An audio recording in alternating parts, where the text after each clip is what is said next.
all right. We are live. Welcome in, everyone. We've got Cy Deathful, Quinn, Admiral Paco, and I think that's it for now. It's a smaller stream today. We got 4 viewers and 3 likes, so if you haven't liked the video yet, go ahead and slap like. How are you all doing today, you lovely, lovely people?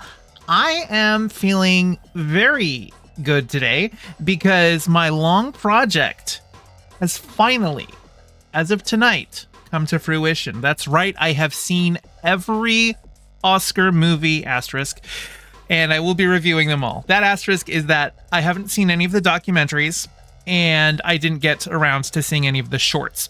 And the issue with seeing the shorts is, like, I think some of them had been available online, but I didn't want to do a thing where I was just watching some of them and couldn't get others. And I know I had looked to see if there were screenings, and when I looked to see if there were screenings, it was like, oh yeah, there was a screening of all of them in a little indie theater out of the way, and it was 2 weeks ago. So I didn't think it was fair to just review some of those, so I'm not getting to the shorts.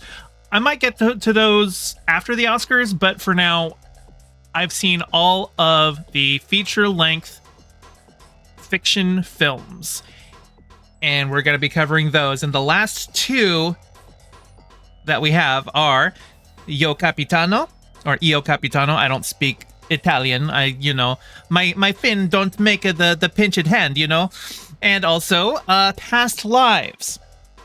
And once I have reviewed those, then we will get into my predictions. I will be going over every single Oscar category asterisk, not the ones that I haven't seen, the shorts and the documentaries, but I'll be making both a prediction of who I think is going to win and who I want to win, because those are different things.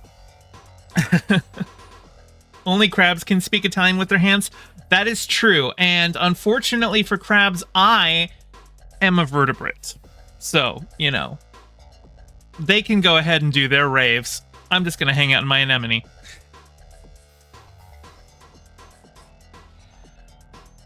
But how are you all doing? Quinn, I saw you had an emergency shift. Hopefully that's over. Don't we all evolve into crabs? So yeah, carcinization, I think is what it's called. Let me Google that. Carcinization. Yeah. Carcinization is a form of convergent evolution in which non-crab crustaceans evolve a crab-like body plan. So it's not like all species eventually become crab, but it's a tendency for arthropods to become crab. It just seems like with the base settings for arthropods, their shared characteristics, that it seems like the crab body plan ends up being the optimal body plan for that. Crabs are just water spiders, so you're cool with being a crab. Actually, I recently found out, and by recently I mean like a year ago, that horseshoe crabs are actually arachnids. Which, if you look at the underside of a horseshoe crab, you can kind of see it. It seems a little more obvious that it looks very much like the underside of like a spider or a scorpion. But, it's not what you might think initially. I mean, I knew horseshoe crabs weren't crabs, but hey, there you go. There's another example of how everything becomes crab. Even spider becomes crab. You want blue blood? Well, listen, you gotta have a lot of royal inbreeding to get to that point if you didn't start with blue blood, so, You reject the idea that crabs are just bugs in the water, they're different? Well, I mean, they're arthropods, right? Crustaceans are arthropods, and bugs are arthropods, for the most part. Like, there are things that we kind of classify as bugs just in general. I don't mean like true bugs, because true bugs are just a clade of insects or something like that. But like, bugs just in the creepy crawly vernacular, like, I tend to think of like earthworms as bugs, even though, those are worms. They aren't arthropods at all. Horseshoe crabs have blue blood, and it's fun. Yeah. No, I've seen horseshoe crab blood. I've seen how they harvest it from them, and it's actually quite useful for there's some medical test that they use them for or something. I know it's very important, and I know that it's a thing where they make sure to bleed horseshoe crabs just enough that it doesn't kill them, and then they release them back into the wild, because like there's a limited number of horseshoe crabs in the world, and they want to make sure that they don't get killed off while we harvest them for their very important blood. Actually, what is horseshoe crab blood usage? Oh, apparently it has I guess it's used in a lot of vaccines. Cleaning test tubes or because it congeals when in contact with something. Oh, okay, that's cool. Anyway, with all of that out of the way, our fun little bio discussion aside, why don't I go ahead and start reviewing the movies?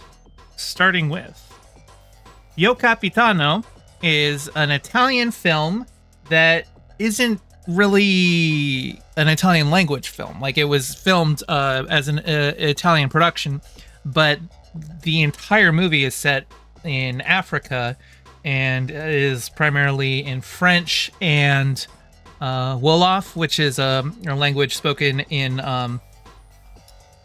Senegal. And I think, let me double check my notes. Yeah, Senegal. So it's a story about a young man named Seydou. Well, I say young man, he was like 16, so he's a kid.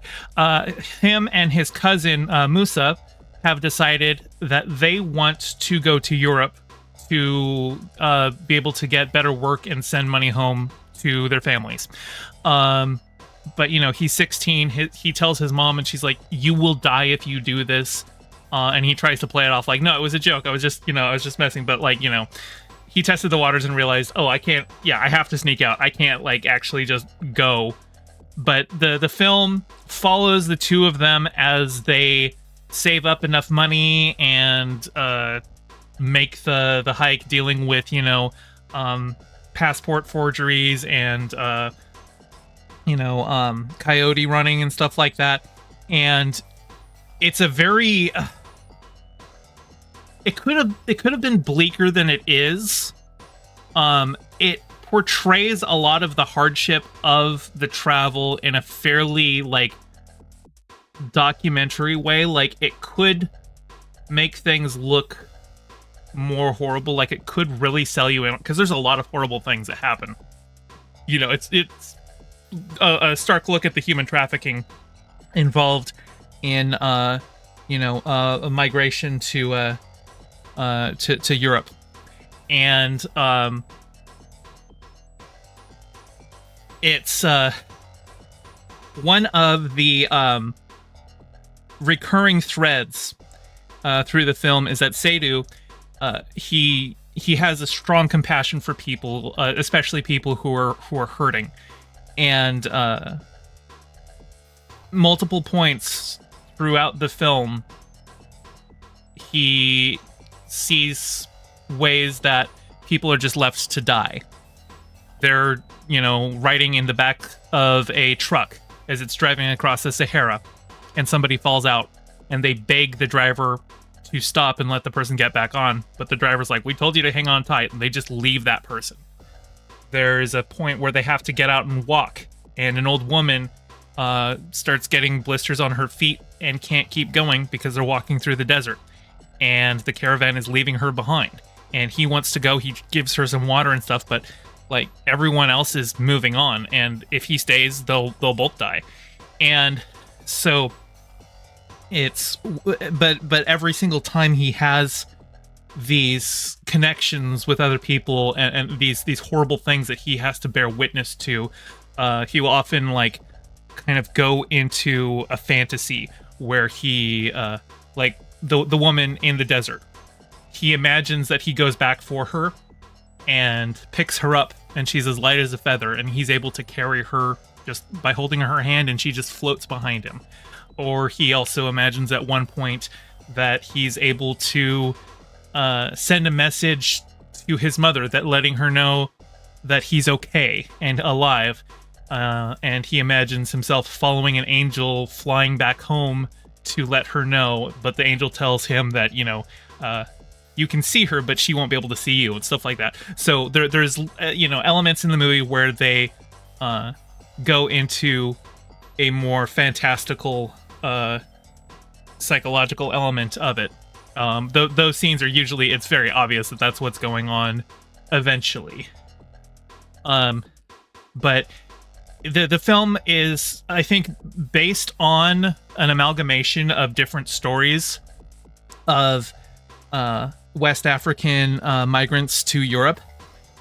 And the movie's called Yo Capitano because at the end he ends up, he doesn't have enough money to get both him and his cousin on a boat, but because he's 16, the runners are willing to take less money if he agrees to captain the ship, because as a minor there's less legal liability. If he gets caught, there's less, they can't like compel him to, give up other people, like just for criminal penalties. It's limited liability. So they force this kid to go and drive a boat, and he's never even been on the water before, but he is the captain.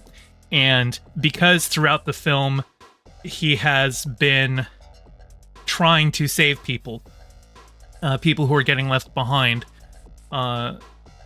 this whole situation with him as the captain, responsible for a whole ship of people who are crammed in, who are dealing with heat exhaustion, who are dealing with pregnancies and all this stuff. Like, now that he is in a position where he is the captain, Yo Capitano, as he says at one point, how he deals with, now that he has the responsibility to make sure that everyone can, to try and save everyone, how he deals with that. It's a really good movie.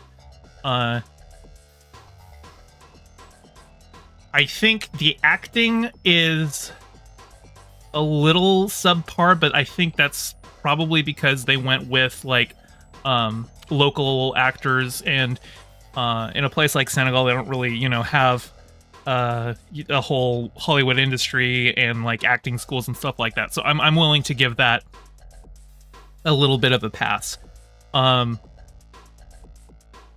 But I really enjoyed this movie, and I would highly recommend it. It's been nominated at the Oscars for Best Foreign Language Film, and we'll see how it stacks up.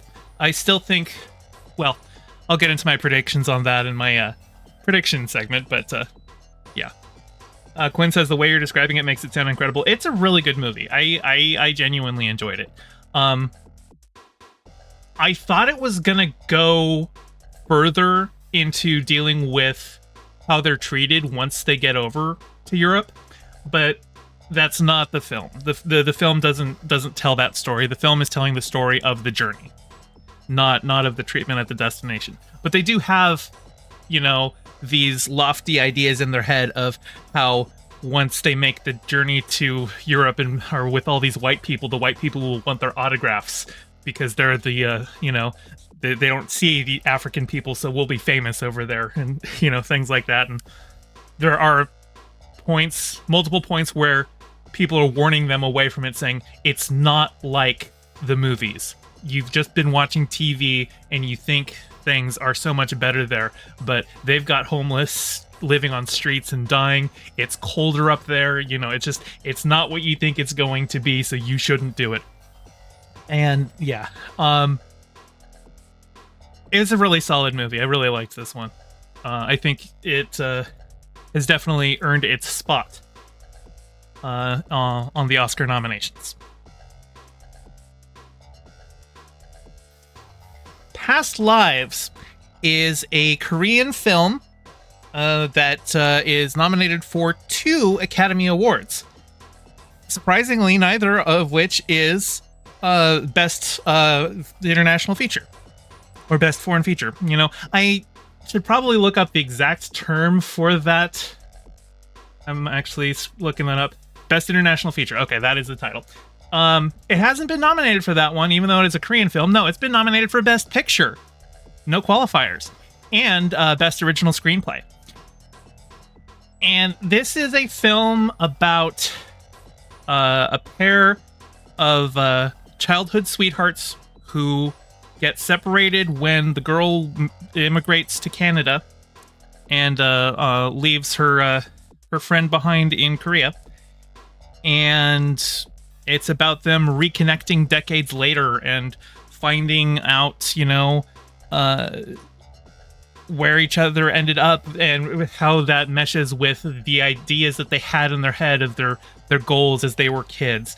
And there is a term brought up in the film that's a Korean word, inyan, which means like kind of like a fortune or destiny, but very specifically relating to other people. The idea is that if you are walking down the street and you your clothes brush clothes with somebody else, that means that in a past life you had some other connection. And so it's these people who they had another life as kids, and here they are 20 years later meeting again in New York City with their lives on completely different trajectories than they expected when they were kids, dealing with all that. Also, yeah, hey Leftist Owl, yeah, I know we were gonna watch that one together, but I had to give you a rain check on that one, so I just watched it myself.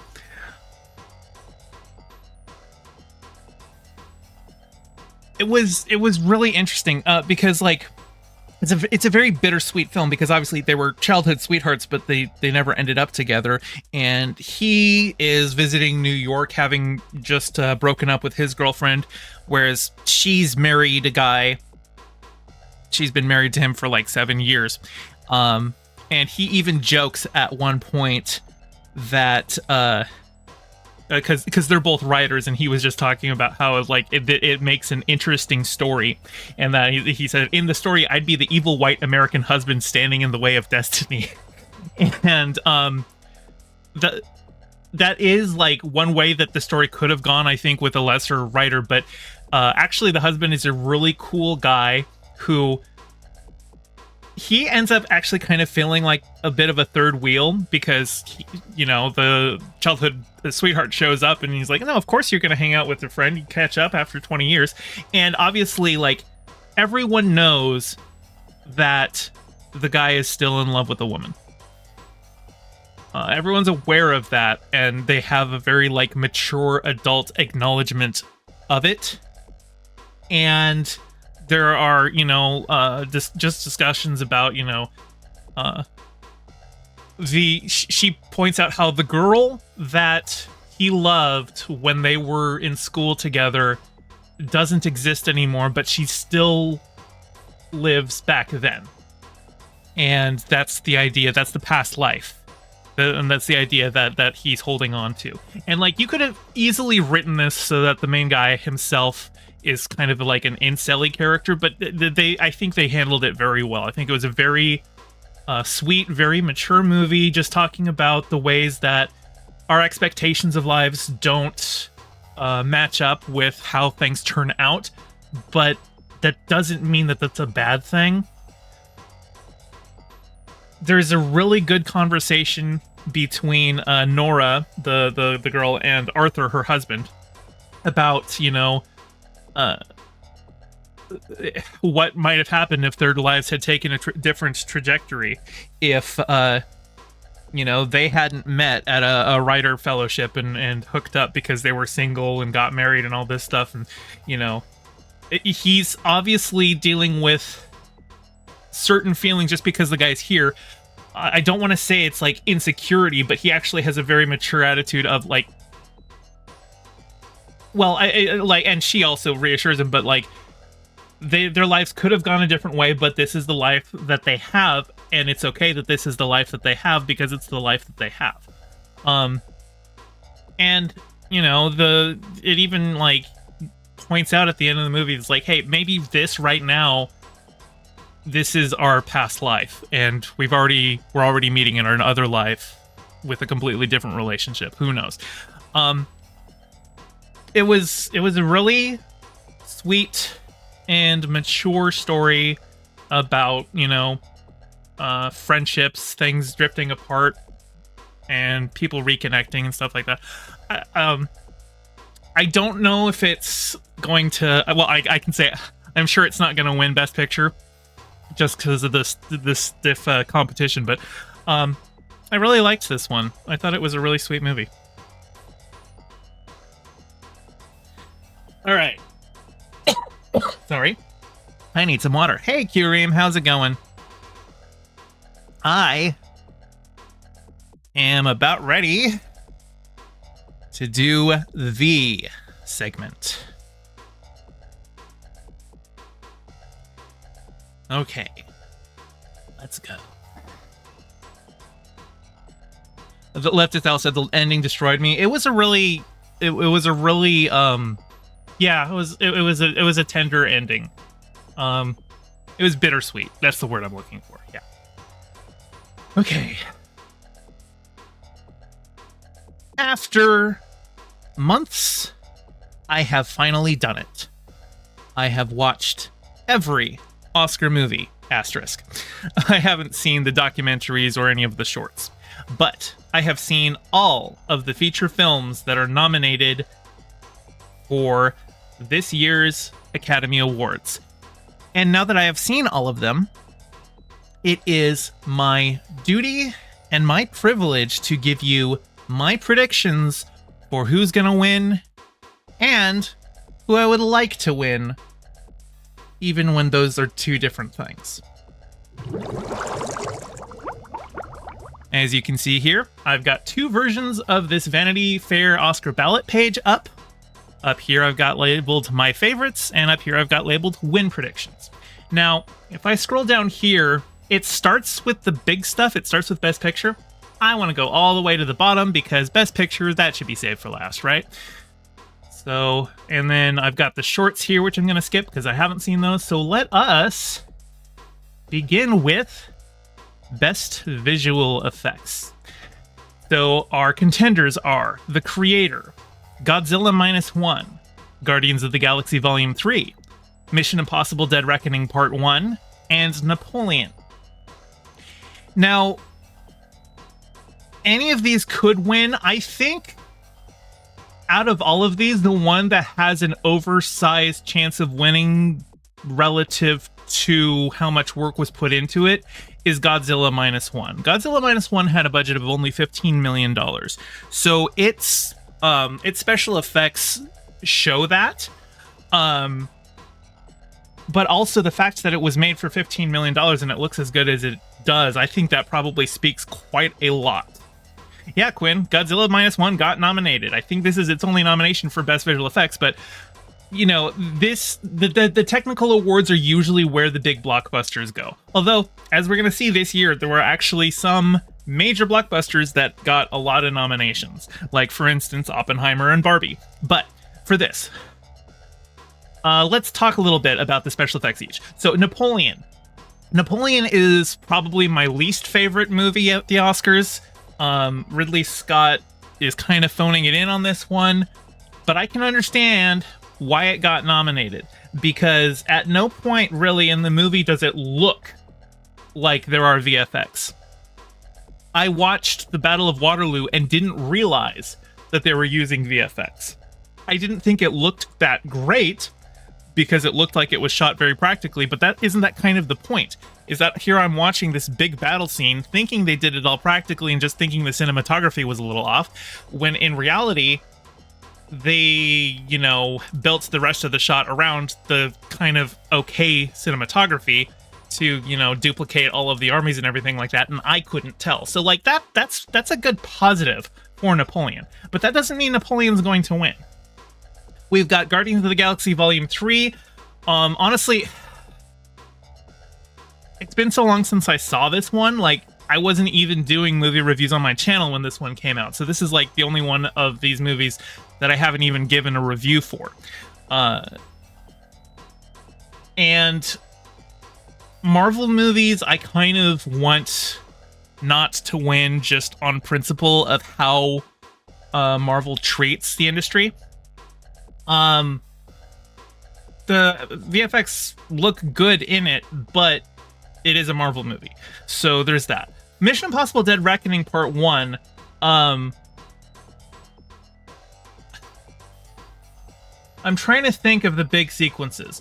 They had the one where Tom Cruise drives a motorcycle off a cliff and then parachutes onto a train, which they mostly did practically. Tom Cruise like actually learned motocross and base jumping in order to pull that one off. But they still used CGI because they had built up like a little ramp for it. But like that's the more obvious CGI that I can think of. There was also a sequence where like there's a big train derailment, and like, you know, it's the kind of VFX that you would expect for a big box office blockbuster popcorn film, right? Quinn says, I remember how much press the Oscars did for Mission Impossible. You feel like they might give it to Mission Impossible? Well, I haven't really paid attention to the press surrounding the Oscars. It's entirely possible that they give it to this one, and I wouldn't necessarily be opposed to it. And that brings us to The Creator, which, honestly, I think the VFX for the robots in The Creator looked really good. Like, here you can see the guy here where there's like, you know, he's got a human face, but he's a robot, and you can actually like see through his head there. There's a little hole there, and like when it's angled right, you can see everything behind it. And I thought all of that looks really good. So for my pick, who I think is gonna win, honestly, I think Godzilla Minus One has a really good shot at winning. I'm gonna pick that one. Now, I'm picking for the predictions first, because as you see, once I clicked that, it shows me what everybody else who's voting thinks. And so I don't want that to influence my prediction.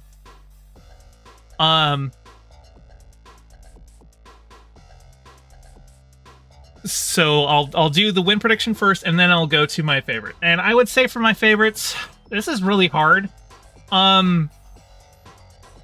But I think I'm also just going to give that one to Godzilla Minus One. Yeah, sure. Let's root for Godzilla Minus One. I think it'll probably win. Leftist Alice says, the crazy thing about The Creator is that all of it was painted out. They had no trackers or suits. That sucks for the VFX team. I'm sorry. Like, that's incredible that they did that. That's really shitty of the filmmakers to not do any of that. That really sounds like one of those things where, like, they need to have VFX workers on sets to tell them, hey, here's all the ways that you can make this easier for us. Yeah. All right, moving on. We've got Best Sound. And the nominees are The Creator, Maestro, Mission Impossible Dead Reckoning Part 1, Oppenheimer, and The Zone of Interest. And I already know what my pick is for Zone of Interest, but I can't click it yet because I need to go through and make my prediction. Because my prediction might be very different than my pick. I really don't remember the sound design on The Creator. It's been a while since I saw that movie, but, like, you know, it's a blockbuster film. They often give this award to your big blockbuster movies, the technical awards, because you know, you're typically going to have a lot more sound creation in those movies, rather than like your more drama Oscar bait stuff, which is just going to use natural Foley. Sorry. But yeah, I really don't remember much about the sound in The Creator. Maestro, see, it's best sound but not score. And I guess Maestro wouldn't really qualify for best score because it's best original score, and all of the score for Maestro was literally just Leonard Bernstein songs. So none of it's original. But I don't really remember much on the sound there. Mission Impossible is another obvious choice just because it is a an action blockbuster. The zone of interest is I talked quite extensively about this movie in my review, but I don't know how much I talked about the sound. So the premise of the movie is that it's set right on the outer gate of Auschwitz, that the administrator of Auschwitz has built this beautiful home with a garden with his family, and right on the other side, the Holocaust is happening. And you never see the prisoners. You only hear them. And there's really good layering of sound to make you hear just enough. Actually, the movie starts without, I think it has like 2 or 3 minutes of just pitch black, where all you're hearing is noises. And it's mixtures of noises of nature sounds with like more growing, intense, uncomfortable noises. And there are multiple points that the film does this. So I think Zone of Interest is a very strong pick. But then we also have to talk about Oppenheimer, because Oppenheimer really sold itself on the Trinity test. When they blew up their first nuke.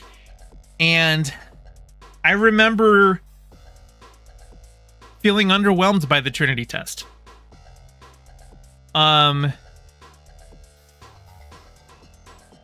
I remember thinking that not so much in the sound effects, but like in the VFX, that the explosion seemed underwhelming.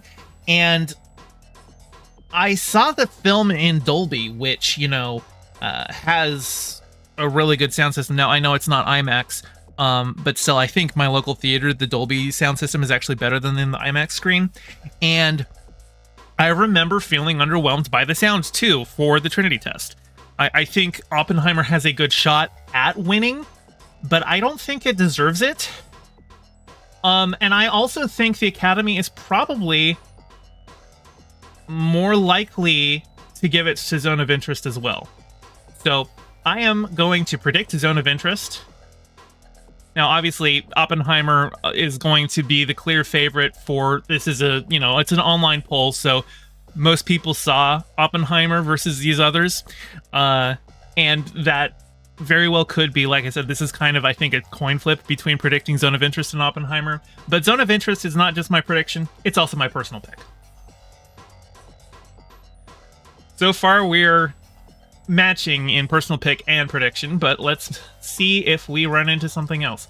Best production design. We have... Actually, hang on, let me double check on this one, because I think this is the one. This category used to be... Yes, so this category used to be called Best Art Direction. But they changed it, I think, in 2012. So our 5 nominees are Barbie, Killers of the Flower Moon, Napoleon, Oppenheimer, and Poor Things. Right off the bat, I'm going to disqualify Poor Things because so many of the sets are virtual. And I'm not inclined to give Best Production Design to something that would be more likely to go to Best Visual Effects, which it wasn't even nominated for. So I don't think Poor Things is getting this one. Napoleon, I don't think so either. Napoleon is visually a pretty boring movie. And anything, creative in it, like I know it's also nominated for Best Costume Design, but that's not something that I can consider here. What we're talking about here is the artistic, like, set design and art direction and stuff like that, right? I don't think Napoleon is going to get there. So it's between Barbie, Killers of the Flower Moon, and Oppenheimer. And I also don't think it's going to be Oppenheimer. Which means it's Barbie and Killers of the Flower Moon. And let's be real, when we're talking about best production design, what is everyone going to think of? That Barbie caused a global shortage of pink paint when they built their sets. So even though they, built things out like they didn't build every single set, but the VFX that they designed made it look like the extensions of the sets were just like the ways that you would practically do set extensions. The Barbie sets looked phenomenal. Killers of the Flower Moon, I think, could have a solid case for it, but I really think Barbie's going to get this one. As for my pick, I also think Barbie for this one. Yeah, I think I would pick Barbie. Barbie was phenomenal. Napoleon getting nominated for anything, his big Don't Look Up energy. Was Don't Look Up not that popular? I watched that movie recently, but I didn't watch it when it had first come out and when it was getting all the buzz. So I don't know if you're referencing something where like it had a lot of hype, but Don't Look Up was nominated for Best Picture. Oh, okay, I gotcha. Yeah, I can understand that one. Well, also Best Picture, since they expanded it out to 10 categories, they can throw things on there that really don't deserve to be there. Leftist House says I liked Don't Look Up. I liked Don't Look Up too. It was the guy who's done The Big Short and Vice. Adam McKay. Yeah, Adam McKay. So it has a very Adam McKay feel to it as a film. You know, that kind of, ensemble piece satire. It was good, but like Best Picture as well. Well, and it didn't win Best Picture, right? Yeah. So, anyway. Next category, we've got Best Makeup and Hairstyling. Now, right off the bat, I have to disqualify two of these. If either of these win, I will be very mad. And that's the top two, Golda and Maestro. Golda, this is its only nomination. I thought this might be what it would get nominated for, but even then it doesn't deserve it. Helen Mirren has 50 pounds of latex on her face to resemble Golda Meir, and in so doing, she cannot move her face. She cannot emote. And they make it doubly bad because at the very end of the movie, they show real archival footage of Golda Meir, who has a very animated face. And so you can just tell it's like, oh, why did you do this? There's also the case that Helen Mirren is not Jewish, and so she's wearing very heavy Jew face, basically. And that's kind of the problem with Maestro, too, because while I think the makeup was more tastefully done for Bradley Cooper, as Leonard Bernstein, he's wearing a fake nose, and Leonard Bernstein is also a Jew. So it's two movies here nominated for Best Makeup for people playing Jews who aren't Jews. So I really don't think either of them should get this. Which means we've got Oppenheimer, and Oppenheimer is here just to pad its number of nominations. When I think Best Makeup and Hairstyling, I'm not just thinking of like period pieces. I'm looking for that little extra edge. Like, I remember years and years ago being very upset that Suicide Squad beat out Star Trek Beyond for this category specifically, because, well, Star Trek Beyond had a whole bunch of fantastic characters, fantastic alien designs, whereas Suicide Squad had Margot Robbie in pale makeup. Granted, Suicide Squad also had Killer Croc, and that was probably more so what they were looking for. But generally, when I think of this category, I'm not just thinking in terms of, oh, they got the period piece makeup. Quinn says, the good Suicide Squad or the bad Suicide Squad? The bad Suicide Squad. Yeah, Yeah, I know, Leftist L. I can't believe Suicide Squad won an Oscar. It was, I remember it was a joke for a while. It's just people were referring it to as Academy Award-winning Suicide Squad. Anyway, Oppenheimer, like I said, it's just a period piece. The makeup is period accurate, but it's nothing special. People have been making period pieces in Hollywood since periods existed. So that feels like very, you know, rote. Next up, we've got Society of the Snow, which, I'll be real, the makeup didn't really stand out to me in this movie.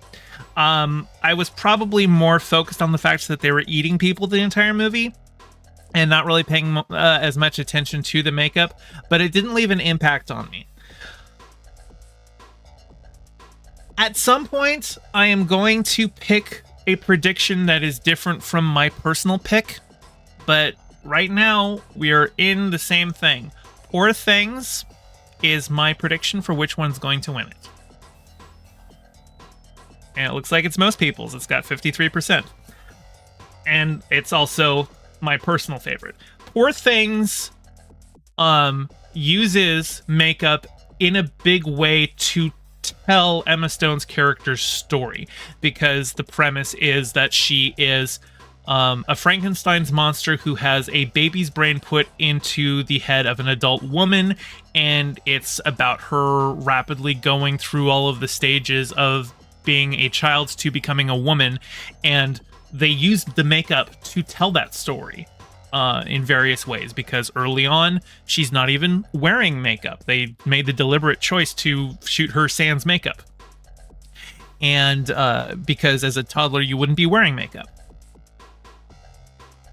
And I thought that was a very interesting choice. And so, yeah, I think Poor Things is going to be my pick for a lot of these. But yeah, I think that's it. Next up, Best Film Editing. Now, I've got a bit of a problem with this one in that I am not a film editor. I took a video production class in high school, and I edit my stream segments for YouTube uploads, but that's about the extent of my editing. Like the most like actual traditional style editing that I have done was when I produced a music video for that high school class, which was 20 years ago. So I am not an expert on editing by any stretch here. Quinn says the Oscars are such bad judges at editing. Yeah, I imagine that's probably the case. They gave best editing to Oh, that's right. God, that movie was horribly edited too. Yeah. But anyway, our categories are, or our nominees are Anatomy of a Fall, The Holdovers, Killers of the Flower Moon, Oppenheimer, and Poor Things. Gayfish, can you show that one meme comp on stream or not? Is it what meme comp are you referring to? I don't know what you're talking about. If it's a meme comp that's using footage from a movie, then no, I'm not gonna show that on stream. I'm not gonna risk that. But okay, so like I said, I'm not an expert in editing. I can give thoughts generally. Holdovers is a very traditionally shot and edited film, and by traditionally I mean that they went to extensive lengths to make this look like a movie that was not just set in the early 70s, but had been made in the early 70s. So if there is any like awards to be given to this for editing, it would be in keeping the pacing of the movie feeling like it is an art house movie from 1971. Anatomy of a Fall. Some of my, if we're talking about editing, honestly, probably some of these observations from my end would tie into cinematography as well. But there was a repeated choice in the film to show us characters using in-universe cameras. So like we would, because it's a courtroom drama, we would see things from like a news camera filming. But in other movies, you might like look at the viewfinder on a camera to be like, okay, that's how we're watching what a camera sees. But in this film, it was just using the actual footage from that in-universe camera. And because of the way it's edited, because of the shot lengths, it doesn't immediately tell you that that's what you're looking at. It lets the shot last just long enough that you can pick up the context clues for that. And I thought that was an interesting editing choice.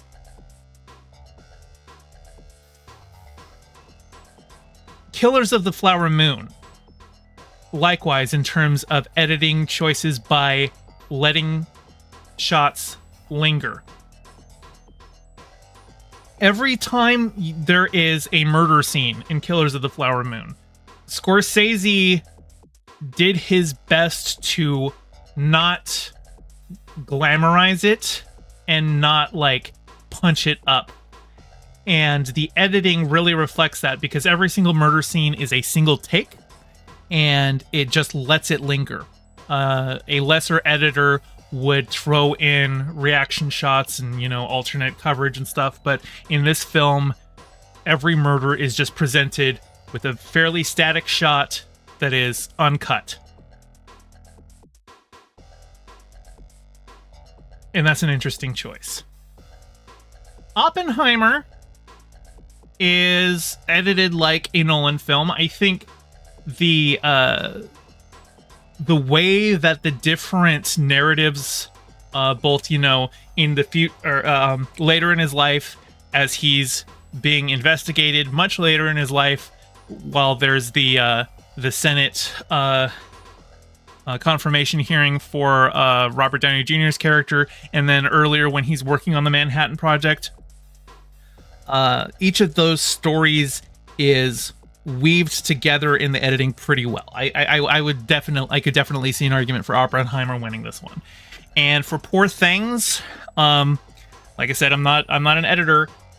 I can't really say that it stands out to me from an editing thing. I think it's probably going to be Oppenheimer that gets this one, so I'm going to pick Oppenheimer. And for my personal pick, I'm going to say Killers of the Flower Moon. So there we are. There's my first split. Next up, Best Costume Design. We've got Barbie, Killers of the Flower Moon, Napoleon, Oppenheimer, and Poor Things.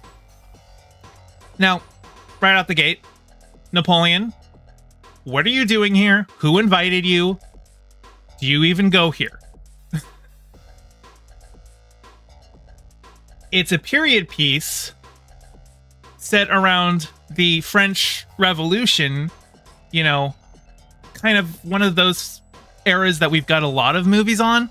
And so a lot of the costumes in this movie really look like they could have just grabbed them from any warehouse in Hollywood that's got, you know, period costumes, and they could have just done that. If they made them all by scratch, that's impressive, but they wouldn't even need to. Oscars leveled as period pieces for costume design? Yeah, Quinn, they really do. But no, Napoleon doesn't deserve any Oscars here. Definitely not this one. Oppenheimer, likewise, what are you doing here? They're just padding your nominations out.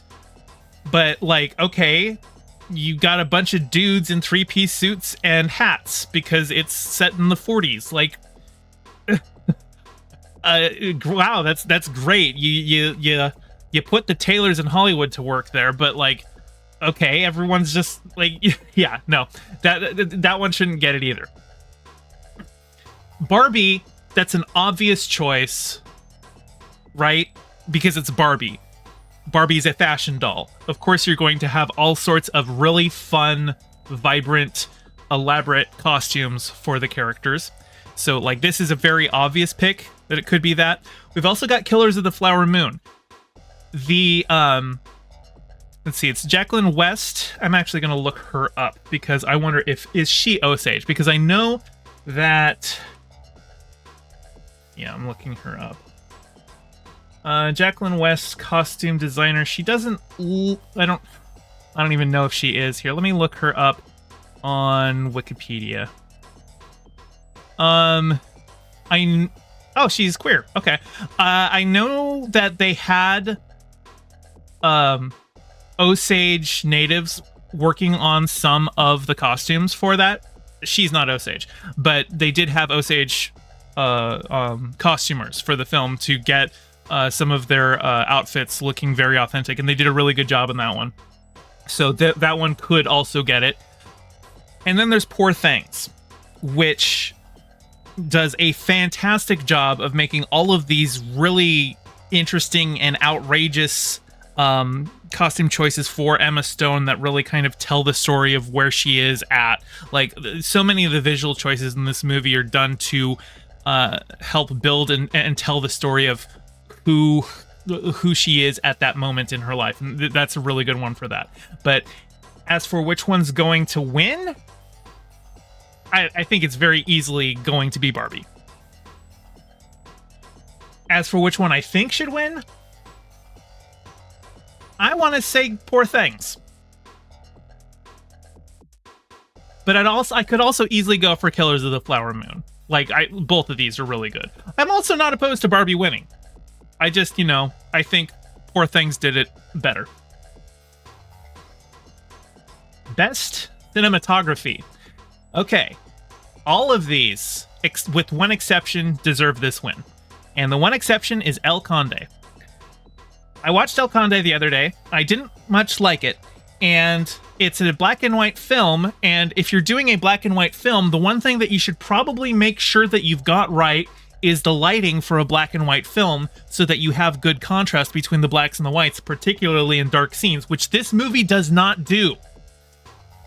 Like, that's like your biggest job, and they don't do it. So El Conde, no.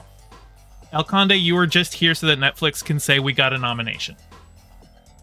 Killers of the Flower Moon, it's a Scorsese film. The cinematography is amazing. Like I was talking about in the editing category, there are scenes where big, wide shots, kind of like very neutrally presented, almost like a documentary style, like a nature documentary style footage of the murders.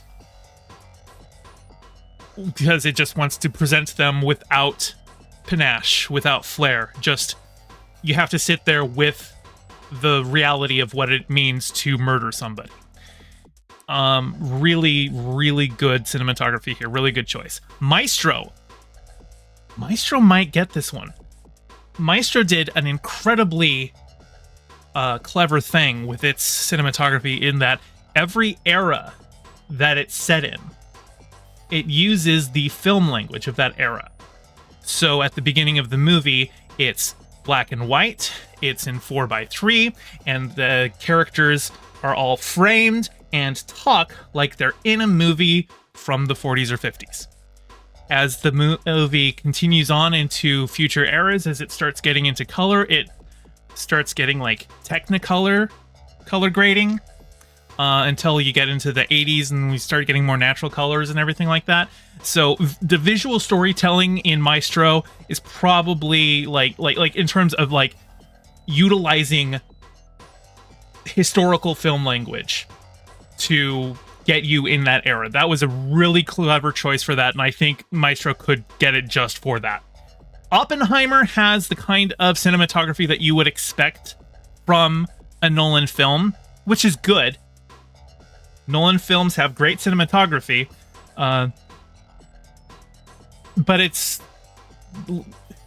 when I come into a movie and say, well, this is what I would expect, that's not like a ringing endorsement of like, oh yeah, no, like it's like saying, I know John Williams is nominated here for something, but it's kind of like saying, oh, of course John Williams got nominated for an Oscar, you know? So, and then we've got Poor Things. Poor Things was a very vibrant film. I almost actually want to docket points though, because of the extensive use of virtual sets. Or even if they weren't fully virtual sets, there was a lot of, you know, just CGI backgrounds that were obviously and intentionally CGI, because they wanted to give like a heightened storybook view of the world around. So like, that's not necessarily a negative. It's just, when I think of cinematography, I tend to mentally discount stuff that's very obviously VFX. Even though VFX is a part of cinematography, it is a part of cinematography, should be everything that you're seeing on screen, right? Like the shot composition and everything like that. That is kind of what it means, but generally when I think of cinematography, I'm thinking of what the camera itself actually films, not what was thrown in post, right? So I don't think it's going to be Poor Things. I think it's probably going to go to Oppenheimer, because it's a Nolan film and that seems like Oppenheimer's going to sweep a lot of them. But my pick for which one I think should get it is Maestro.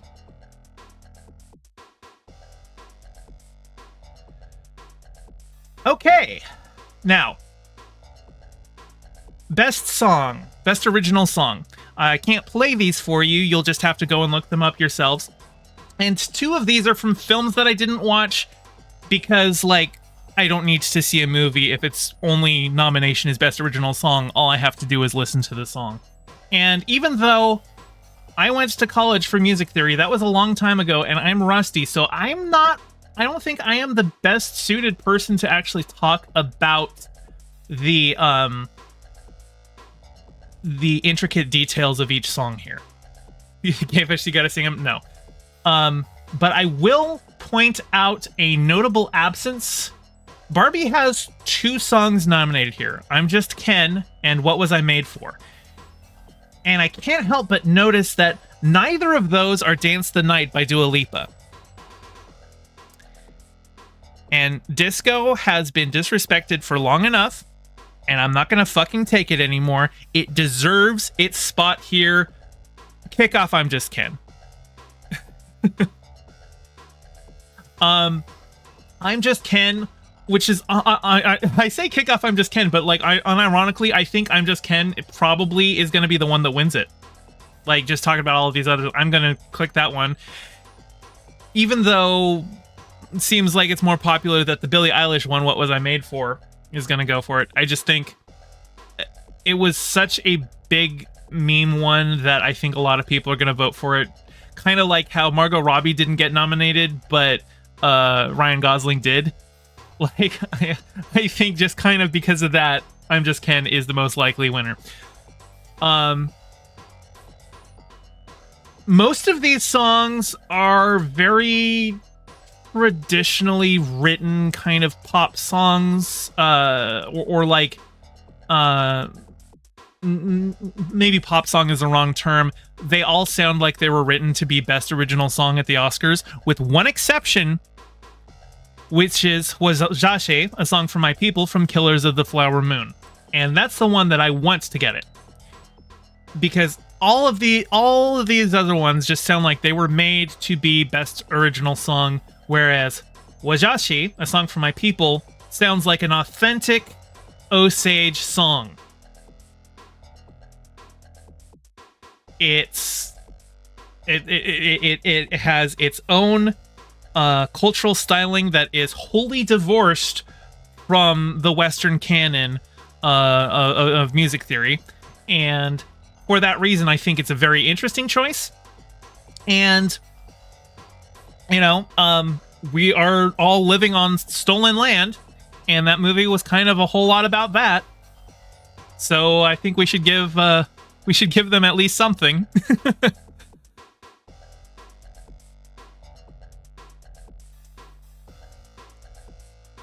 Next up, we've got Best Original Score. Oops. Come on. Stop moving. My scroll wheel's a little loose. Okay. Now, and I mentioned earlier, John Williams is here for Indiana Jones and the Dial of Destiny, and I'm going to say that I don't care how good the soundtrack for that movie was, because it sounded like an Indiana Jones movie. So, like, sure, Indiana Jones has great music, but also, like, we've heard it before. And also, John Williams has more Academy Awards than any other person in history. So he doesn't need another one. So no, John Williams, you don't get this one. American Fiction, I'm gonna be real, I don't remember the music for it. I saw it, but the music was just kind of It didn't stand out to me, and if it doesn't stand out, I don't think I can say that it deserves to get Best Original Score. Quinn says he can't have another one of the treat. No, he can't. He has more than anybody else. He doesn't need it. It's time to let somebody else win one. Killers of the Flower Moon. Like I was saying with Wajashi, honestly, it's been a while since I saw it, and aside from that, like, I'm trying to remember how much of the music was more traditional or more native inspired. It's been a while. But the two that really stand out to me, first, Poor Things by Jerskin Fendrix. A very unique, very dissonant, string plucky kind of a thing that just gives it that really bizarre, otherworldly vibe that Poor Things was going for. It's certainly the most unique out of any of the soundtracks, out of any of the scores here. But let's be real. It's going to Oppenheimer. Because Oppenheimer, without Ludwig Göransson's score, is a B+ at best. It is 3 hours of dudes talking in rooms, sitting around. And that soundtrack has you invested in every single line of dialogue. Everything seems so important. Everything is so intense and in your face. And it's all on Ludwig Göransson. And a lot of people wanted to give this one credit to Hans Zimmer, because it's Christopher Nolan, so of course Hans Zimmer did the thing. No, this was Ludwig Göransson, and he deserves this one. So he's my pick as well.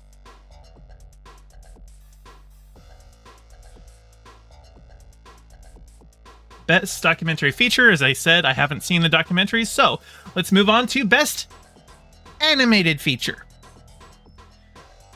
Kirim says, Dance the Night is very generic, and I'm a Dua Lipa fan. I also can't stand BE.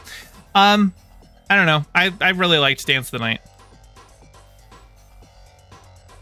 Admiral Paco says, sorry to make a correction on John Williams. He has the most nominations for a living person, not most awards. Oh, who has the most awards? Leftist Al says, Hans Zimmer has lost the sauce. Hans Zimmer can do good things. I imagine it has to do with how much lead time he's given. But yes, I have seen things where it feels like he's in his Danny Elfman era. Danny Elfman used to be like my favorite composer back in the day, back when I still liked Tim Burton movies. But Danny Elfman kind of fell into a rut and was just, haven't liked anything from Danny Elfman in decades. Admiral Paco says, Dennis Muren for a living person with 9. I don't even know who Dennis Muren is. He's probably a producer, right? Leftist Al says his last good score was Interstellar. Interstellar's a good score. I would need to see what he's done since then. Walt Disney had 22. Holy crap. Okay. Yeah, that makes sense. Anyway, best animated feature. We've got 5 choices. And first off, it's not going to be Elemental. Elemental, you're a Pixar film, so of course you were going to get nominated, but like you aren't winning this one. This is a thanks for participating. You're Pixar, so of course we're going to mention you. Robot Dreams I recently just reviewed, and it's not going to win because nobody's seen it. Even though it is a really good film. When it comes out, I highly recommend you all see it. It's a very sweet movie, but it's not going to win. So that means it's between these 3. The Boy and the Heron, Nimona, and Spider-Man Across the Spider-Verse. And all 3 of them would deserve this win. I don't think it's going to be Nimona either.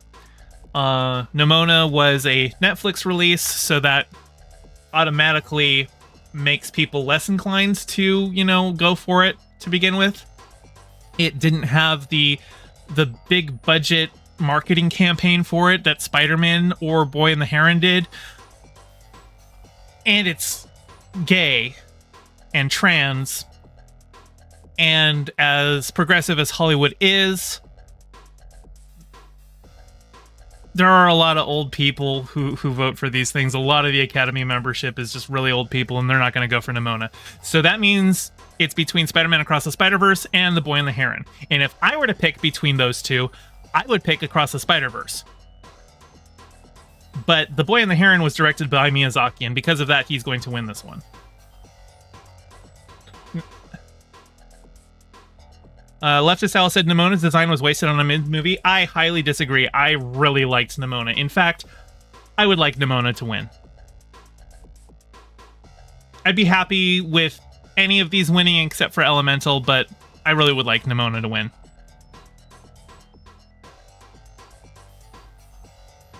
Best International Feature. Okay, I put in the work to get this one done because some of these were harder to track down than others. But I did it. I've watched them all. Yo Capitano, Perfect Days, Society of the Snow, The Teacher's Lounge, and The Zone of Interest.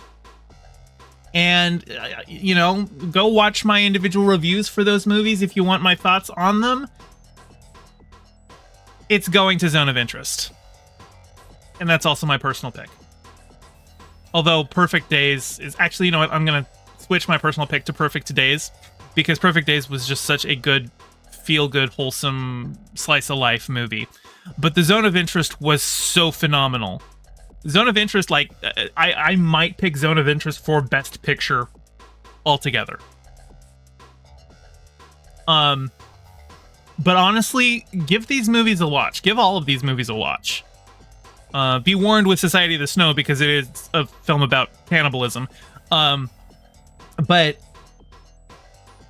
And Zone of Interest, Holocaust movie, so you have to be aware that you're seeing a Holocaust movie. But honestly, if you want to just say, hey, I want to watch a nice movie, go watch Perfect Days. Oh, you'll thank me later. Quinn says, if Zone of Interest is nominated for Best Picture, it's just winning. Yeah, exactly. It was none of these other ones made it to Best Picture. This one made it to Best Picture as well as Best International Feature. People who are voting who aren't even going to watch any of these, they're just going to see, oh, well, it was nominated for both. Well, of course it's going to win Best International Feature. But all of these are good films. The Teacher's Lounge, I thought, had a really interesting... it was like a microcosm of society told through the lens of a school teacher trying to do the ethical thing and navigating all of the different social situations in a school. That was a really clever one. Yo Capitano, I just reviewed earlier this stream. If you're watching the segment, then my review for that probably came out like 2 days ago. Society of the Snow, I reviewed that one a little bit ago. It's a very disturbing movie because, again, it deals with people in a plane crash who are eating their dead to survive. It has a happy ending. It's based on a real story. But it is a very disturbing movie to get through. The Zone of Interest is a very disturbing movie to get through. Told in a phenomenal way. Like I said, it might win Best Picture. So, of course, it's going to win Best International Feature. Best Adapted Screenplay. Now, I haven't read any of these screenplays, obviously.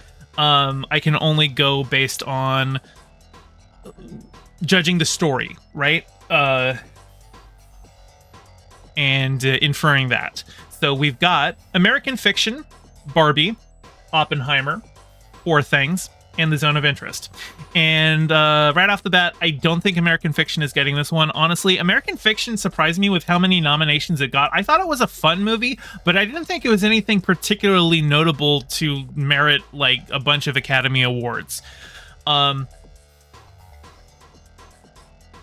So I don't Yeah, I don't think this one's getting best adapted screenplay. Barbie is weird that it got adapted screenplay and not original screenplay, and I think it's only been nominated as adapted because it's based on the toy line, but I feel like that's a very loose definition of adapted, right? Like, it's a pretty original story. And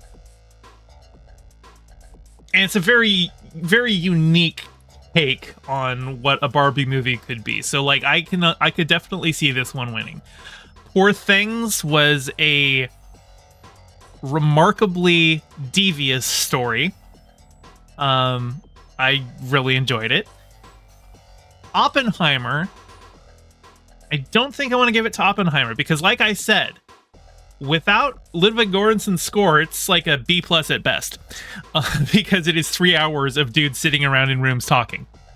So, no, I don't think it should go to Oppenheimer either. Although, the way that Oppenheimer weaves the different eras into a single narrative, I'm sure a lot of that was done in the screenplay before the edit bay as well. So there is something to be said there. Like don't mistake me as saying it's not going to win for saying it doesn't deserve to be nominated. And then Zone of Interest. Zone of Interest, I think,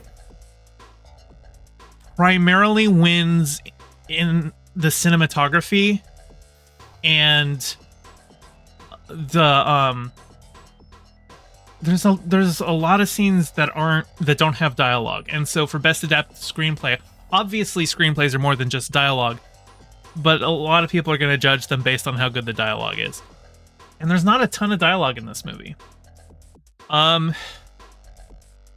Which do I think is going to win? Honestly, that's a tough one, but I think it's going to go to Poor Things. I could be wrong on that one, but I have to make a choice. Which one do I want to win? Poor Things? Sure. I have to pick one, and if I'm not sure, I might as well pick the one that I want. Best Original Screenplay. Okay, here we go.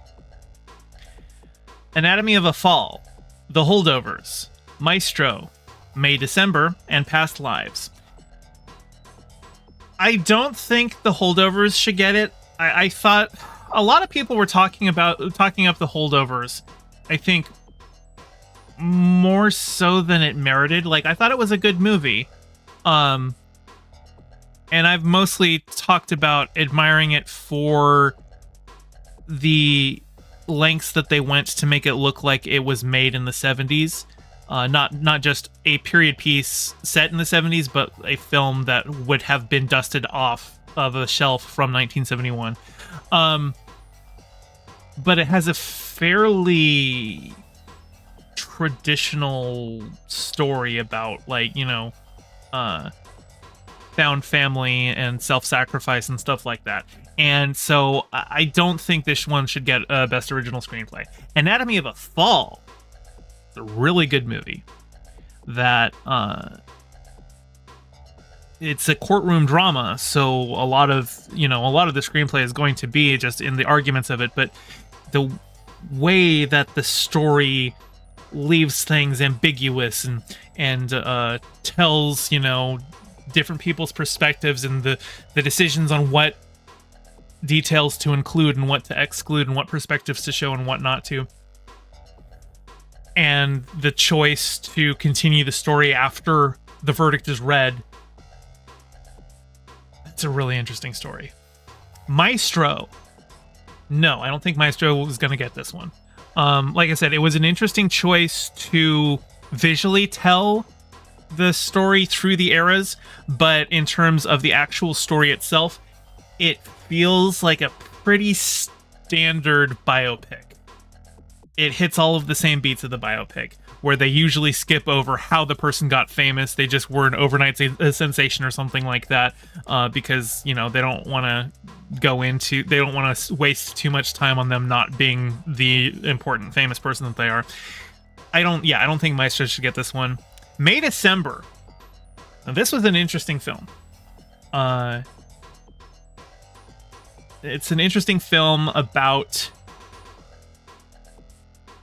not just like the kind of people who delude themselves into thinking they're not bad people as they're doing horrible things, but to really challenge the audience to consider whether that's them as well. Because the film is not just, like I said, May December is like a fictionalized version of like the Mary Kay Letourneau situation.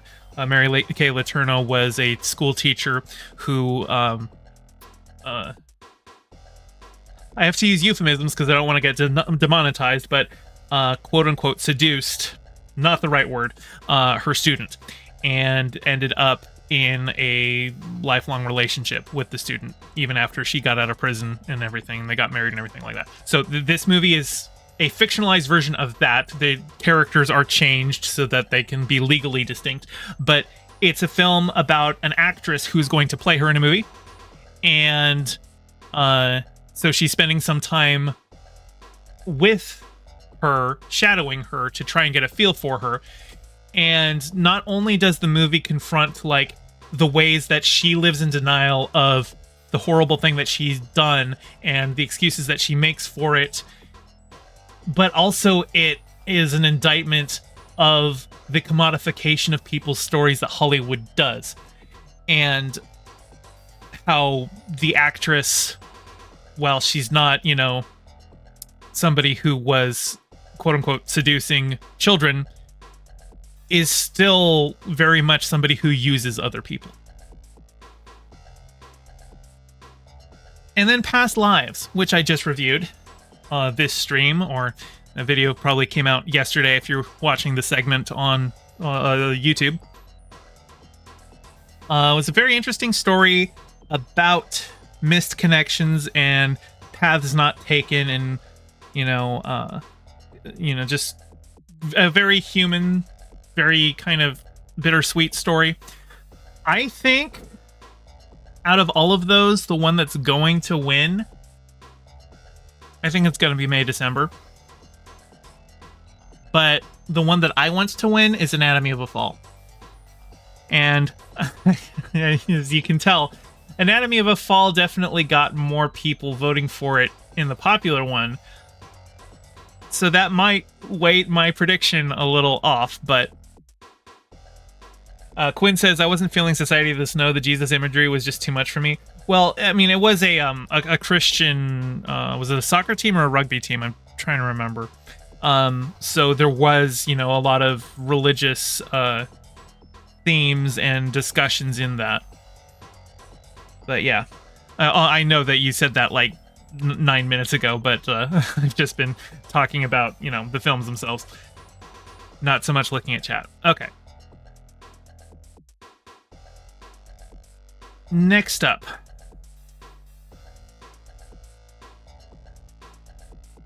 Best Supporting Actor. We've got Sterling K. Brown in American Fiction, Robert De Niro in Killers of the Flower Moon, Robert Downey Jr. in Oppenheimer, Ryan Gosling in Barbie, Mark Ruffalo in Poor Things. First up, who's not going to get it? Robert De Niro. You play the same kind of character that you always play. It's like, you're a good actor. You did a good job here. But you're kind of just playing Robert De Niro. So no, I don't think you should get it for this one. Sterling K. Brown. I had to actually go back and rethink his performance after I saw this movie, because he was nominated after I saw the film. And so I wasn't... I thought he was a very interesting character. He's, he plays the gay brother of the main character who came out as gay as an adult and is kind of like trying to catch up for lost time because he's just divorced his wife, and he's, out trying to, like I said, make up for lost time. And, he's kind of living a very debaucherous lifestyle, doing lots of drugs and drinking and hooking up with guys. But he plays somebody who's like very much in like a second adolescence. And I think he did a good job with it. I don't know if it's gonna win him it. Robert Downey Jr. as Oppenheimer was phenomenal. I love Robert Downey Jr. He's definitely one of my more favored actors. So he could get this one. Ryan Gosling seems like an obvious favorite for everybody because, you know, Ken. But I don't actually think he's going to get this one. Like, I could be wrong here. Like, I know I'm taking a risk by saying I don't think he's going to get this one. It's a very high likelihood that he does. I just don't think he's going to be. Kareem says, I feel like this movie would break my heart as a former repressed gay man. Well, it might hit you there, but he's not really like I said, he's a side character. This is best supporting actor. So, yeah, we'll see. And then Mark Ruffalo in Poor Things. He's my favorite on this list. I don't know that he's going to win, but he's definitely my pick. I'm not going to click that yet because I don't want the other, what everyone else is thinking to influence my decision here. I think, like I said, Ryan Gosling has a pretty good shot at this, but I would like to think that the Academy isn't going to give it to him and that it's going to go to Robert Downey Jr. Now, I click that, and he gets 60%, but Gosling has 19%, so he's still second, but that's a pretty distant second, so okay.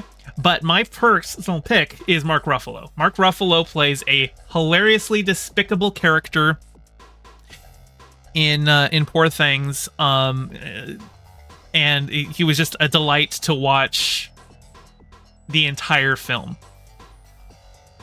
Robert Downey Jr. would be another feel-good moment like last year. What do you mean like last year? I don't think I watched the Oscars last year. I'm doing it this year because, well, I'm a movie channel now, so I want to. But anyway, we're moving on to Best Supporting Actress. We have Emily Blunt in Oppenheimer, Danielle Brooks in The Color Purple, America Ferrera in Barbie, Jodie Foster in Nyad, and Divine Joy Randolph in The Holdovers. And I'm going to say right off the bat that America Ferrera is nominated for screenwriting. And no, she's not the screenwriter. I'm saying the reason she has been nominated for this spot is because of the contradictions of being a woman speech that she gives in the movie. And I think she delivers that speech fine for an actress, but I really think what people were latching onto in that speech was the words of the speech. And I think in that case, I don't think she rose to Best Supporting Actress level with this. So no, I don't think she's gonna get this one. Danielle Brooks in The Color Purple, I'm gonna be honest, I don't know why she's here. That movie was entirely forgettable. For God's sake, that movie had Coleman Domingo in it, who's a really good actor who I think is nominated for best actor for a different film here. And he was probably the most memorable actor in that movie, and I don't even think he would deserve it for that one. So, The Color Purple, sorry. Jodie Foster in Nyad, also no. Nyad has been nominated for Best Supporting Actress and Best Actress, and I think Best Actress has a better shot at it, but Jodie Foster in Nyad was just playing a Jodie Foster type. And if you're an actor who's known for playing a certain type, and then you just play that type, and then you get nominated for it, I don't think, like I said with De Niro before, no. I want to see somebody become somebody else in a performance, right? So that leaves us with Emily Blunt in Oppenheimer and Divine Joy Randolph in The Holdovers. And I liked Emily Blunt's performance in Oppenheimer, but too often the Oscars for Best Actress and Best Supporting Actress are going to the long-suffering wife of the main character. And I feel like we need better than that. And while she definitely has more to it than just the long-suffering wife of Oppenheimer, that is still kind of the trope that her character is built around. Divine Joy Randolph in The Holdovers is, I think, far and away the audience favorite for it. She played a really good, relatable, and tragic character. Who's, just... Yeah, and like you see, the audience agrees with me. 60% picks her. So, Quinn says the Academy goes crazy for suffering women in period pieces. Yeah, for sure. Yeah, so like I said, Divine Joy Randolph, she seems like the best pick, and she's also going to be my personal pick for it. Next up, we've got Best Actor. And we've got 5 nominees, of course. We've got Bradley Cooper in Maestro, Coleman Domingo in Rustin, Paul Giamatti in The Holdovers, Cillian Murphy in Oppenheimer, and Jeffrey Wright in American Fiction. And just to cross him off the list, Jeffrey Wright's not winning this one. It was a fun movie, it was fine, but he did not deliver any kind of stellar performance in it. He delivered the pretty standard Jeffrey Wright performance, which is good. I like Jeffrey Wright. But when you're nominated for Best Actor or Best Actress, I'm looking for something with a little je ne sais quoi. I'm looking for something with a little bit more. I'm looking for somebody who disappeared into the role. Which is also why I don't think Paul Giamatti is going to get it. Because Paul Giamatti played a very Paul Giamatti character. He played him with heart. I like Paul Giamatti. I like Paul Giamatti characters. But I don't think he brought anything new to it that we haven't seen from him before. So that leaves us with Bradley Cooper, Coleman Domingo, and Cillian Murphy. And I'll be real. Cillian Murphy, all 3 of these have a pretty good shot at it. Actually, I think Coleman Domingo probably has a lesser shot than Cillian Murphy or Bradley Cooper. Even though both Coleman Domingo and Bradley Cooper are nominated for Netflix films. Rustin didn't get the kind of Oscar buzz that Maestro did. And the only thing that Rustin was nominated for was Coleman Domingo's performance. It's a really good performance. I highly recommend people watch it, but I don't think Coleman Domingo is going to get this one, which means it's between Cillian Murphy and Bradley Cooper. And Cillian Murphy really became Oppenheimer. Like, you watch archival footage of Oppenheimer, and Cillian Murphy, like, he studied that endlessly. Like, he probably dreams the footage of Oppenheimer. But I don't think that's all that there is to being an actor. He keeps that cadence the entire film, and like that's not generally how people actually talk. Like Oppenheimer in that interview that everyone's pulling things from, the thing where he talks very haunted, like he turns that into the entire film, him talking that way. And for that reason, I don't think there was enough dynamic range for it. Bradley Cooper, on the other hand, not only became Leonard Bernstein, but he destroyed Bradley Cooper. Like, I do not see Bradley Cooper in this film. And now, unfortunately, part of that is that he's wearing a fake nose. But even if he wasn't wearing the makeup, I have never seen Bradley Cooper do a performance anywhere close to what he gave in Maestro. Completely disappeared into the part. And so, not only do I think he's going to win Best Actor, he's my pick for Best Actor. And you can see that the audience clearly favors Cillian Murphy, but also most people who are voting here saw Oppenheimer and didn't see Maestro. And I have to consider that, yes, Cillian Murphy has a really good shot at winning this one because Oppenheimer, but I still think Bradley Cooper deserves this one. Best Actress. Now, this one I did a video on earlier because a lot of people were upset that Margot Robbie was not nominated for this one. Margot Robbie has been nominated for, I think, 3 in the past. Let me double check. Margot Robbie Oscar nominations. Margot Robbie has been nominated for... let's go on Wikipedia. Let's see. Academy Awards. Best Actress in 2018 for I, Tonya. Best Supporting Actress in 2020 for Bombshell. And I guess she was a producer on Barbie, so she's still up for an Academy Award for Best Picture if she's one of the executive producers on the film. So, you know, Emma Stone, or sorry, not Emma Stone, Margot Robbie still could get one, but a lot of people were very upset that she was not nominated for Best Actress. And to that I say, she'll have another opportunity. Like, she has her choice of project for the next 10 years. And not everybody else on this list has that opportunity. Now, crossing out right away, Carey Mulligan. It's my complaints before the trope of the long-suffering wife of the famous lead character whose hubris leads them to neglect their family. That's what Carey Mulligan plays to a T. She's fine at it, but it wasn't anything that really stood out to me. It's not even Carey Mulligan's best work, let's be honest. Honestly, I think playing Sally Sparrow in Doctor Who was a better performance from her than this movie. So no, she doesn't get this one. And that's not shade on Sally Sparrow. I like that episode of Doctor Who. I really like Blink. It's one of the best episodes, and I think Carey Mulligan did a great job in it.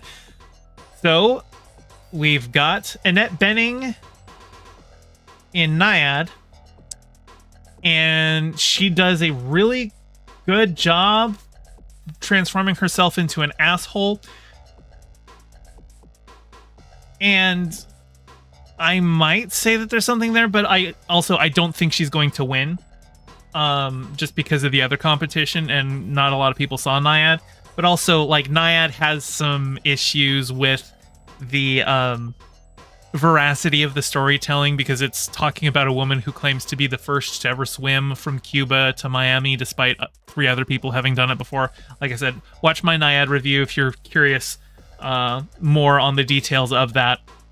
She did a great job in this film. Fantastic job in this film. Honestly, I'm surprised this film didn't get nominated for Best Makeup. But yeah, I don't think she's winning this one.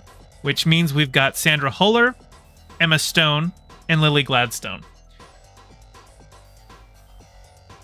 And if you watched my review of Killers of the Flower Moon with Demon Mama, this was something that I said in that review, and something that I also said to Demon Mama as we were walking out of the theater, that Lily Gladstone is going to win this Oscar, but that I didn't necessarily think that she deserved to. And my opinion on that has changed. Not that she's not going to win the Oscar.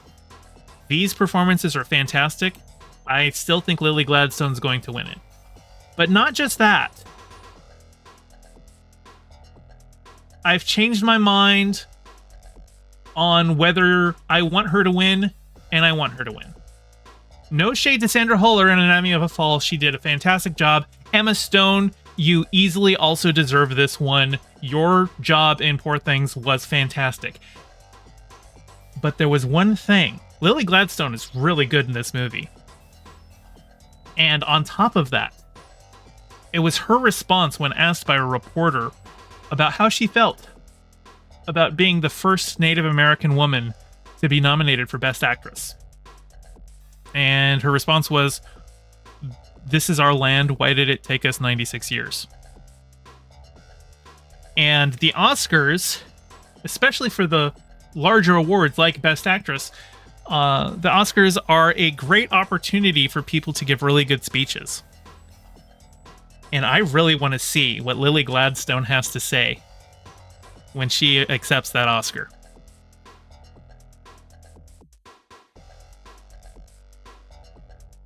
Emma Stone, if you win this one, I won't be upset either. You were phenomenal. But Lily Gladstone, let's give this one to you. Let's see what happens there. Leftist Al says, Lily Gladstone was so good you could see the gears turning in her head in nearly every scene. Oh, she played it very well. The reason that I thought that she shouldn't get it was because a lot of her role was literally just lying around in bed being sick. And so I didn't think she had been given enough material to be meritorious. of the nomination, but honestly, I think that's like a minor gripe at this point. Yeah, we'll see. Kurim fears of a snub. It's possible. Emma Stone very well could cinch this one. Interestingly, Sandra Huller, she's nominated for Anatomy of a Fall, but she was also in the Zone of Interest. And I can understand why she would be nominated for this one and not Zone of Interest, just because, you know, she was the main character in Anatomy of a Fall. And she was just she was the wife of the main character, although she's a pretty prominent character as well. But also, like, I don't think anybody's winning awards for acting in Zone of Interest because so much of the film takes such a detached view of the people. Because it's like locked down cameras, fly on the wall, distant perception of everyone. It tries not to get you too much into people's heads or too close to them. And so because of that, you're not getting as full enriching a performance from actors. Like, they aren't getting close-up shots where they can really show their chops. So it doesn't surprise me that nobody was nominated for Best Actor for that film. And I don't think that's a negative on the film. It's just a reality of the way that film was made doesn't lend itself well to actors getting accolades for it. We've got Best Director. Jonathan Glazer for the Zone of Interest. Interestingly, I found out that Jonathan Glazer directed the that famous music video for Jamiroquai, Virtual Insanity, the one where the couches are moving around on the ground the entire time. So yeah, he went from that to a Holocaust movie. That's quite interesting. We've got Yorgos Lanthimos for Poor Things, Christopher Nolan for Oppenheimer, Martin Scorsese for Killers of the Flower Moon, and Justine Triet for Anatomy of a Fall. And I don't think Justine Triet is going to win this one. I'm not going to click over here yet, but she is my personal pick. Specifically because when it comes to gender representation in Hollywood, it's so skewed male in the director's chair. It's so skewed male in the director's chair that I think we need to see more accolades given to women, specifically to get that more in balance. And also, she directed a fantastic film, and she wove a really good story. I don't think she's going to win. Who among these four is going to win? There's obvious arguments for any single one of them. Oppenheimer has, I think, the most nominations, or like Oppenheimer and Barbie, I think, are tied for most nominations, maybe. So I think it's probably a very high likelihood that it's Christopher Nolan, but I also think Yorgos Lanthimos might cinch this one. It's really hard. Like, honestly, any of these directors would deserve it. So I kind of just have to go with who do I think the Academy is going to pick, and out of all of these, it seems most likely that it's going to be Nolan. So we'll pick Nolan, and the audience tends to agree, 72%, but I'm going to say I want Justine Triet to win. And here we are. The final pick. If you want my detailed thoughts on these films, I have reviewed all of them, and when this video goes out as its own segment, I will have linked in the description a playlist of all of this year's Academy Award nominated films, so you can see my reviews for all of them. So I'm not going to go too in detail into every single one of these films, because I've already done so multiple times, but we've got American Fiction, Barbie, Killers of the Flower Moon, Oppenheimer, Poor Things, Anatomy of a Fall, The Holdovers, Maestro, Past Lives, and The Zone of Interest. Hey, Trans Girl Jade, how's it going? Okay. Who do I think is going to win this one? I'll start by crossing people off that aren't going to win it. I don't think it's going to be The Holdovers. I don't think it's going to be Past Lives. I don't think it's going to be American Fiction. I think those are all good films, but especially American Fiction, out of all of these, I would say is the weakest. So it's not going to be any of those.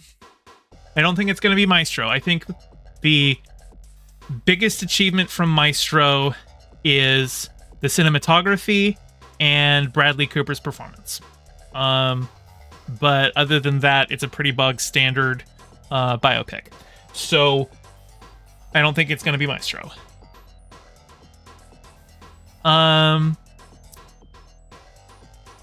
The obvious choice would be Oppenheimer, but also the Oscars really love Holocaust movies. I know that sounds messed up to say, but like they really love their Holocaust movies. And so for that reason, out of all of these are all really good movies. I think it's going to the zone of interest. Now, obviously Oppenheimer is a very high likelihood of getting it as well, but I'm going to make the risky call and predict that it's going to be zone of interest that wins. Who do I want to win? Poor Things. Poor Things, easily one of the best films that I saw last year. I can't recommend it enough. But pretty much everything here was really good. You should see all of these films. Yeah. But those are my predictions. And if you want to find out with me which ones I got right and which ones I got horribly wrong, the Oscars are this Sunday, and I can't live stream them because, you know, I'll get immediately copyright taken, but I can watch them on my Discord. So we've got an event this Sunday at 4 p.m. Pacific. That's when the Oscars start. I am going to be doing a special Discord stage event. I will be recording it on OBS so that I might turn it into a segment later, but come join my Discord. The link is in the description of this VOD or of this video. And join the Discord, hang out with me. We will watch the Oscars together. We'll throw popcorn at the screen. We'll get mad. We'll complain about who they picked to present the awards. And I don't know, maybe we'll have another Will Smith moment. Wouldn't that be fun? So anyway, those are my predictions. If you want to watch it with me, join the Discord, and we'll all watch it together this Sunday.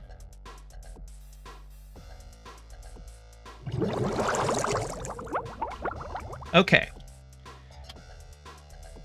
Now I need to use the restroom, and after that, we're gonna play some video games. So, don't go anywhere, but I have to pee and get Jedi Survivor started.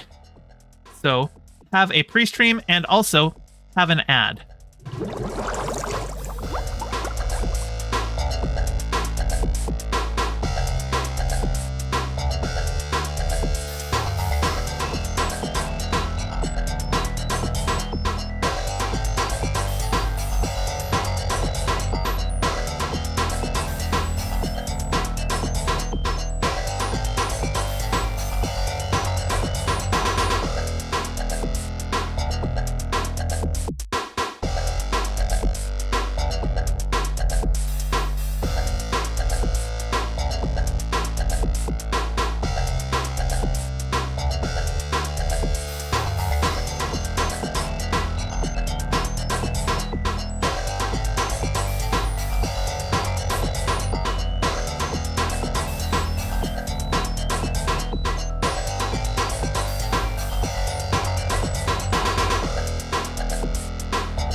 right.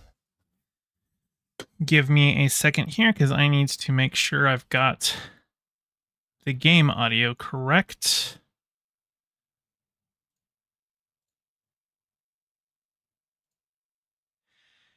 Okay.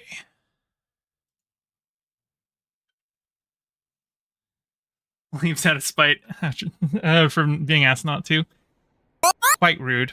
Hey, thank you so much, Bees, for the $5. I'm sad. Here's some money. Well, hopefully, giving me that money will make you feel better. All right. First things first, let's make sure that the audio... Okay, game volume is at 50%. I think that's probably good. Doesn't look like there's any... The last game had a choice between like 5.1 and stereo and headset, but it doesn't look like this one has it. So I did play a little bit of this game already. I played up to the first boss just to get a feel for the graphics. I'm not playing at full graphics, but I do have ray tracing on, and I haven't done this while streaming, so we'll see. Actually, hang on, I just realized I don't need to be recording this part of the VOD, so I'll stop my recording. Hopefully that will limit the resources, but like I said, because it's ray tracing... Oops, no, I want to keep ray tracing on. Yes, I did fix it. Ray tracing is expensive in terms of computation power, so we'll see how it goes. We'll see. If I start getting a lot of dropped frames, I might turn it off, but I tried it without ray tracing on at first, and the lighting does not look good. The lighting is very optimized for ray tracing, so we might lower other details. Anyway, let's start a new journey. So, I think I'm gonna go with... There's the story mode, which is the easy one. But I'm also not very good at Souls-likes. I'm not gonna do story mode because that's the easy mode where you just spam attacks until you win. But I played the last one at Jedi Knight level, but they added a new difficulty called Jedi Padawan. Now I can bump it up later if I find it's too easy, but we'll start with Jedi Padawan. Force interaction hints, navigation hints, dialogue line skipping. In conversation, pressing A skips ahead to the next line of dialogue. Does not affect cinematics. This can be toggled on or off at any time. I'll keep it off. It's my first time playing, so I want all the dialogue. The force interaction hints displays which force ability is required for environmental puzzles. I'll leave it on for now. If it gets annoying, I can turn it off.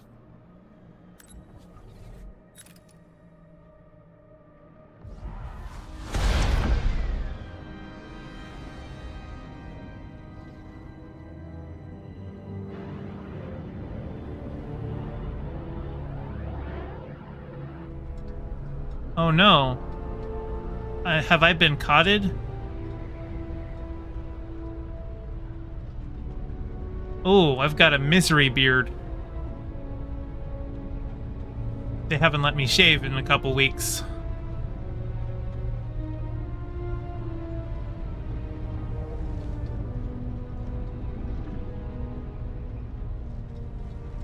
Also, this looks like Coruscant.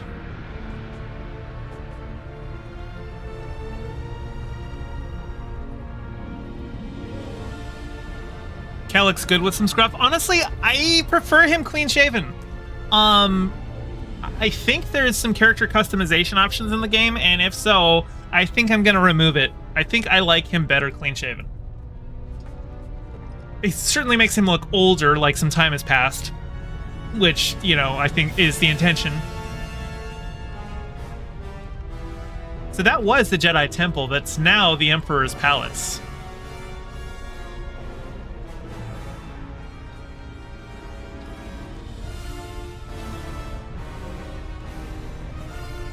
And he still got that neck scar from when the blaster hit him during the Purge.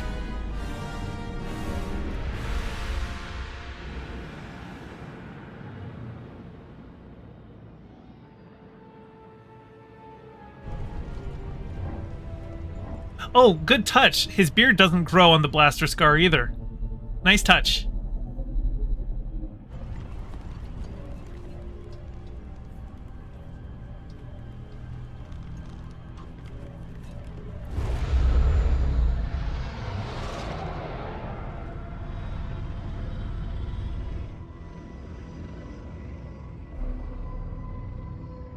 We are going into the Coruscant Undercity. Or whatever it's called.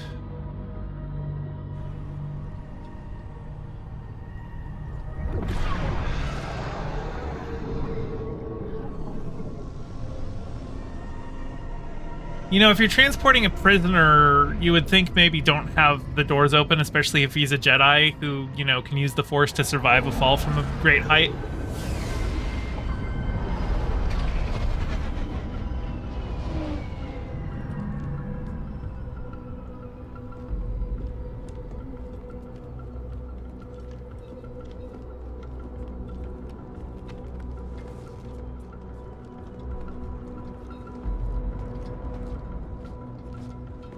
But open doors are fun. I mean, it does give a more cinematic view. Sarah's on lockdown.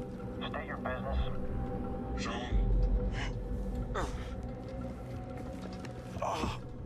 Believe the rumors.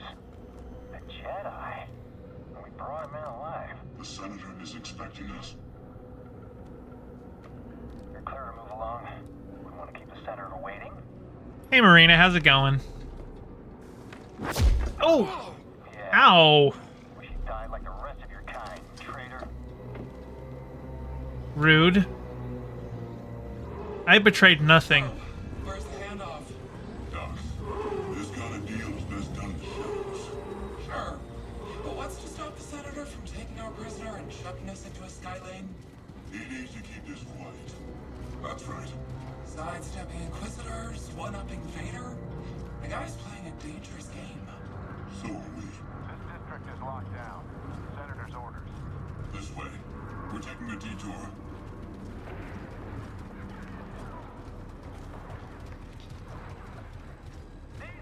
All the cables hanging from the ceiling.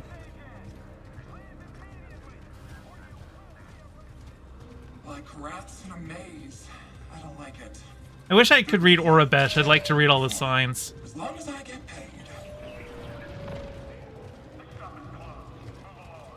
I have rights, you know.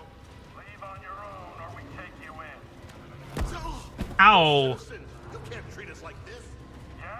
I didn't think that the leopards would eat my face. 2046 has seen better days. War's expensive. Someone's got to pay for it. Greetings. I am Senator Darho Sageman. I Hard enough represent to make ends meet in this galaxy. Not according to the prosperity propaganda. and security. Pipe down, prisoner. These are the bedrocks of the Empire. Oh, that's same species as the Grand Inquisitor. When terrorists Can't believe I'm about to meet a senator. These days he rarely shows his face in public. Good thing he's making an exception for us. Huh? We've got something that'll bring him favor with the Emperor. is I see it.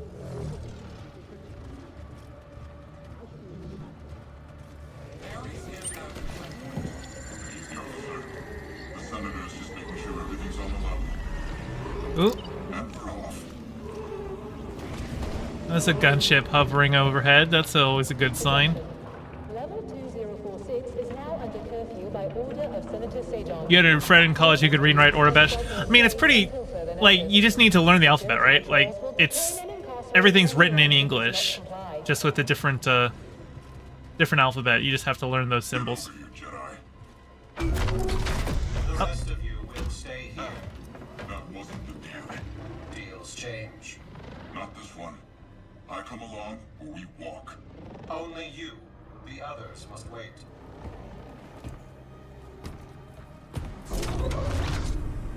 Terrorist. You gonna let him call you that? Ow! That's enough. So where'd you find him? Night market. He was trying Oh, to there was a buy little like drop in food frame rate, but from that's okay. Chagrin We'll see how it goes. How'd you make the arrest? Jedi have to sleep, same as us. When the Senator gets a hold of you, you'll wish you were dead. Always nice to meet a fan. Oh yeah, I'm getting a lot of frame rate drops. Let's see how this goes. It might just be because it's loading a new scene. Seems like it's okay. This way, Jedi. Well, you're pushing me into it. Mind your business. It's my business. The prisoner needs to be in mint condition. The Senator requested I bring the prisoner to him alive. He is breathing, isn't he? Droids. Oh, hey, now we're in a cinematic. Yeah, I'm getting a lot of drop. I'm gonna... Hang on. I'm actually going to...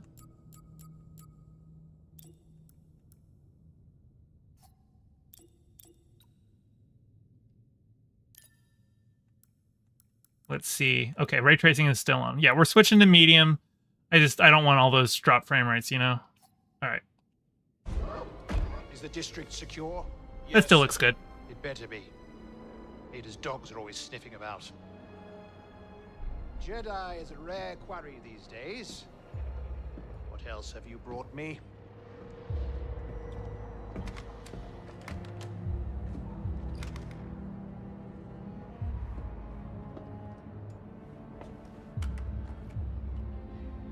Lightsaber. See that he is paid. It's been a pleasure, Senator. Hope this isn't the last time we get to do business together. The renegade Jedi Cal Kestis. You have made quite a name for yourself. Sabotaging weapons depots. Based. Disrupting supply lines. Based. Flaunting this for everyone to see. The failed coup on Norset. That was your doing, wasn't it? What do you want, Senator? A confession? You already know I've been working with Saw Gerrera. The partisans. Before I deliver you to the Emperor, you will lead me to the remaining Jedi. I already destroyed that list. Can't. It's just me. No use resisting. I'll find out one way or another. Sometimes all it takes is a speech. But in there, I have other tools at my disposal. Or maybe I'll just use this. Your master's lightsaber. Jaro Tapal, a traitor like you. And to think one day our children will ask, what is this thing? This relic of a corrupt institution. Hey, BD1! By Oh, its he's laying a bomb. arrogance. Or something. Arrogance is a trap a lot of us fall into, Senator. I'm sure the Emperor won't mind if I deliver you to him in pieces. What? Did you really think you could capture me? You've got classified military intel stored on your yacht. This whole thing was an op. Right to me. Thanks, BD. You'll burn for this. That's mine. Okay. Stop the Jedi! And...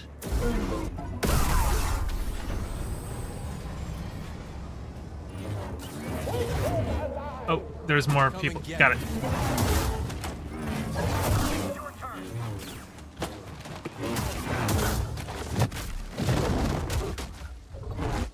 Ooh, brutal. That all you got, Senator? Come on out. We'll talk. Next one.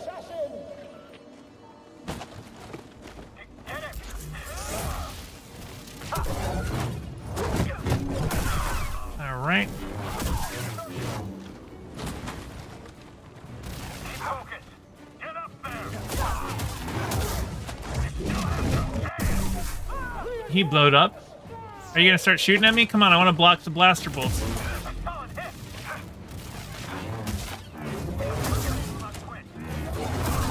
Ooh.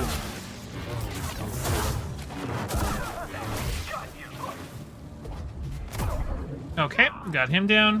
What's next? Nice of them to come in one or two at a time. Yeah, you know, they're polite. Not so fast, Senator. Hit it, BD. That's right, BD. Oh! That looks like an Now EMP. it comes to us. It's coming a little hot.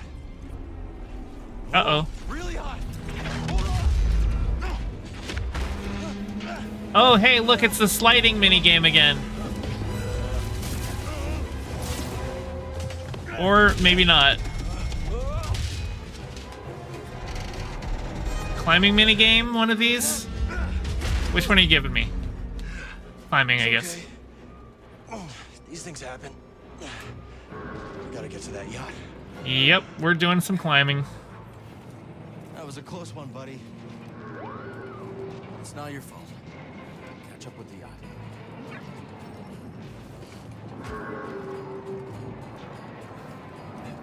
Doc, where's the senator? His yacht's gone. Yes? Negative. Call it in. What about the prisoner? Could be with the senator. Or... Where am I going next? confirmation before the senator's comms are back online. See anything? Nothing yet. Wait, where am I supposed to be going? Soon on these docks by now. Maybe this is a court Oh, up here. attack. Yeah. There we go. Maybe.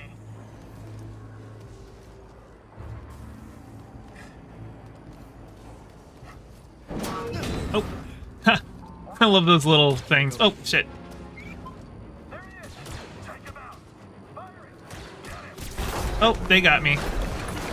Oh, I thought for sure I was going to get a sliding minigame now, but guess not. Alright. Oh, I don't have the map access yet. Okay.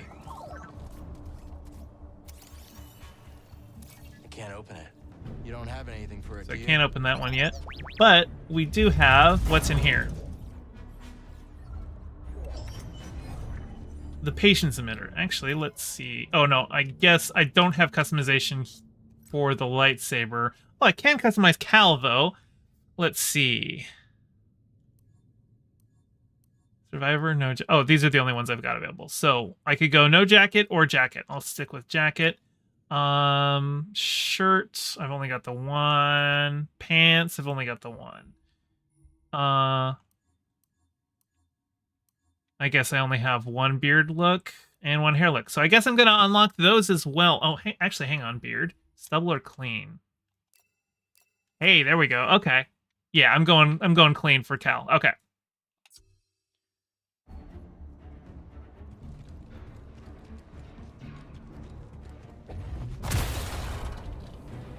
We gotta find that yacht before the Empire does. Is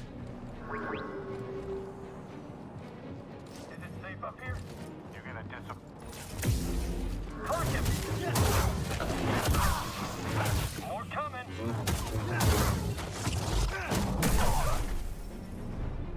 Oh, and press up to heal. Okay. I was not watching my health. Press A while in the air to do a Jedi flip. Okay. Got stashed. Hope it's worth the risk. You never give up hope, do you, buddy? Oh, I guess I wasn't supposed to go that way. I don't know. It seems like... Oh, yeah, of course. Up here makes more sense. What do we got? No. Guess we're going this way. Oh, actually, we're going up here, aren't we? Okay. This is one change that I don't like. Normally, in Jedi Fallen Order, if you climbed up to the top of a thing, it would automatically climb you over. But here, I'm holding up, and it's not bringing me up. I actually have to press A to climb on over. So that's a change. And like, I don't necessarily dislike that being the control scheme. I just don't like that they changed it from how it was in Jedi Fallen Order, you know? It's not the expected way for the gameplay mechanic, you know?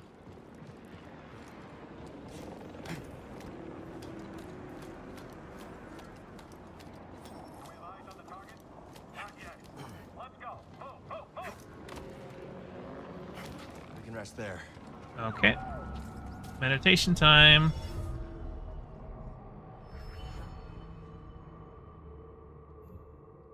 I know how meditation points work. You don't need to tell me.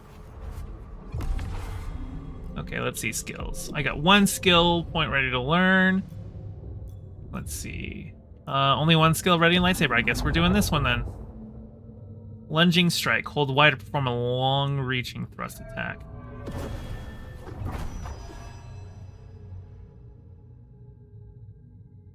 Okay. Looks like we've got a lot more to our skill trees this time.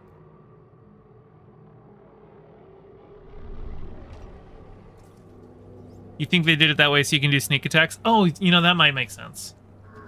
Obviously, I haven't gotten to that point, but I could see that being an argument. I am just exploring everything. Do I have the map? I do have the map. Good. Oh, and there is even a path up here, right? Yeah. Oh, actually, this is where I came from. So there's that green path, and then there's something to climb up.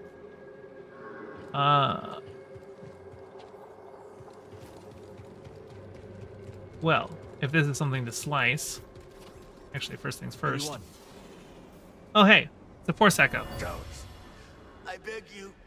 I fought in the war. I doubt that. Now clear out. Senator's orders. Oh, that's it. Blast them.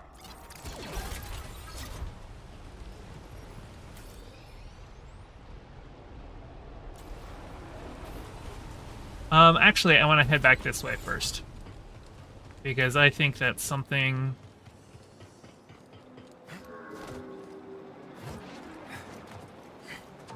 Something special up What are here. we looking for? Suspect's male. Was last seen on Dock 27. And they say he's a Jedi. Well, that would be the sneak attack.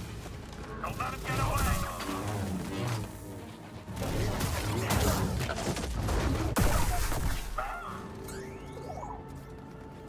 What do you got for me?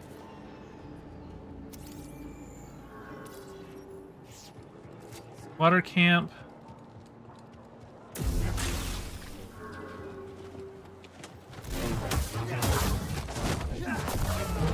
Oh, I cut off his arm. Nice. I'm actually going to head back this way. I think this is actually the way I'm supposed to go, so I'm going to head back the other way.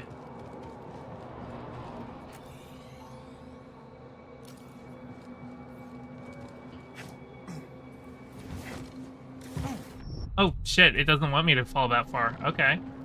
Rude. I guess...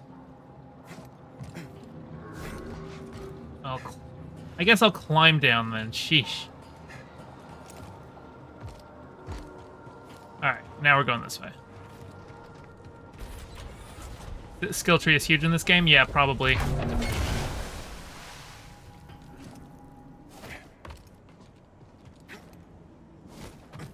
Hey, a chest. What do we got in here?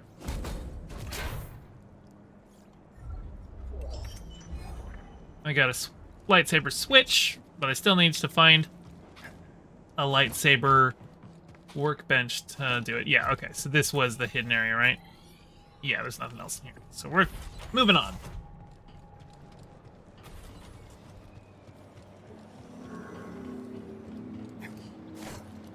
I do like that this game starts you out with all of the abilities that you had to unlock in the first game. You just already have them. It's good that I am not starting having to earn them again.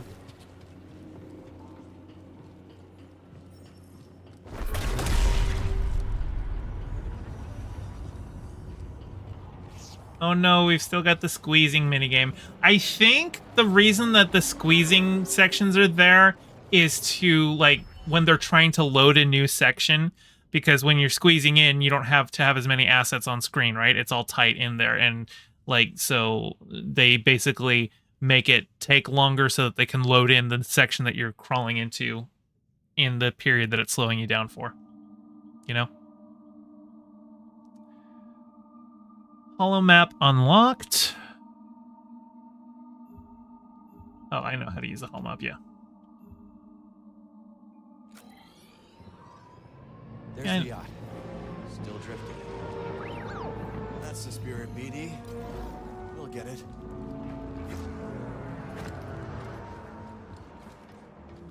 You want to get a bite out Your weed isn't doing much for you today? I'm sorry about that. Hang on. Oh, I'm going up here. Oh, nice. This is new. Climbing. Where am I going? Oh, I guess I'm dropping.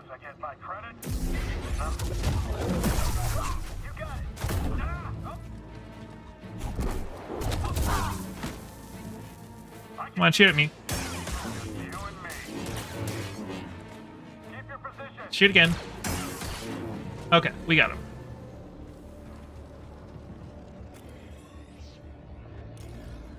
I guess this is the way we're going.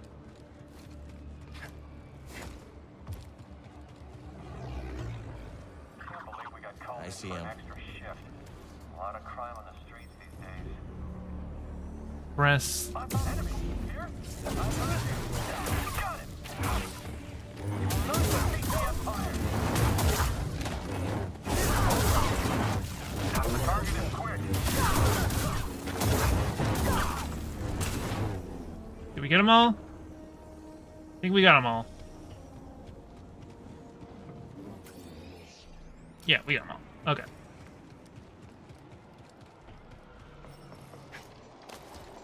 There he is. Shoot to kill. Come on. Okay, I want to try this again. There we go. Cal runs out of block stamina. Okay, that's fine. I killed him.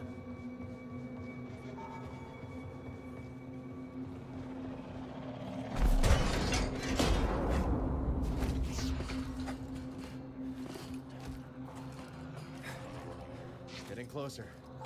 Hanging in there, BD? Don't look down. Oh, hang on. So climb the ceiling. B, drop the wall. Okay, okay. Oh, shit. Cinematic time. Got you, traitor. Yeah, sure.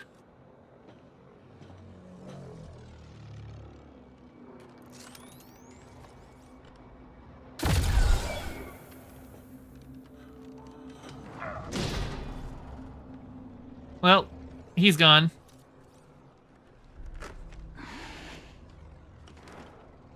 I don't know who that is. Took you so long. Bode. No, just hanging out, taking in the sights. Been a while since I was on Coruscant. Thanks, Bode. Part of the job, Gustus. I don't know who he is. He's a new friend. When I saw the dock collapse, I thought this heist might be over real quick. Why make it easy for him? Ah, Where's the crew? heading to the yacht. We'll meet him there. Oh, and Bravo said no comms. No comms it is. Bravo knows best.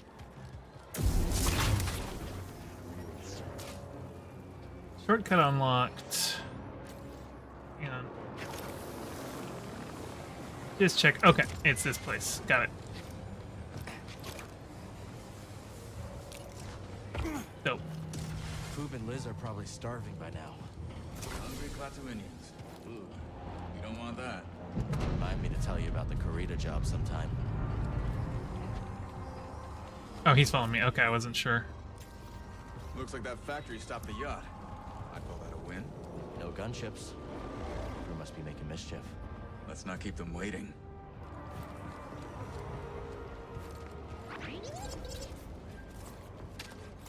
We're gonna get you across. That didn't work. Think What's you can this? knock down that crate? Worth a shot. Oh, I guess I get to command him to do things. All right, let's try this again.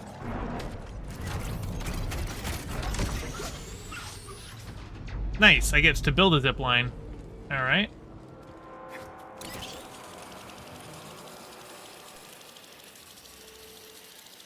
That jetpack's handy. Remind me to tell you how I got it sometime. Oh, wow. Okay, so I should have moved like that. the wall runs in this game are actually last a lot longer On my feet. than they do in Jedi Fallen Order. Stormtrooper patrol. Looking for us. Better us than the yacht, yeah?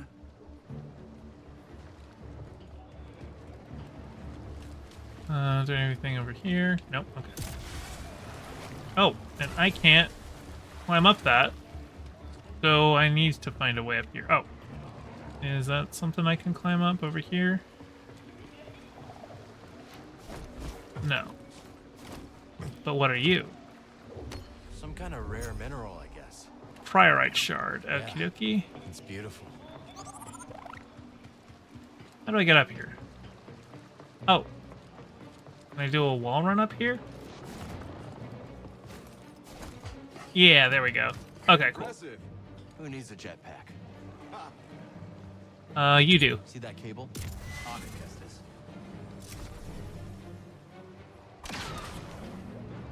Okay. Got you down. Ooh, what do we got?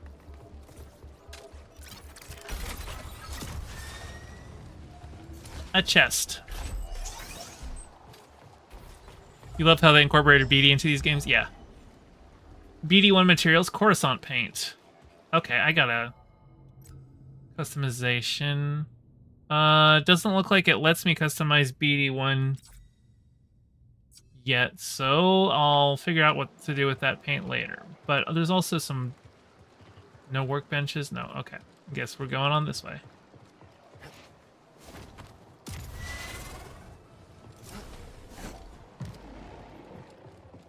All right, it was this thing.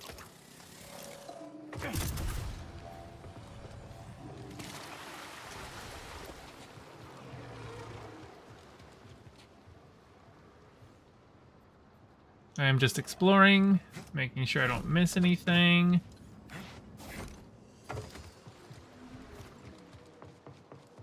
Okay. Bucketheads below. No going around them. Then we go through them. All ready when you are, Kestis. Guess we're doing it.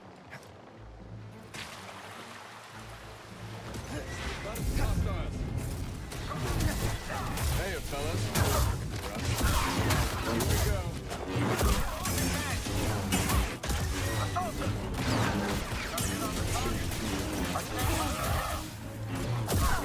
Oh shit.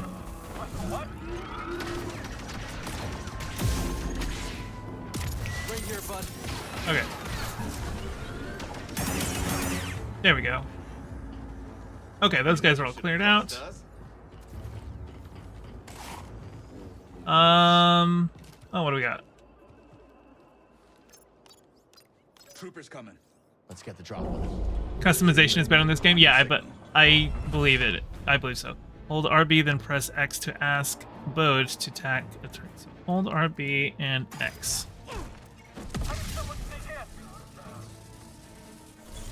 Don't let him escape. Okay. You can fight. Yep. Yeah, you too. I don't speak binary, but I hear you, BD. Team effort. Oh, what do we got? Let's try up that way. Quit reading my mind, Jedi.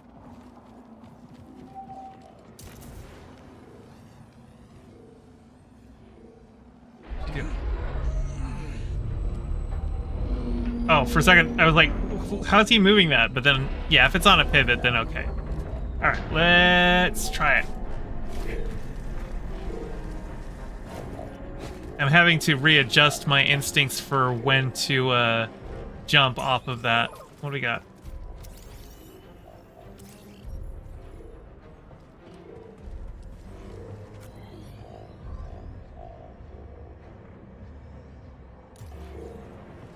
Oh, hey. I need this. I need to focus.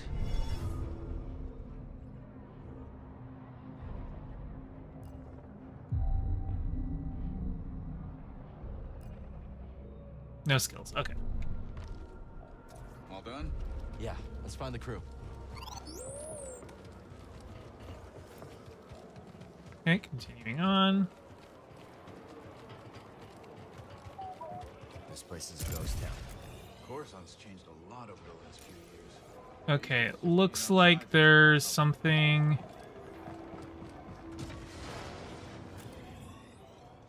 Okay. This is a shortcut that I will unlock to head back this way. But for now, I don't have it. So... Oh, shit. There we go.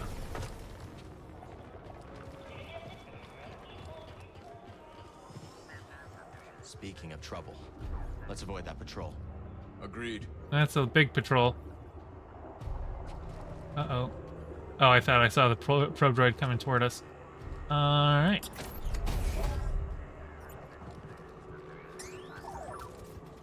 Got some company, and it isn't friendly. Ow, he blew me up. Rude.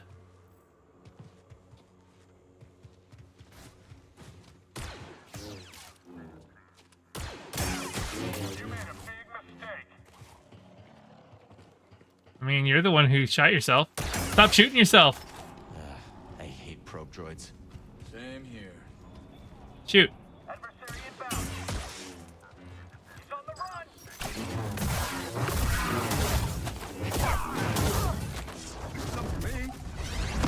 Oh, and we got a Sorry. combo. That was awesome. The game is rigged from the start. Okay, so BD1 doesn't scan any guys that I defeat. Okay, where are we going? Going,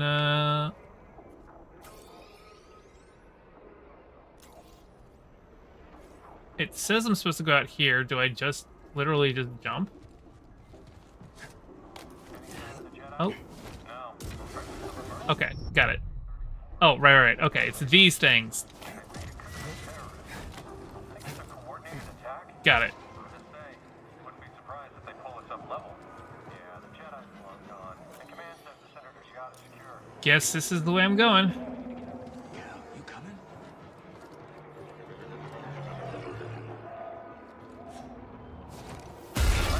Oh, balls. Guess,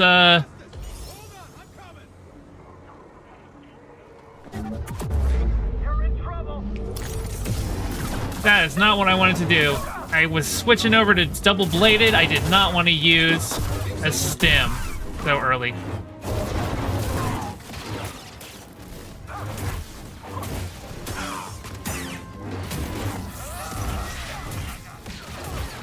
Just one hit. Move in.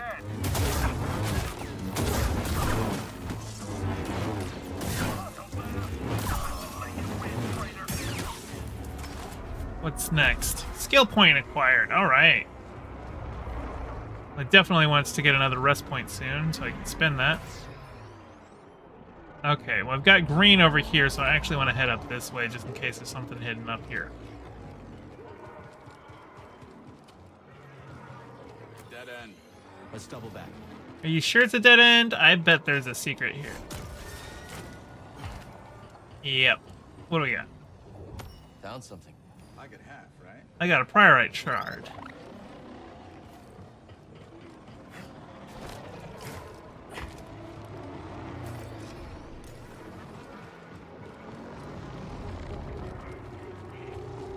Little help, BD. I definitely need... Oh, shit. Weapons free. Someone else attack him. Keep moving. Too fast. Don't give up.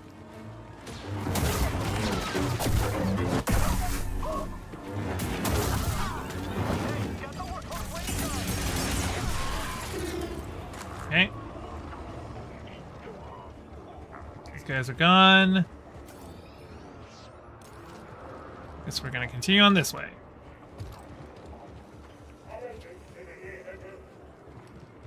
Now you have a little glow to you, so I think...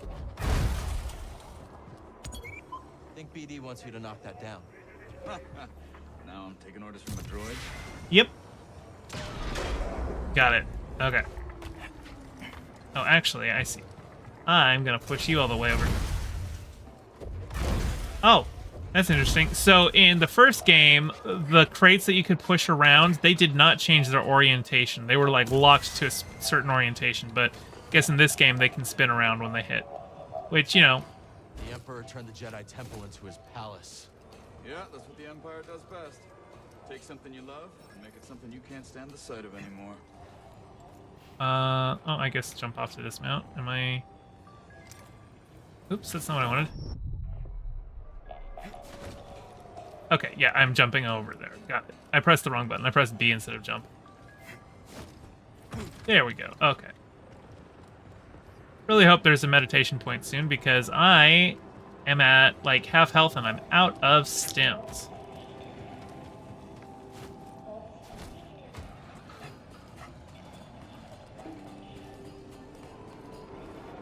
How long you been working with Saw Gerrera? Not long. A few jobs here and there. I can tell you impressed him. That isn't easy. I'm good at what I do, and I don't ask the wrong questions. Combination tends to open doors. Oh, wait, hang on. Oh no, okay. I thought I saw a green thing there, but it looks like it just... Wait, what is that? Something links up. Movable object. Okay, got it. Okay.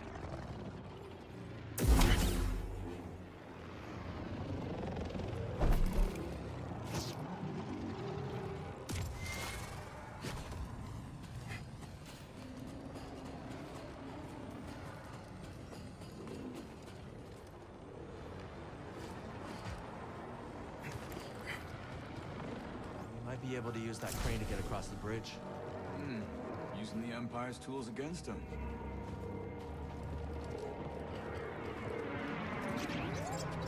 Oh, what do you got for me? A Jedi here? It's gotta be a prank, right? Word is there was an assassination attempt. Someone moved against the senator? Shortcut unlocked. Yeah. That returns us over here, which I... Oh, please tell me there is...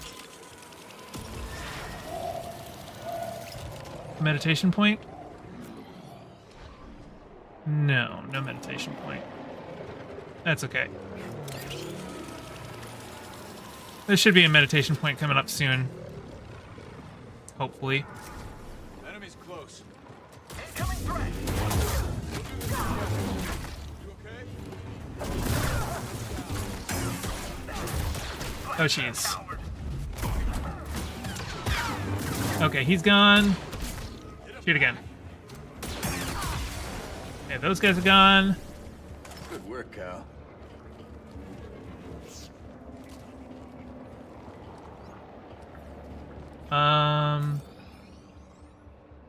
Oh, you know what? This is a shortcut.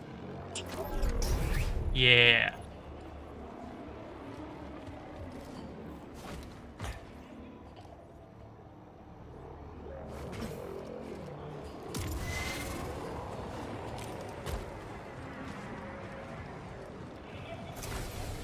I want this.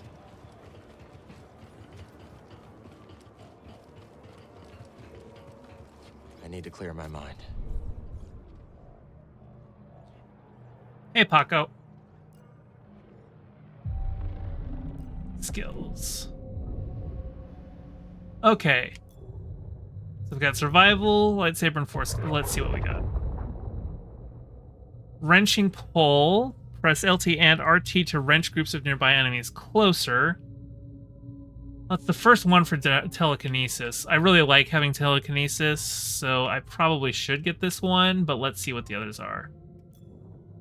Cal's maximum force is increased. It looks like there's another tree in the force abilities that it has not unlocked yet. So, resilience, this is survival. So we've got just maximum life. I think I want to do wrenching pole because I want to unlock the abilities. I like the abilities.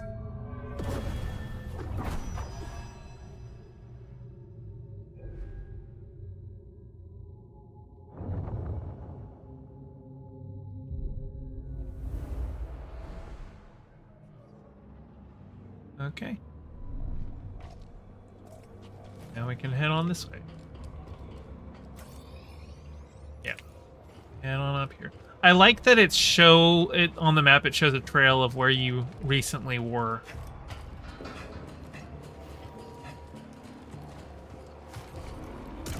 We gotta fight him, Cal.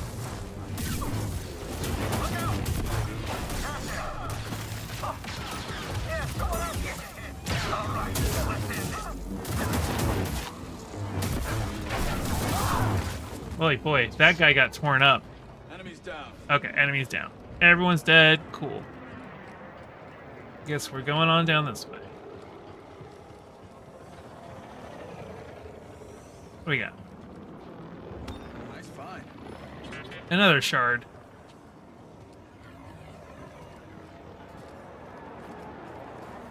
Resting also respawns. Yeah, I know that does. But that's fine. I was out of stims, so. Been looking forward.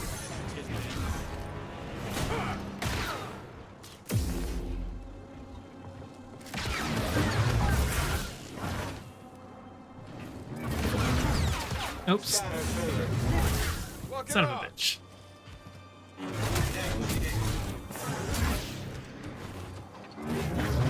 Oh, I was not close enough for that. I do not have the charging thrust yet.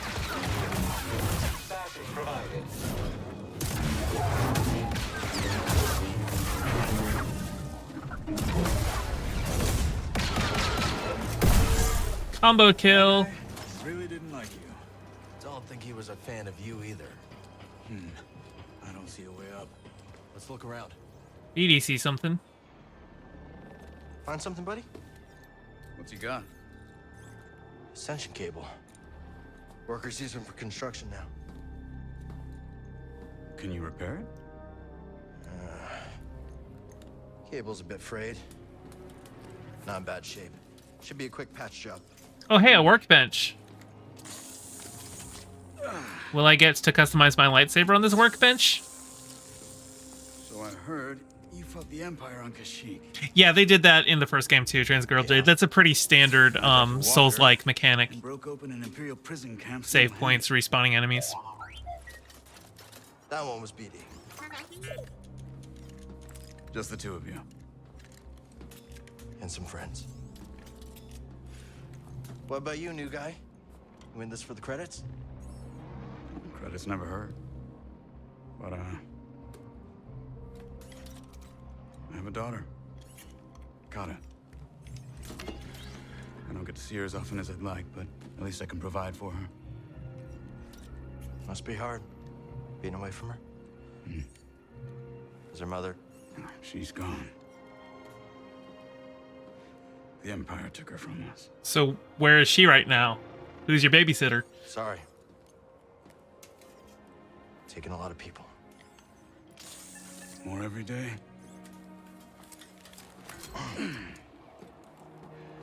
You ever use one of those?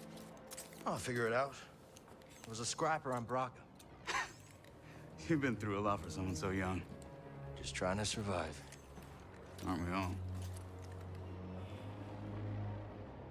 Okay, before I use this hook, can I use this bench? No? Usually, because in the first game, when you got to a bench like this, you could customize your lightsaber with it, but I guess it's not letting me do it. Alright. Nice. Good, I got a feeling you're gonna need it. Okay, that's a really cool indicator. The circle fills in the closer you get, and once it's there, shows that you can use it. Ooh, that is a cool ability. What do we got here? We can use that terminal to rotate the billboard. That wasn't so hard. Back to the bridge? Hope the crew's doing all right. If Gabs gets bored, he might slice into Imperial comms for fun. Is she that good? Too good. Syndicate trained. I think I'm gonna Guy on have the to wrong jump side of our this. employers. Nice. Bravo used to fly for the Republic. Ex-military. That explains a lot. Why'd you start working with Coop and Liz? Cantina on Norsid. Bounty hunter got the drop on me. Twins threw him down a mine shaft. Friends ever since. Oh, hey. Meditation point, let's go.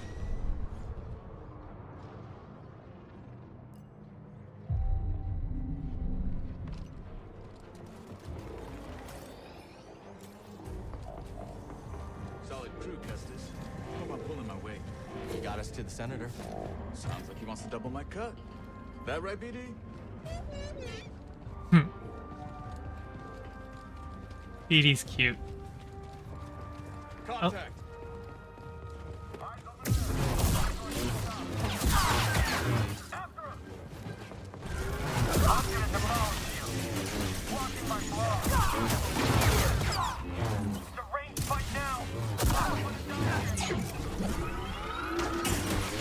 Got him. I think they're all dead. Yep. Where to next? Oh, this way. I guess I'm going the wrong way.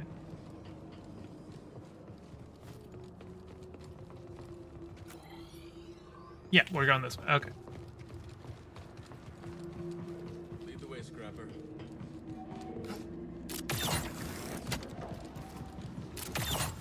God, that's so cool.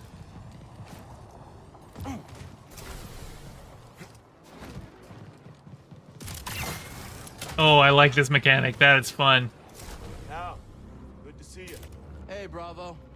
No job ever goes according to plan, does it? What's up with that? How's the new guy doing? Bit of a talker, but good in a fight. Huh, I'll take it. Gab sliced the yacht. Senator can't call for help, but he's locked in pretty tight. You try knocking?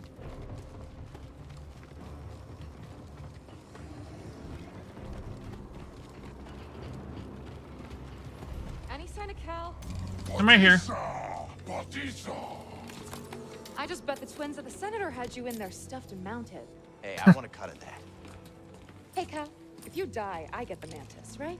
Sorry, Gabs. Not mine to give. That belongs to Grease. So what's the plan? That yacht's a Sayonara Ram City. Senator has military intel on his personal terminal here. Could give us a fighting chance against the Empire. Problem is, Captain's secure with blast doors. Even the twins can't pry those bad boys open. How are we getting in? You fellas got the yacht down, Jetpack. Then I'll work my slicer magic. With my lovely assistant. Oh, Petey, you're so cute. I'll I grab love a him so transport. much. Be back before you know it. Let's do this.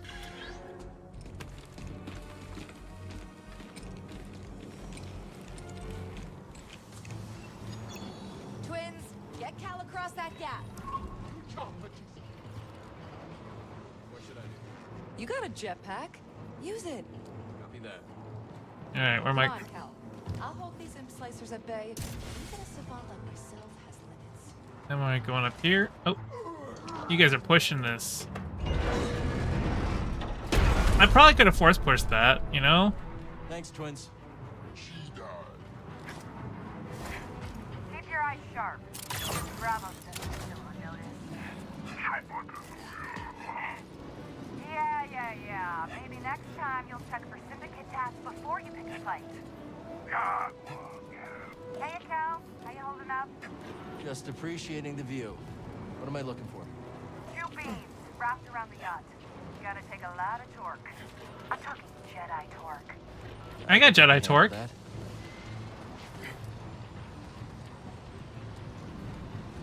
Hey, Cal. I tried to move those beams, but...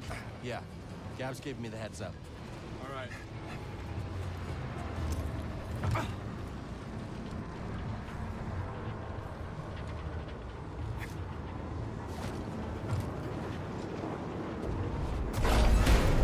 Oh, that one's gone. Can you tell the twins to pull down the yacht? On it. Duke, Liz, your turn.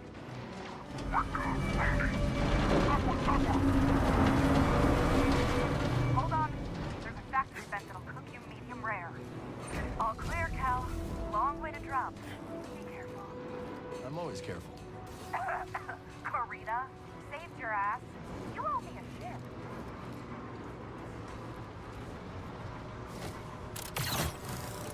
For the record, I loosened it up for you. Nice job, Cal. Hop on. We'll bring you down. Okay. I guess I'm going to be doing this. There we Come go. on, Gabs. Twin, yacht's all yours.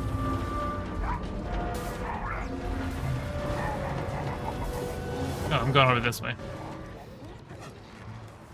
For a second, I was like, do I just write it until they move it? But then I realized, no, we've got a route here. Cruise in position, Cal. Ready to break open this Ramsidian. And now, time for me and my lovely assistant to show you how it's done. Yay! Gain access to the Senator's terminal. Probably going to be a fight in here, though.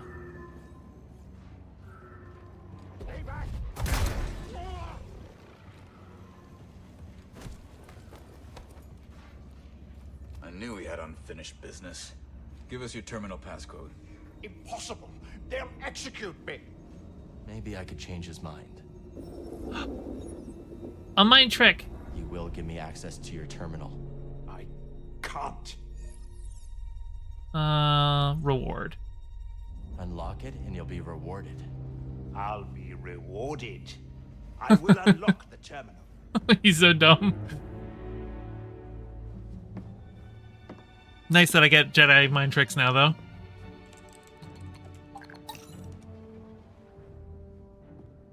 he moves, blast him. Oh, my pleasure. All right, BD. Let's see what we got. It's a lot of red dots. They're everywhere. Not the breakthrough we were hoping for. Years of fighting. Nothing we've done has slowed them down. What did you expect? You lost. The Republic is dead. It was killed by politicians just like you. Do you think I wanted Utapau to join the Empire? The compromises I made created a future for my people. I've been to Utapau, Senator. They spit your name out like a curse. At least they are alive. Why fight when you can't win? Surrender tastes bitter at first, Cal, but sweetens with time. Free me, and we'll cut a deal. Yeah, I don't think so. No, Senator.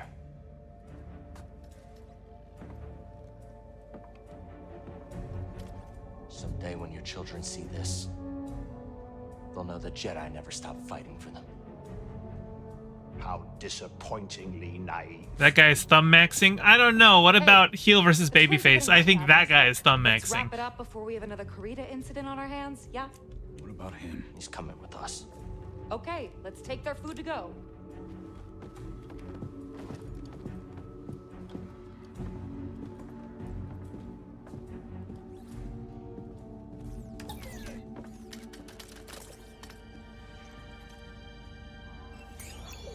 All right. Anything else in here? Ooh, sense an echo. Now, which tool of negotiation should I start with first? Oh, good. You call me sharp tongue. He tortured people. That's good to know. This one is blunt. Well, it will have to do.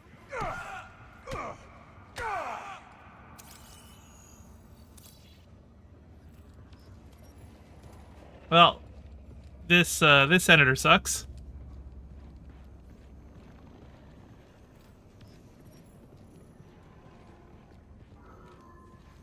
Lucky you, Senator. You've got a date with Saw Gerrera. Nice. He'll kill me. Yep. Oh, I don't know about that. Depends on whether you cooperate. That's a skill Senator's prize, right? Cooperation. Hey, Bravo. Get what we need? Yeah. Wonder what Saul has for us next. First, we gotta get this intel topside. How about you? What do you got for me? Is there time for a quick tour of Sejan's terminal? I could see if the Senator's got anything else we could use. And by we, you mean dirt you can sell to make some credits? You can fight the good fight and still get yours along the way, Cal. That's war. Maybe next time. Fine. But lunch is on you, and the twins are starving. What do we got over here? We got a plan for the Senator? Still thinking it through. We could always ask Coob and Liz to see whether the Senator can fly. Can he Let fly? me go, or your friends will suffer. Yeah, okay, we'll see about that. Oh, hey, twins, what's up? Batista.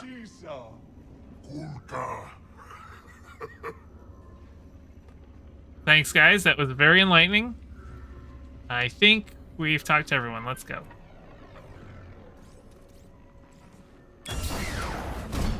I've changed my mind. We should always target the Empire. Yeah. Feels good to make a difference. No, they're loaded. Filthy rich. Make the huts look clean by comparison. I bet this senator has more credits. Oh no!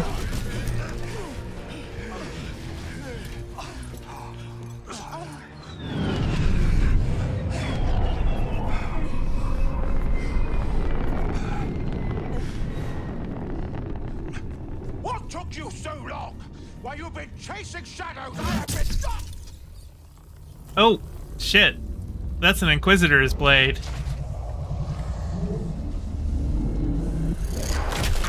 Oh, hey, Ninth Sister. You have been caught harboring a traitor.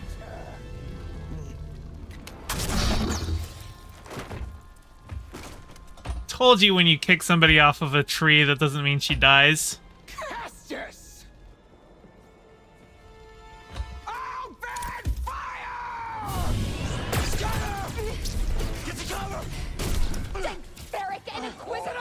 Yep.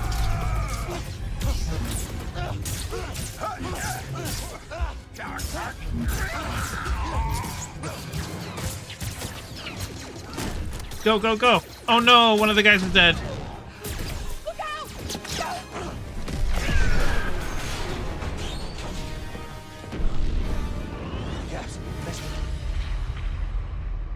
Oh man. That sucks.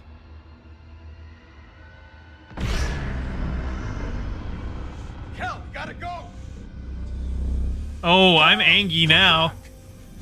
No. Cal, where you going? I'm gonna go finish the job that I started on Kashyyyk. Oh shit. Or not.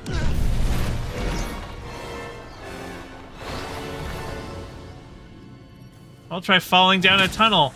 That's a good trick. Here's the sliding minigame. Oh, I don't want to go that way. Gotta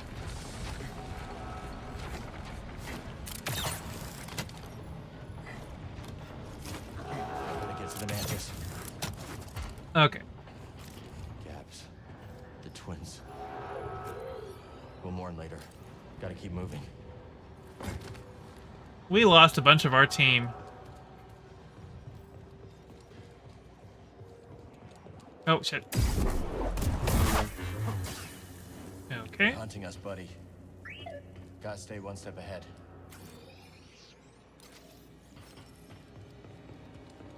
Jump toward marked walls to perform a wall jump. Okay. I'm not sure if that's my favorite mechanic. I'm just force hopping up a wall. I don't know. I feel like that could have been a little more creative, but checkpoint. Focus. It does look silly. Time to move.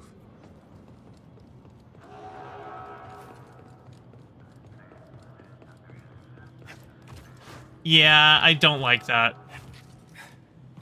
Unauthorized access. Activating security protocols.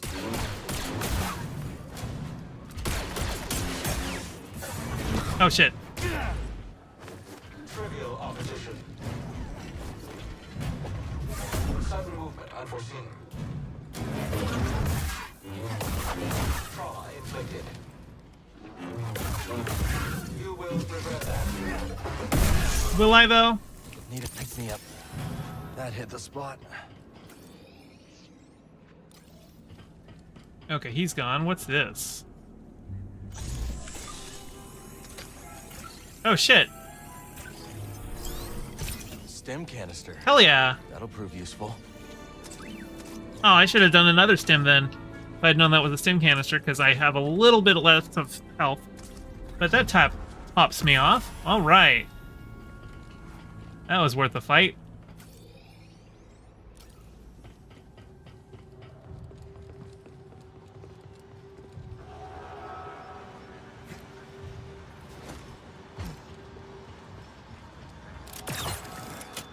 Actually, let me drop down.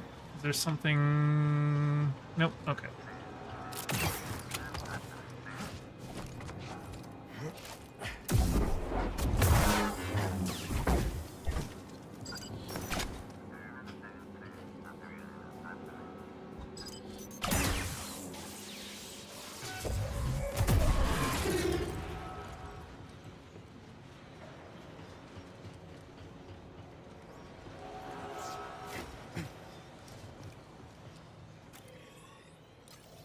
Continuing on this way then.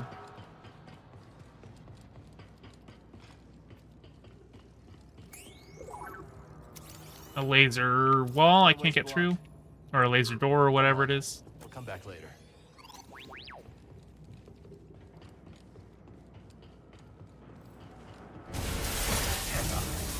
Oh shit. That is... Ow!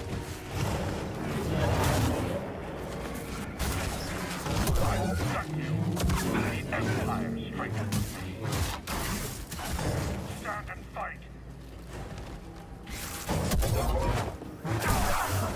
Okay, he's dead. Not today. Something Hey, BD1.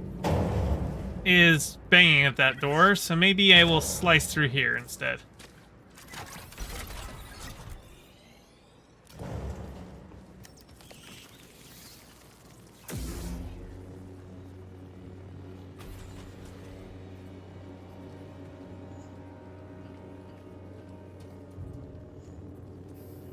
Well, that's something I can squeeze through. But also, hang on, what's over here? Oh, hey. You look like a secret. Go ahead, open the door, Fish. Well, I can't open it. It was showing red for me. But this... Force essence acquired. Maximum force increase. Nice. Okay. So that one didn't do a... You need 2 more or anything like that. That one looks like every time you find one of those, it just upgrades it for you.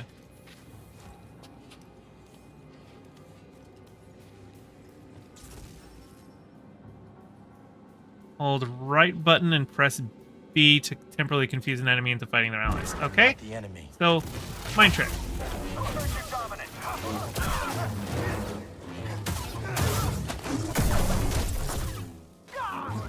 Doubt Seer expected me to use it like that.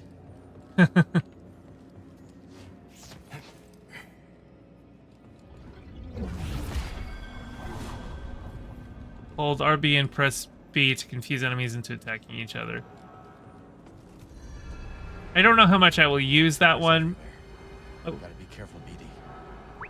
So I can grab those and ride those, but what's over here?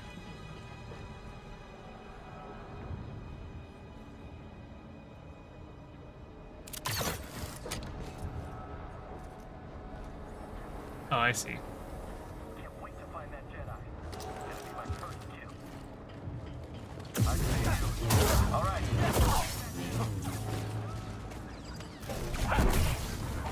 Feeling hurt? Oh shit, yeah. Using stim.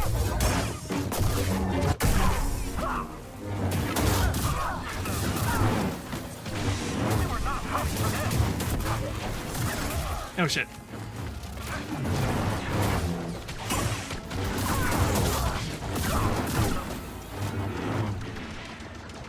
I damaged them. Can't be that quick. Okay, that guy's dead. Oh, he's...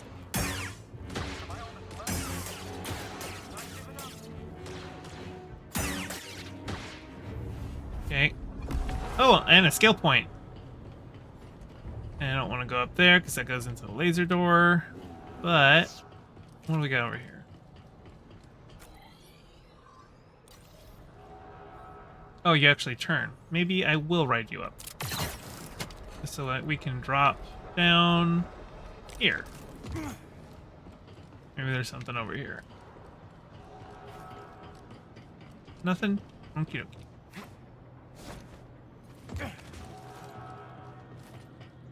Just checking.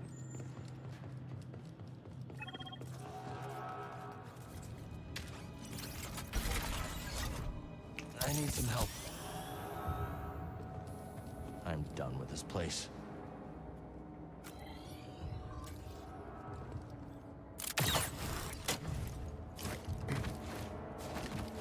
Yeah, that is a really stupid mechanic. I'm sorry. Whoever came up with that one, like, what the fuck?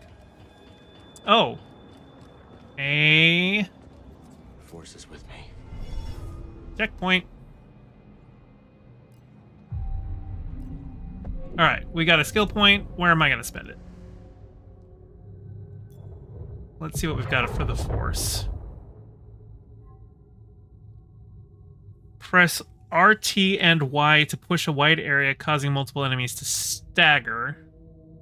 Howling push. Okay, yeah, we want this one because I love pushing guys over the edge, and I need howling push to do that.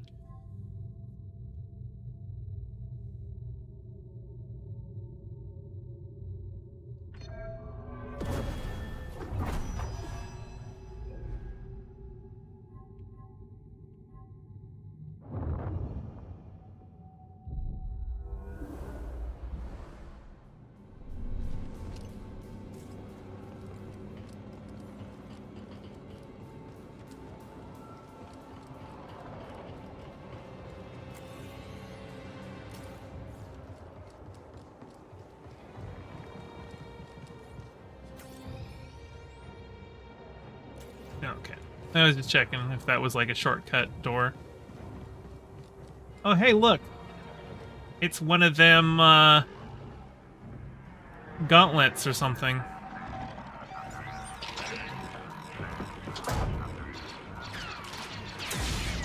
They want me. They've got me.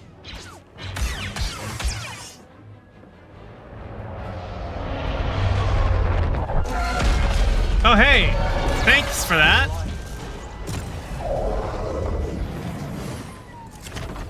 Cal, Good job, Bode. good to see you. All right. Oh, shit. We are surrounded by gunships. Keep that other gunship off my back. On it.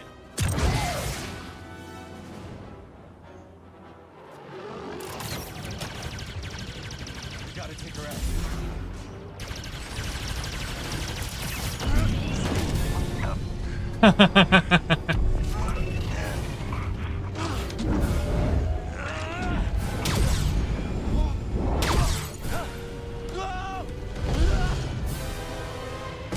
Ow.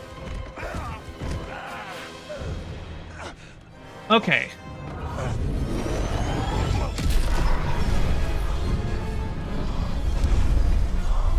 Blew you up.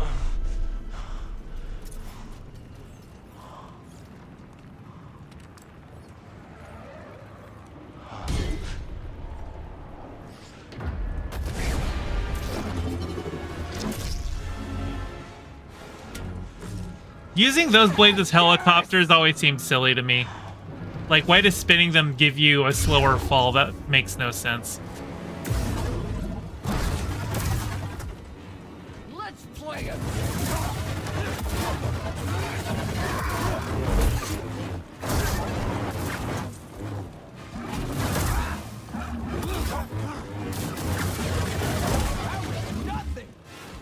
Hang on.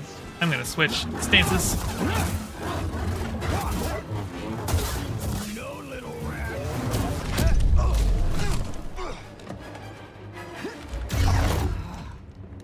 Impressive. But you're hurting bad inside, Kestis. I can sense it.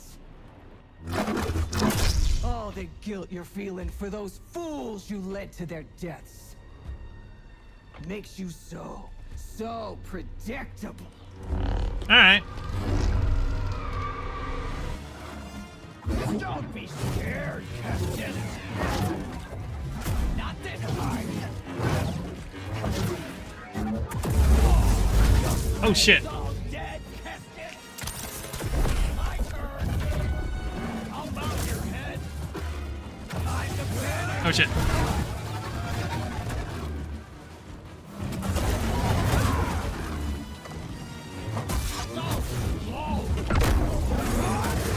Ow.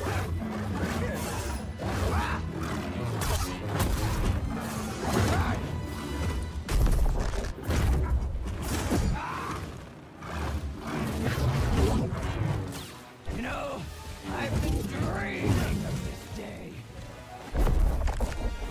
Come on. Oh, dear Jedi. Oh shit. I need to heal. You failed your friends. You'll fail yourself.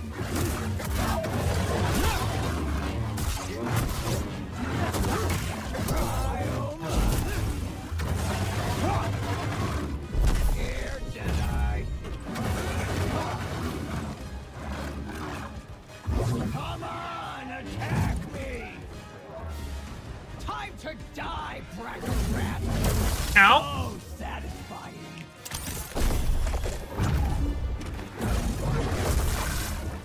Meet your fate. Ow.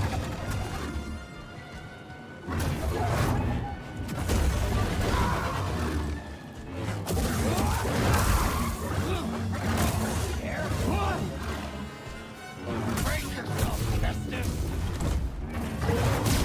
Okay, we got another hit.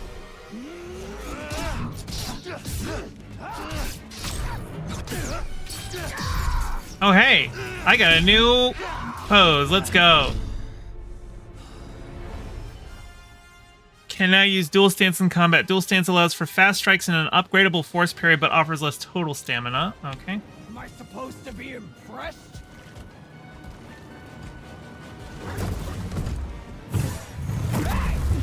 Ow.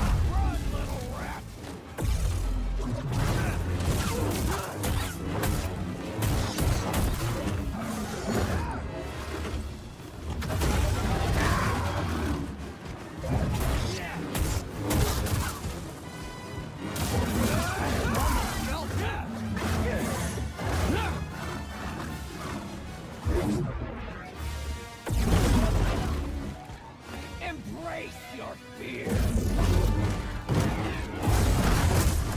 Ow.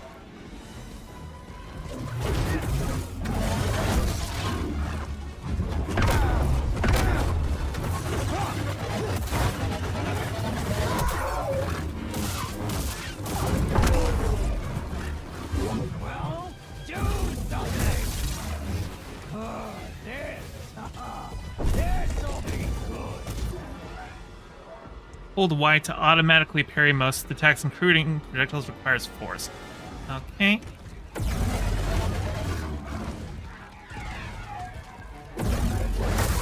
Ow. Most attacks. That was a red attack, though.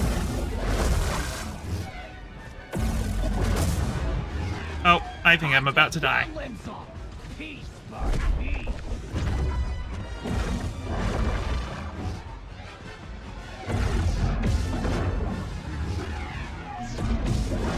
Oh, and I'm dead. Alright, let's try that again.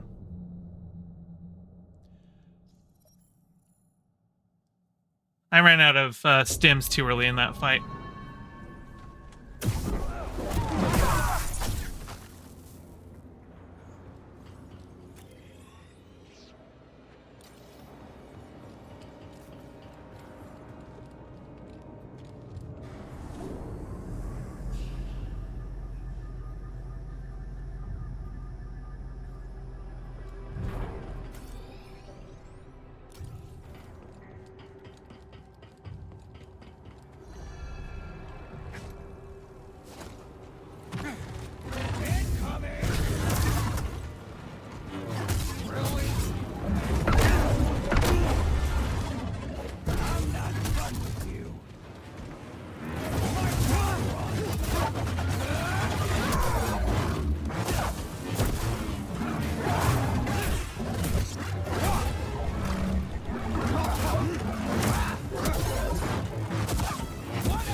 Ow.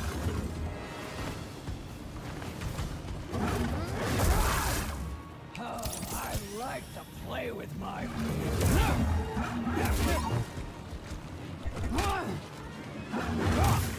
that sound. Alright, have a good night, Paco. Impressive. But you're hurting bad inside, Kestis. Okay, I already got blah blah blah blah blah.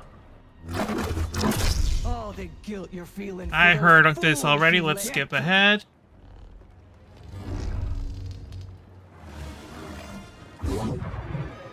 I don't. Your death will make me a legend. I really don't understand what I'm supposed to be doing here.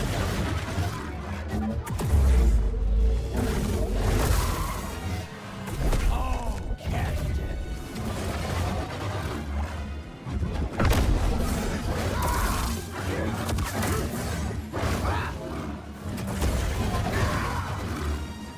Once around, always.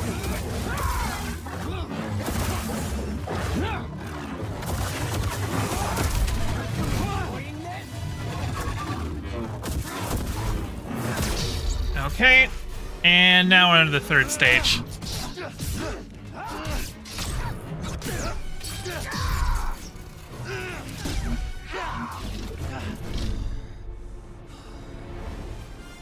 Learn a new trick?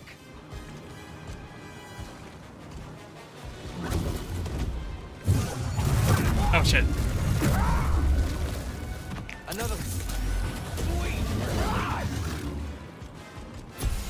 There we are.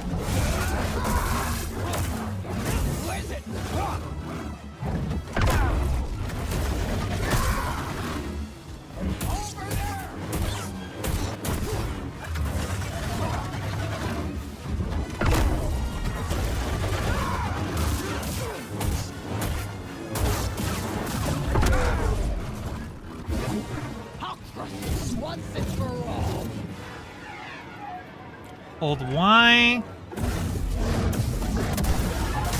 Oh. Masana! And I got her. Ooh, across the chest. That is not a good hit for her. You were a Jedi Knight before you betrayed our order.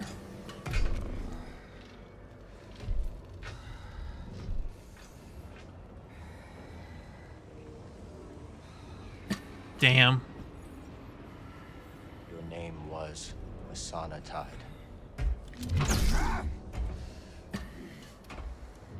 Yeah, she's just working off the anger until she dies. It's time to set you free.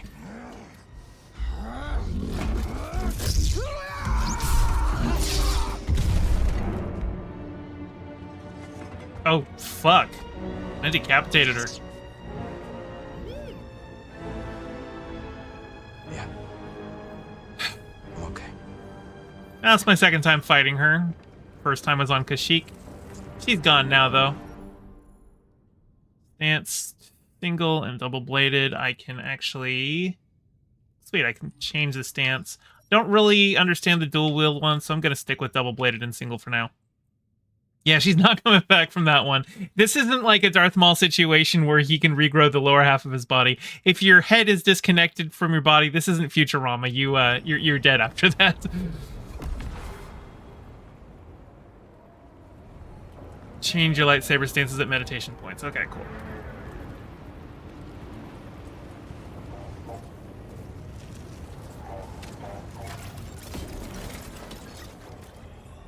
Double checking there's nothing else in here. Cool. It looks like if I get back here at some point, that is not... I don't even know what that connects to. It's something, though. I hear a gonk droid. I don't think there's anything else in here. Yeah, okay. We're gonna continue on through this squeezy point. You like how BD is Cal's emotional support droid? Oh, he totally is. Oh, the gonk is upside down. He's like stuck in there. Hey, meditation point. Let's go.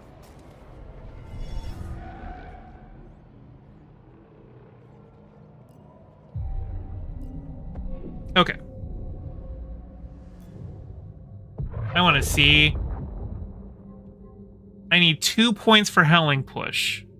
So maybe I will get another ability. There's Maximum Force. Confusion. Increase the amount of time enemies will attack other enemies will confuse. I don't think I'm going to use that one yet. There's Resilience.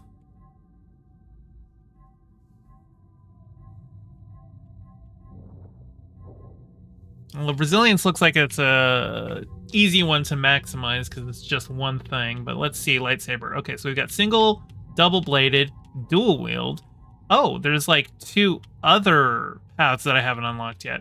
But let's see, what do we got? Hold X to deliver fast strikes toward a single enemy. Oh, that's kind of cool. What else do we got here? Lunging strike now reaches further. That might be good. 2-fold reflection plus LB just before contacts to reflect up to 2 blaster projectiles in a row. I think I want improved footwork. Although, what is this? This one needs 2 skill points. Cyclone Slash.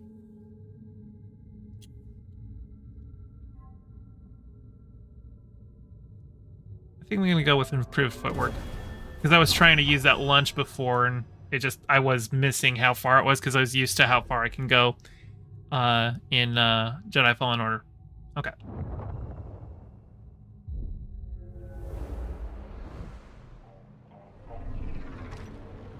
Let's go. I guess we're going down this way.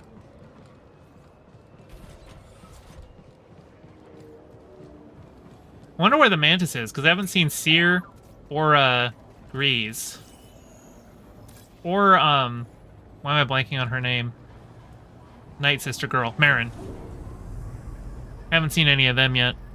Bode, Bravo. Are you there? Let's get back to the Mantis. Well, The others made it out. They'll meet us at the hangar. If not. that's the Mantis reference. Hang on, wait a minute. What was that? There is a thing down here.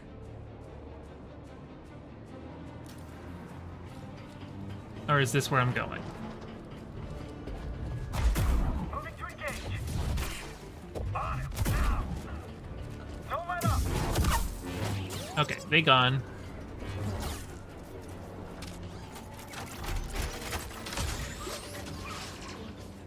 Okay. Let's go.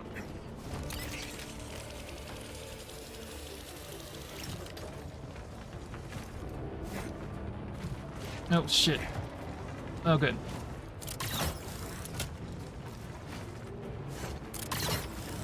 Damn, that's awesome. How'd you get down there?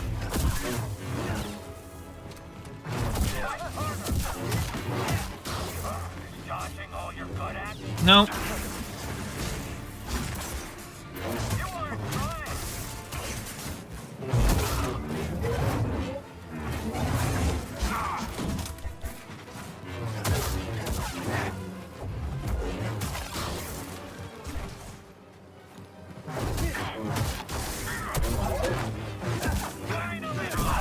Okay, he's dead.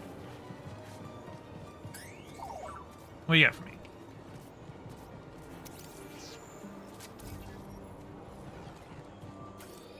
Air traffic control perch.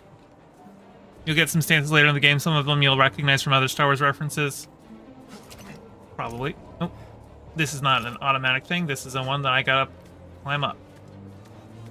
Some of these ropes, they just pull you up when you grab them. Oh, I guess. Doing this.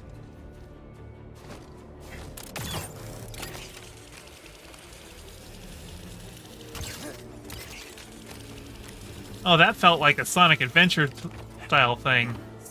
Swapping between rails. I guess that's where you want me to go, so let's see if there's anything down here.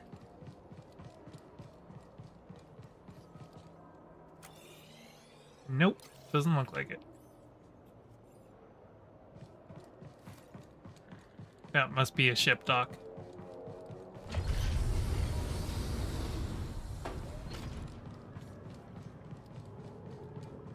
Hey guys.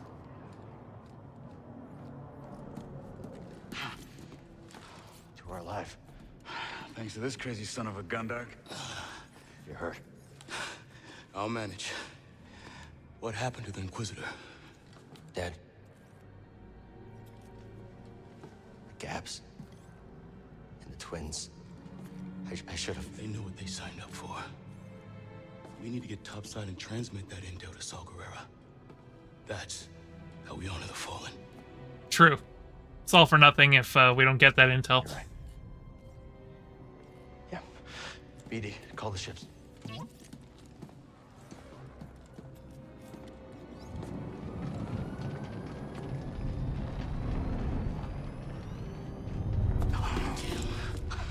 Not the valet service I was hoping for. Bravo. You got Overwatch? On it. All right. I'll draw the fire. You hit them when they aren't looking. Let's get some payback. See you in the next scrapper.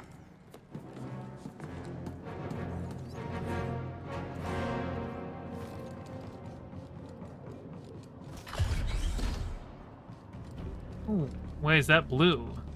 Is there something special about it? It's like a bug zapper or something. I feel like it's blue to highlight something.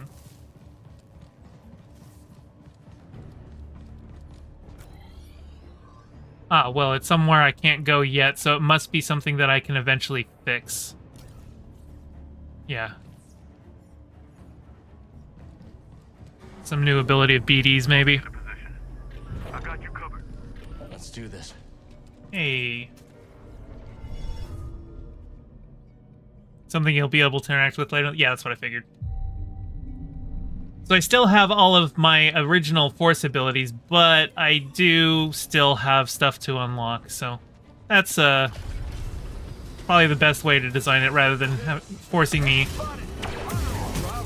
to redo shit that I already learned how to do in the first game. Oh, that guy's already gone. Oh, great. Just me then. Come on. Oh, he's already gone. We make a good team. Wait, hang on. There was an examine thing somewhere. There's the hangar. Hope the Mantis is in one piece. Got it. Is there anything over here? No. I imagine for a big action set piece, they probably don't have a lot of hidden things.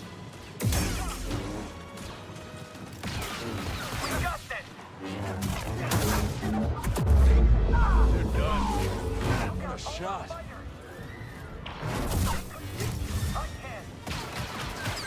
Yeah, you guys are dead.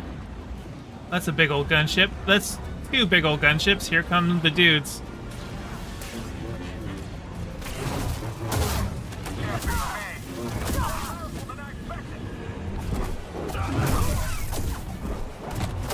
I love doing that shit. All right, Bravo, keep it up.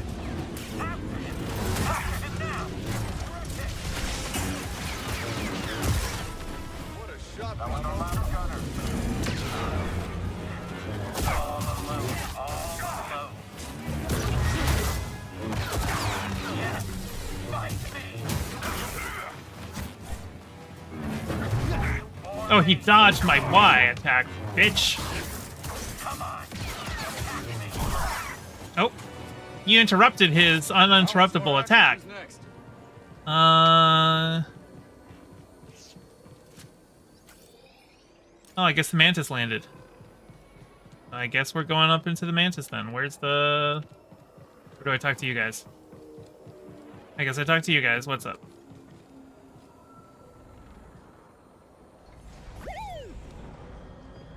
C-95. Nice. That one's all yours, Bode. Had a hunch this might be a hot exit. See you both in the air. Ready? This has been a great first date and all, but I still haven't gotten paid. Locator beacon? Got the other on the Mantis. When things cool off, come and find me. We'll settle up. Yeah. Sure, I can trust you. You saw the intel. A lot more work to be done. Looks like I made the cut, huh, BD? Bode? May the Force be with you. And also with you. Fighter, Cal. Let's see how well you fly. Well, who is on the Mantis? Who do we got? Oh, I guess I'm flying the Mantis. Where's Grease? How we looking, BD? Oh. Whatever it is, I'll have to wait until we get someplace safe.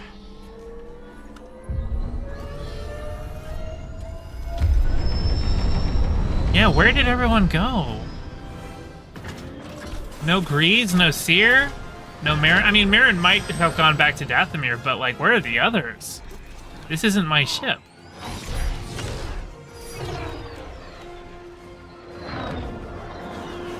No traffic. Looks like this portal's under maintenance. As soon as we breach the surface, jump to light speed. Gotta take the risk. We've already overstayed our welcome.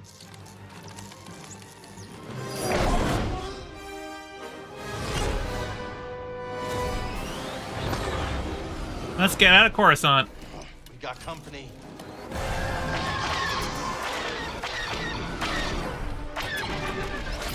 On my mark, hit the brakes. We'll drop behind him. Copy that, Bravo. Okay, is it gonna give me some space combat action, or is this just a cinematic?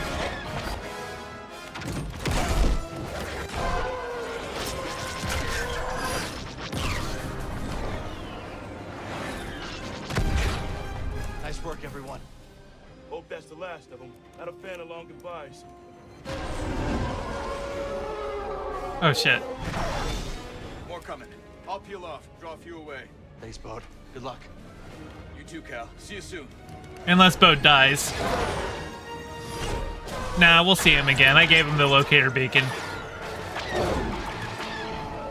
Can't shake him. Bravo might die though.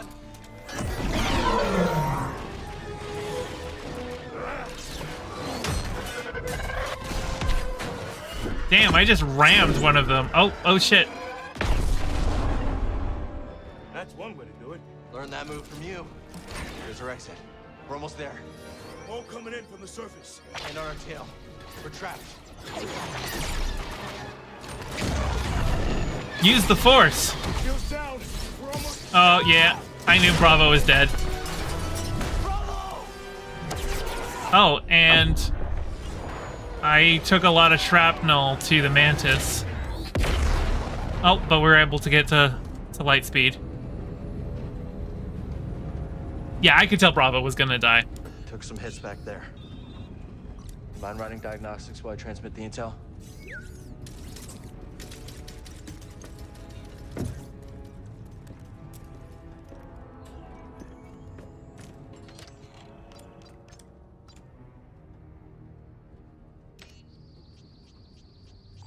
Sent. Let's hope this information does some good.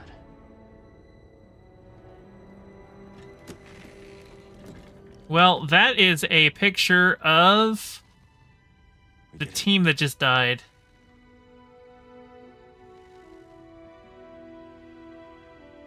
Yep, that entire team's dead. Hey, are you making a horror movie? Hey, let's make sure I look good, right? Get my best side, right?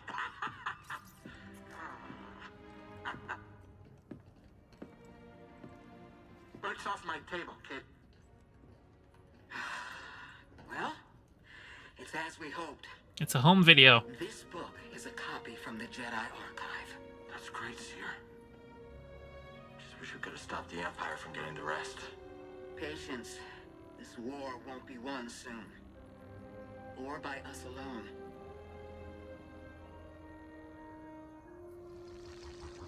So where'd they go? Hey, Marin. The galaxy is vast, droid. And I have seen only a little of what it has to offer. But one day, I will return to Dathomir and whisper what I have learned to my sleeping sisters. You are not invited. You're not invited.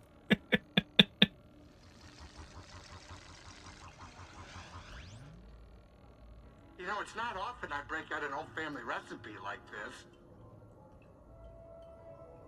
Well, what do you think? So why are we watching home movies? It's good. Obviously, they're not here on the ship anymore. Too much salt is bad for you. It's wonderful, Breeze. I'd actually pay credits for this. Oh, yeah? Hey, I might start charging you, Cal. Hey, does anybody else smell something burning?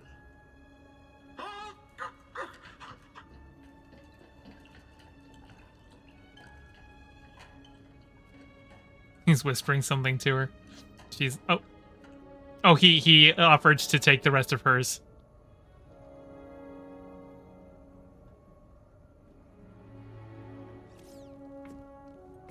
Watching a bunch of those because obviously they're not here anymore. I need to find out what happened to them.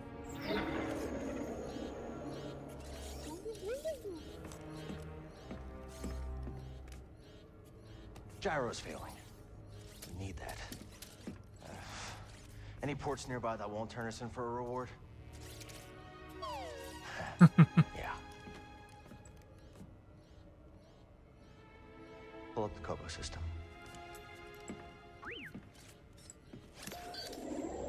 That's where you settled down. Out in the middle of nowhere. Who are we going to? Could be a good place to lay low. If anyone knows how to fix up the Mantis, it's Grease Dryden. Hey, we're going to see Grease! Yay! Think we can make it?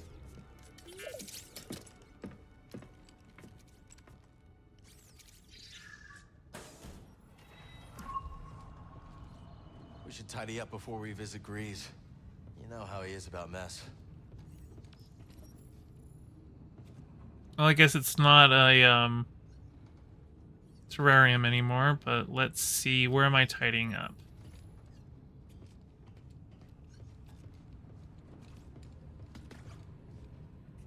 What am I cleaning up?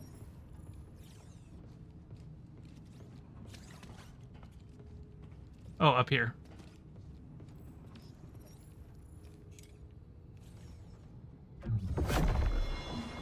Ooh, assembly. What is this?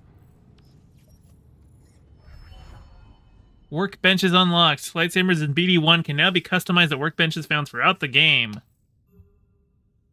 You can now change your lightsaber blade color. You can also change lightsaber components, materials, and wear condition. Oh, additional lightsaber customization options can be found throughout the game. You can now customize BD1's parts, material, paint, and condition. All right. Let's get this back on the workbench. Let's do it. New objective. Use the workbench, Luke.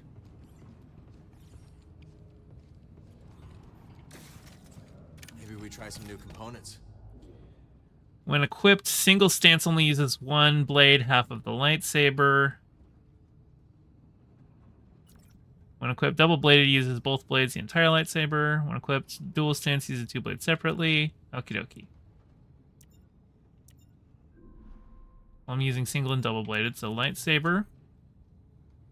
Go to Paul or patience. Well, I'm gonna try patience.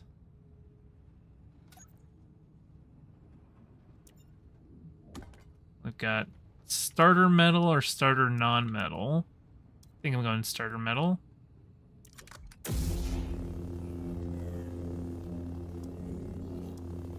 Green, purple, yellow, cyan, magenta, indigo, orange, or white. I'm gonna go magenta.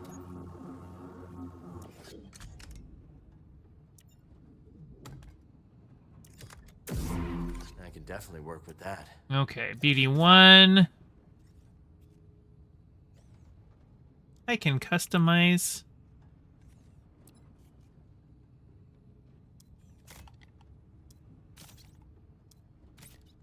Oh, I don't like that at all.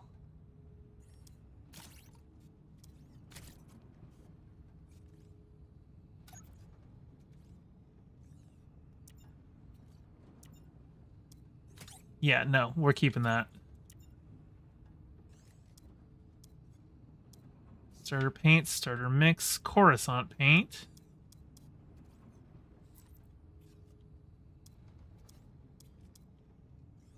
Oh boy, there's really good customization here.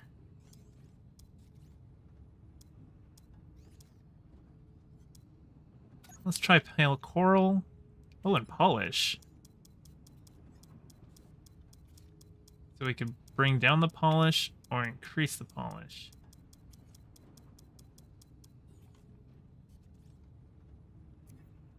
Secondary, Coruscant, starter paint. Let's try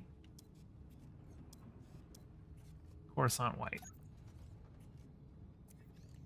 Accent, Coruscant paint. Oh, I like the pink. Yeah, that's a good mix. Condition. Pristine, well kept, worn, aged, ancient. Oh, BD1, you look like you... Why don't we go with pristine? I'm giving you a fresh new coat of paint. Ready to show him your new look, buddy? All right. Now, I want to double check with the materials. Okay, so... Right, okay. Electrum. So, starter metal, starter non-metal. We're going to do starter metal. Metal alloy, bronze, chromium, electrum plated. Let's go electrum plated. Oh, we can increase the polish though. I'm not really seeing a difference in the polish.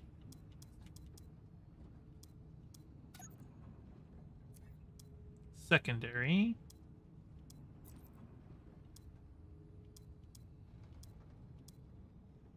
Metal alloy. Accent.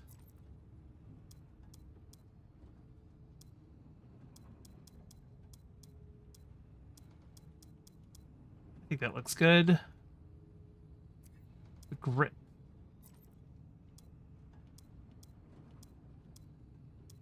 We're going bronzium for the grip. Condition. Oops.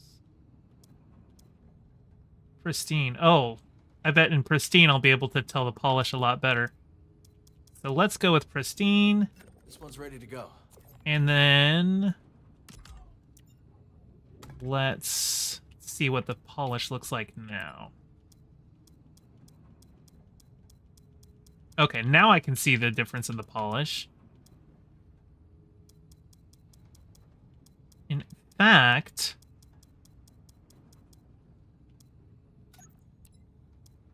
I'm going to set the base as a metal alloy and have a highly polished secondary accent. Electrum plated, yeah.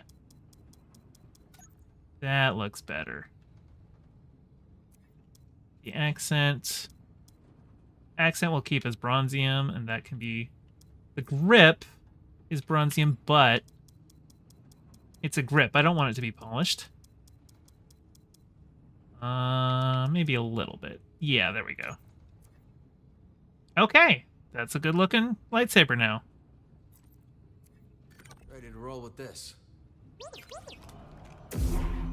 We're almost there. You can also mix and match from other color sets when you get them on lights. Yeah, I saw that I had other color sets as well, but I wanted to, with the lightsaber, I wanted to stick with a metal set. I like the look of a metal set. Oh, I guess it wants me to use my meditation point now. Probably.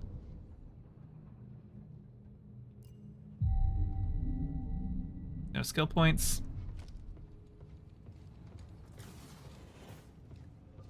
Oh, hang on. I heard a door.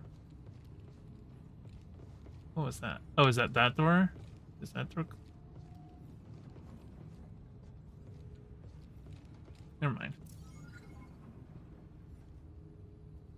Haven't used these since the scrapyard on Braca. Headsets. Prof gave them to me. Aw, Prof. Cordova's toolbox from Bogano. Most of his things are probably still there, waiting for someone. This Shio bird's feather is supposed to bring good luck. Huh. There's Grease's salt shaker. Where did I put the pepper? Every day I wonder if I made the right call. The holocron that I destroyed. Okay.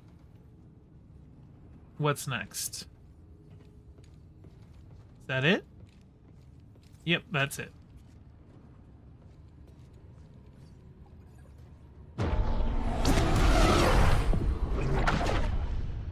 Kobo. So far, so good.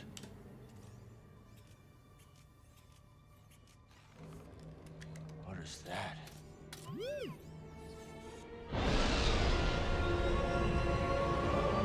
I have no idea. What the hell is that?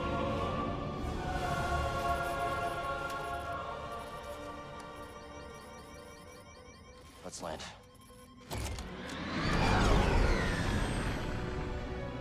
You didn't think it was going to be, you just go to a place and lay low. You didn't think it was going to be that easy, did you?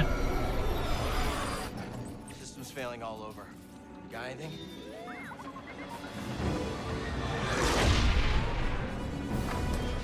Starting sublight engines. Nice one, buddy.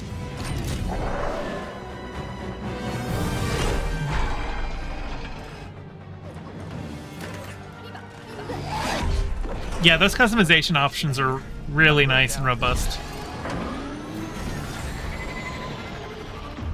Hold on, BD. I don't know about changing BD's face, though.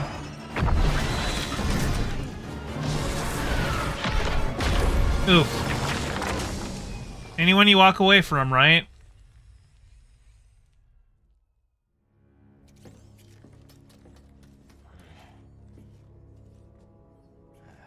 Completely fried. We won't be flying again without repairs. Okay. This is us. This must be the outpost. I guess we finally get to see Grease's cantina. Okay. Come on. What about Seer? Where's she at?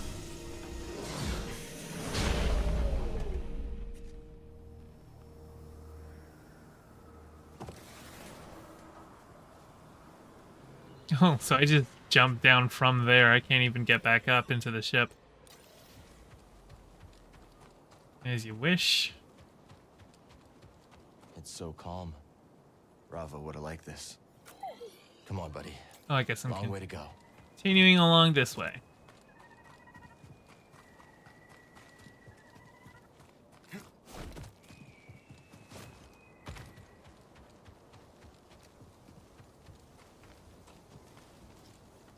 Nope, that's not something I can squeeze through. This is something I can squeeze through. Okay. So Grease is on the other side of all this? Mind giving me a closer look? There's a big dinosaur over there. While on BD visor, press right to open BD binoculars. Oh, that's cool. Press A to place a beacon on the Toronto shell. That is one big beast. By hovering on a beacon, you can open its location in the Let's hollow. reach it. Okay. Oh, so this is like Breath of the Wild. Breath of the Wild had this the same map system.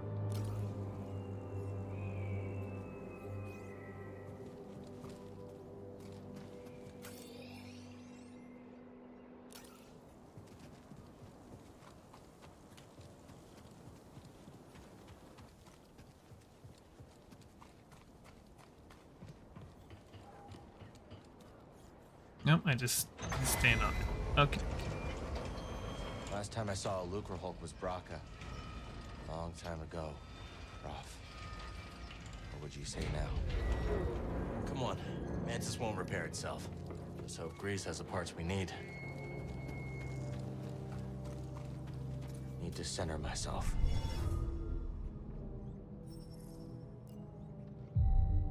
Training? What's this?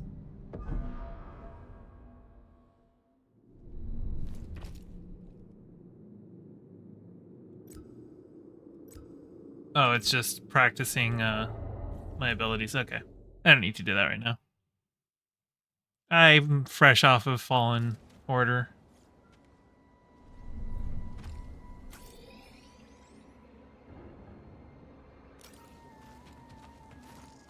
Ooh, there's something glowing here.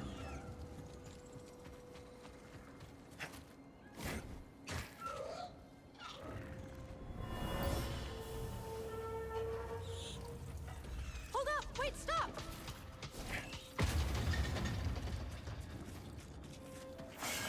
Oh shit.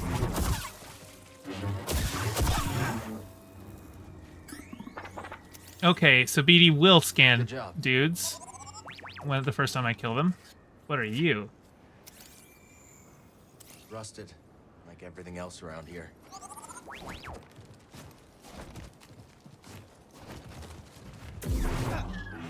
Where did it go?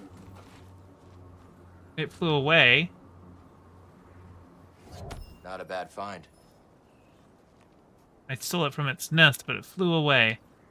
You abandoned your eggs. How dare you? You're a horrible mother. No.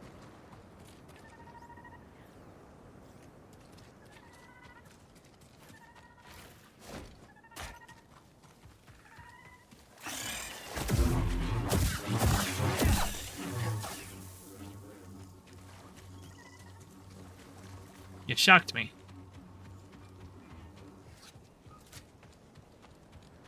Oh, I see.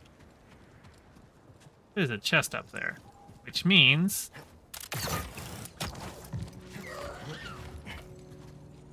there's that big bird thingy.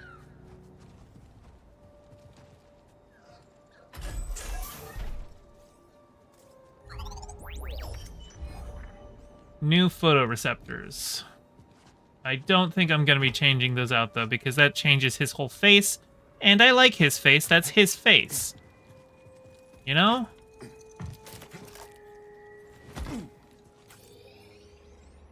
Okay, we're going to go this way.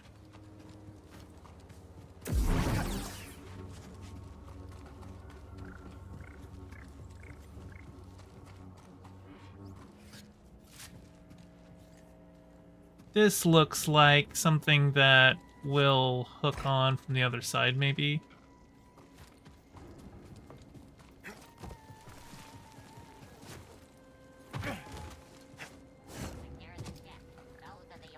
Oh shit.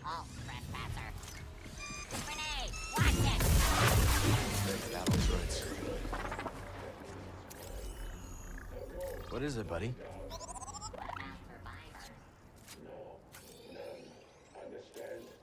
How can you be sure?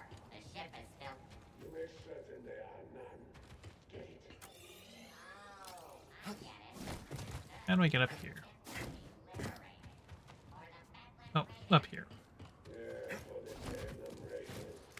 Got it. Nice. One day I'll figure out what to do with these shards.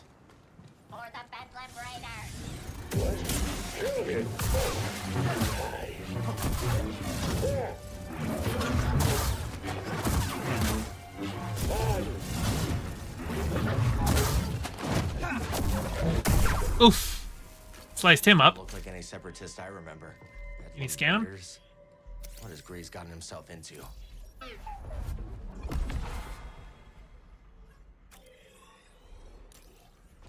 Nothing. Oop. Oh, game crashed. Dang it. Let me launch that up again.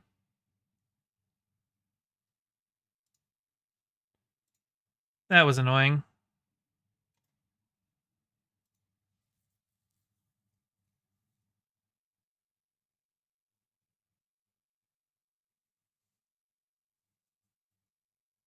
It'll just take me a minute or two.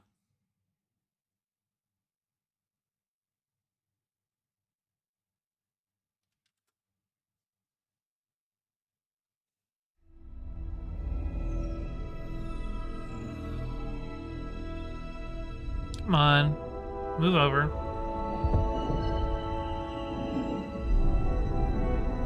There we go.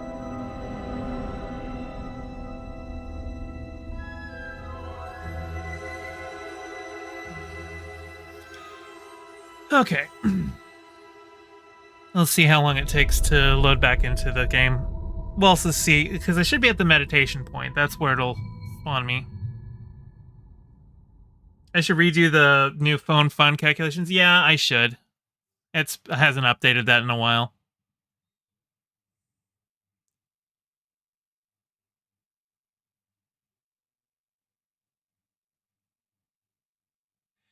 Okay, the optimizing game files, it's every single time I launch this game, because like I said, I played a little bit just up to the ninth sister boss fight to make sure that I had settings okay for the for streaming. But every single time I open it, it does this optimizing game files, and at least like it doesn't take as long as the first time I launched it, but like why does it have to do this every single time, and it takes like a minute?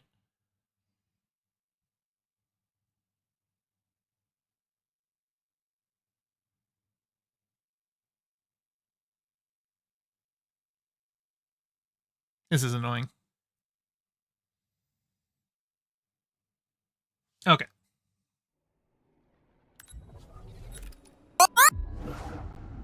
Thank you, more sad bees, for the $5. Bzz.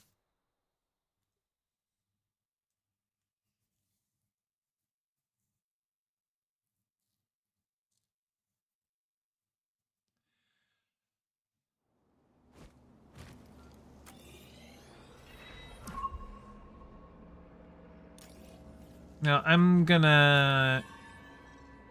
Oops. Nope, that's not where I'm at. I'm over here. Thank you. Okay, so I'm gonna go back this way just to double check. Yeah, okay. I'm gonna have to redo all that stuff. I figured it only saved up to when I hit the save point. Hold up! Wait, stop!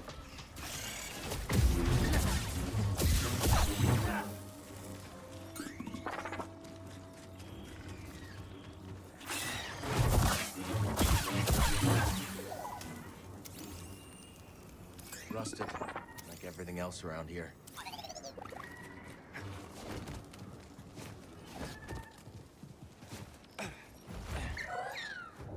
Hey, this is a good find.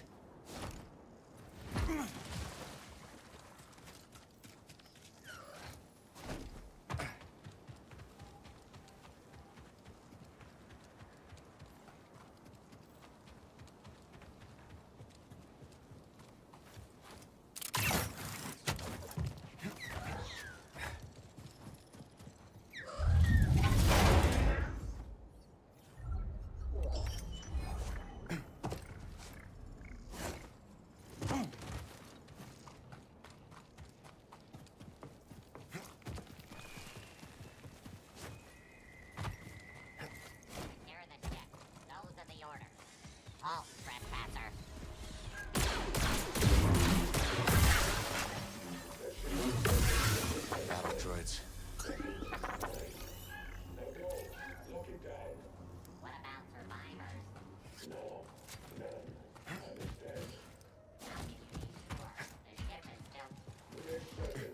Let's try this again.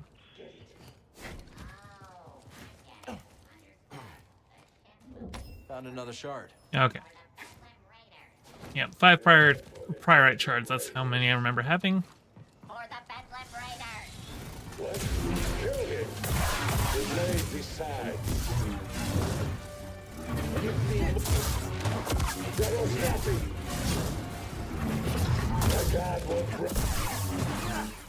These don't look like any separatists I remember. Bedlam Raiders? What has Grease gotten himself into?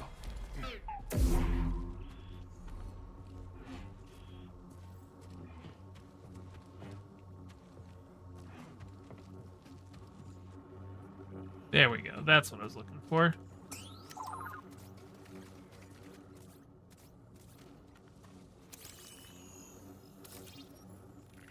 Oh, that's a skeleton. Oh, shit.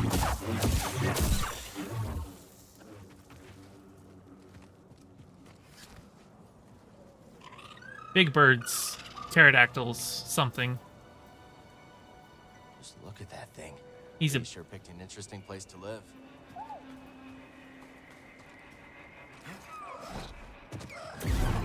Okay, they just fly away. They don't attack me.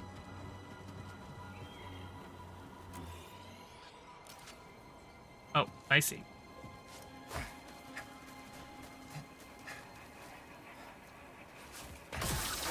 No. Take a look at that view. Is that a giant crater? Wow. Forgot how much they talk. It... Oop, what is that? Oh, they were right. What a view. Pretty. Big rainbow. Looks like a Jabba's palace type situation up top there.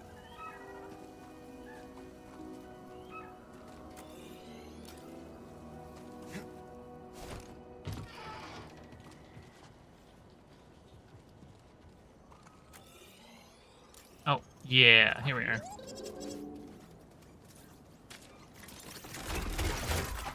I knew it. Nice work. That'll save some time. Oh, you can actually flip direction while you're riding it? Oh, that's dope. That's awesome. Okay. And now that I'm returning, I'm not gonna meditate, or I'm not gonna Let's stop for a moment. heal, because I don't want to respawn everything. I just want to do that so that my spot is saved, you know?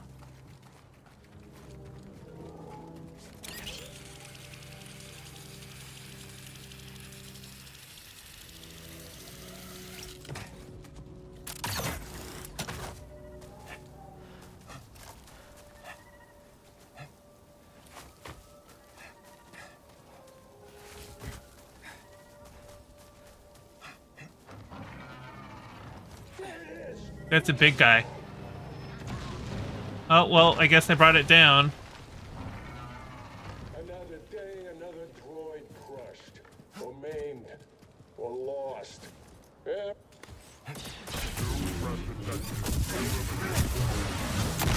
Oh, shit.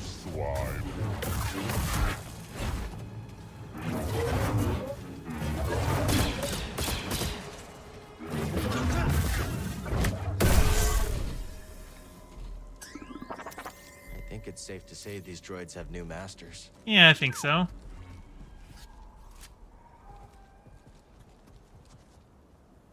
Where did that other guy go? There was like a big old rhino guy or something. Oh, I guess we're climbing up here.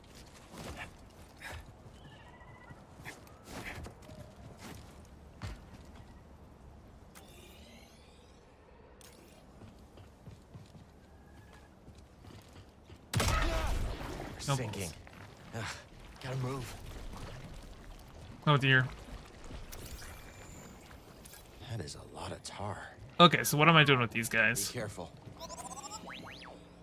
We're in a puzzle now. That doesn't sound good. Okay. Oh, there we go. Good to know.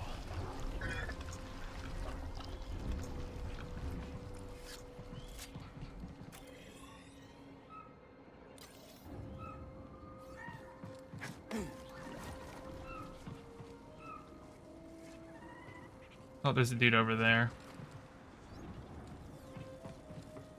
What do you got? Stuck ship, huh? Tell me about it. Wish we could help.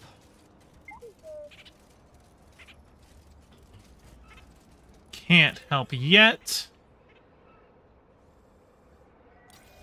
I don't know, maybe I get an increased force ability to pull it out or something else. Anything over here? No. Okay. We'll help you one of these days, pal. Chest.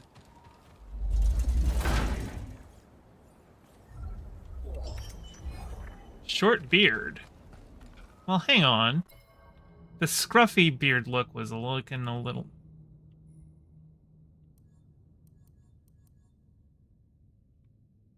Short beard. Nah, we're going shaven. We're sticking with shaven. I don't think red beards look as good. I think redheads look better clean shaven.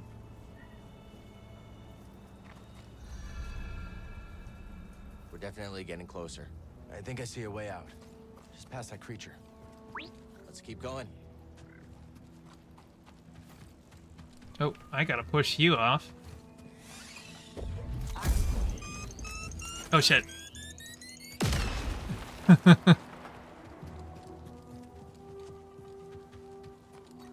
I like that we got battle droids in this, though. Hey, that's one of those guys from episode 2.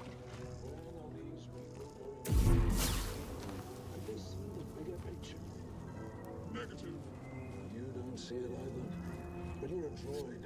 You don't have to. Raver sees. That's why I follow. My wolf.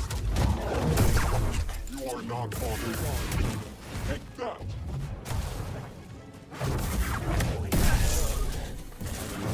I'll run you. I'm hit.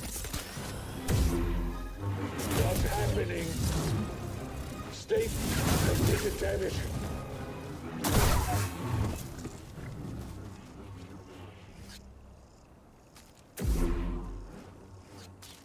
You got something to scan for me, buddy? Nope. Okay.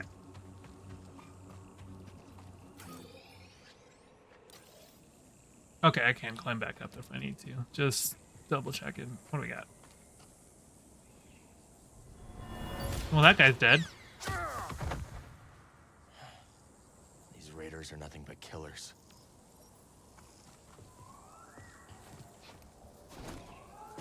Meditation point.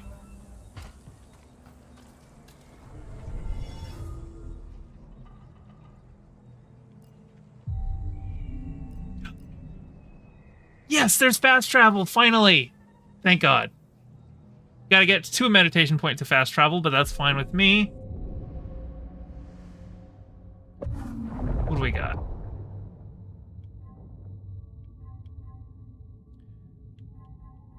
What do we got for double bladed? Gathering Tempest, hold X to deal fast strikes toward a single enemy. That might be worth it. There we go.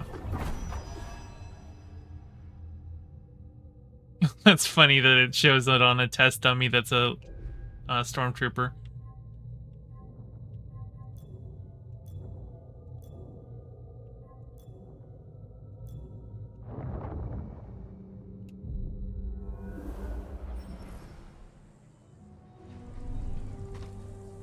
Let's move, BD.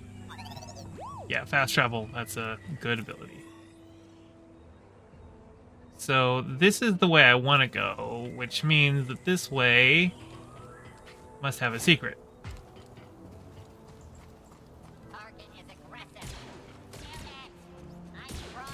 Oh, it's that guy. You gonna come down?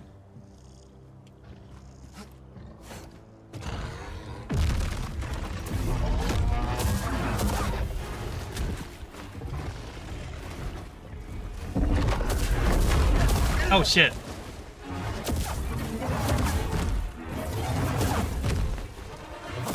No joke. What's this?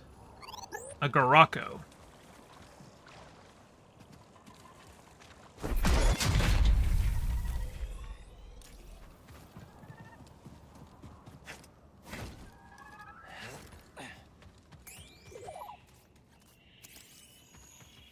A nest. Looks like it dragged its prey back here. Oh, hell yeah.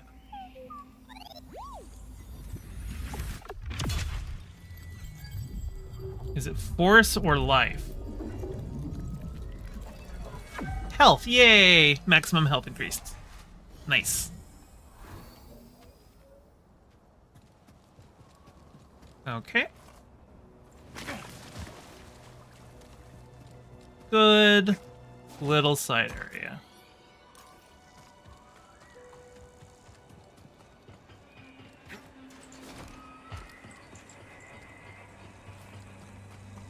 I'm also gonna remeditate. Just so that I'm there. Just need to find a way through here. Grease is gonna be surprised to see us, huh?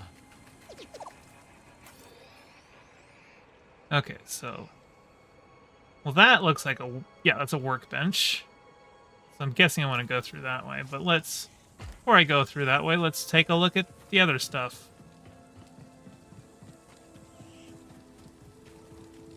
Oh, you're just a dude. Oh, I hope they're okay. What do we got? Who are you? It's okay. We're friends. What happened? We got ambushed by the raiders. I ran. I don't know where the others are. What were you doing here? What were you doing here? Prospecting. Trying to make a living. But the tar has jammed all the equipment. And then there's the raiders. And the bugs. It's too dangerous for you here. You should go. I will. Once I know it's safe. Okay, what do we got here? Can't use this lift yet. Okay, we'll have to get there from the other side. Oh, shit.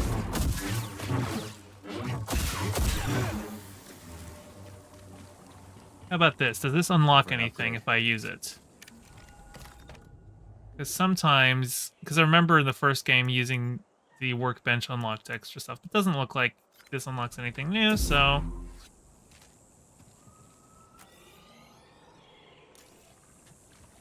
Guess we're continuing on this way. Oh, you got something for me? These blaster marks are messy.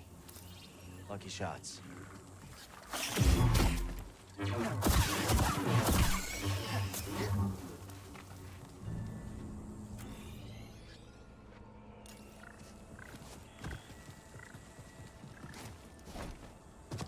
I am curious. Looks like another shard.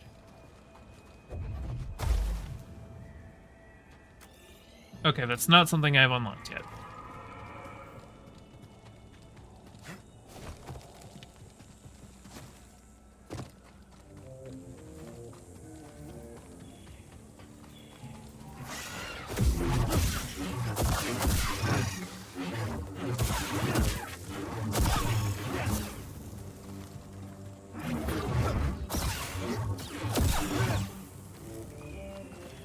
What do we got down here?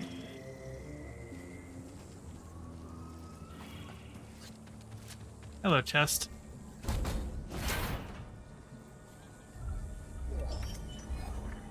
Weapon materials, light metal, nice, alright. Probably can't use this one yet. Can't use this lift from here. Okay. Now that I've tried every other way, let's go... do I jump across like that? Yeah.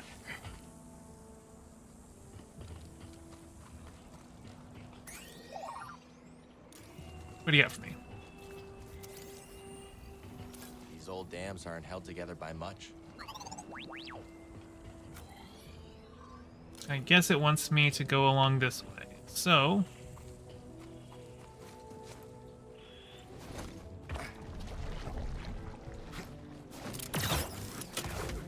Please, Please let me go. We won't prospect in the gorge again. You hear that? No, you won't do it. Oh no. Call it in. Another one down. Ravis will want to know.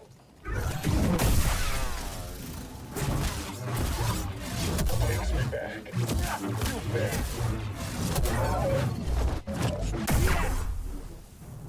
Take that.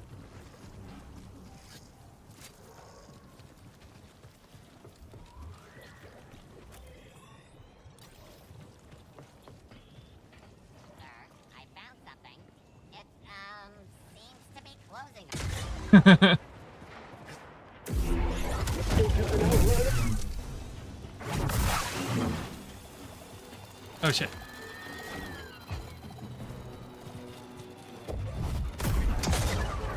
Okay. That one blew up. Oh, you got something for me? Let's check it out. Okay, so the roller mines move slowly. I just need to force push them to not have to...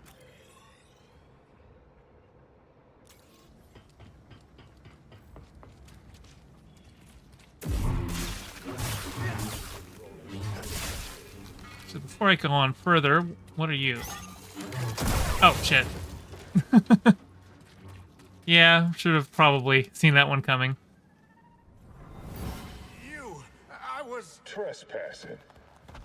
Blast him.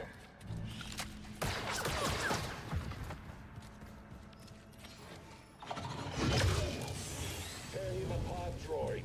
No less.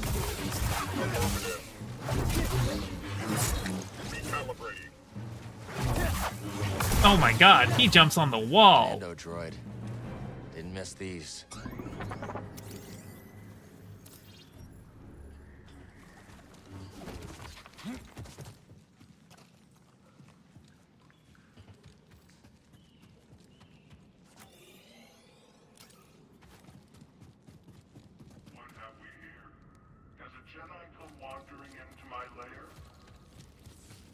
Maybe.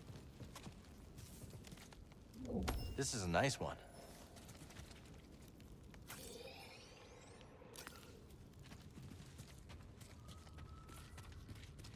Don't think we can slice that. Oh. I must need to unlock something further. Okay, so.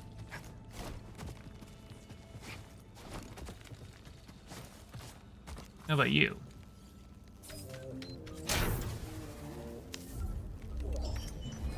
Anodized metal, hell yeah! And then something that I will be able to repair later. For now...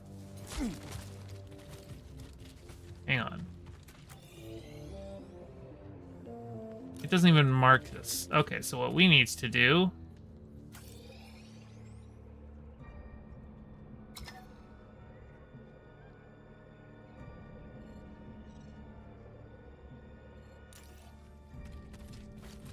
That way, I remember there is a chest there.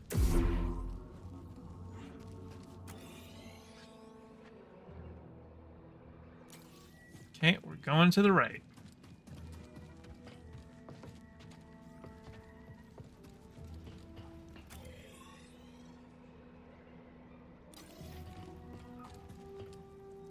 Oh, okay, that's how I get back up. Cool.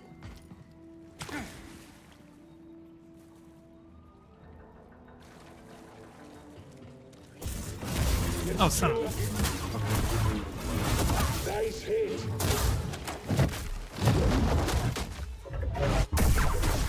Damn, styled on him. Got something to help me? Okay, what about you? Can I get you?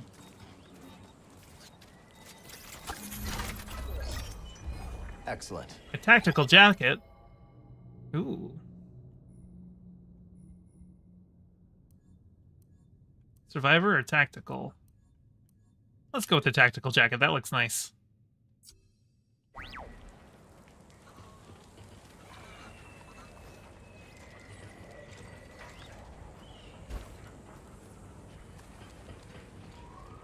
Hey, what have you found? You want to press it, right?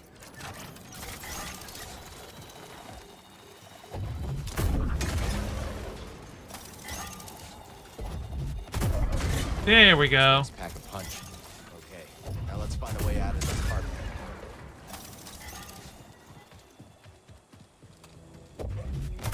Can I turn you off?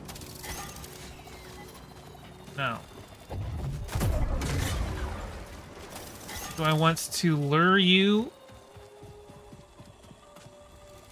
Are you something that I can lure elsewhere? No.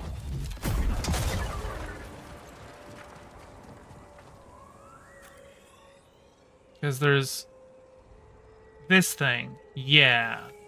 Okay, so I want to bring that one. I want to lure it down here, right? No, I want to get up here. Because I need it to drop down. Come up here. And... Yeah. So I jump down here. It will drop down after me. Got it. Wait, you got something for me? You jumped off, right? Oh, you were just jumping on the thing. Okay. Alright, guys, come here.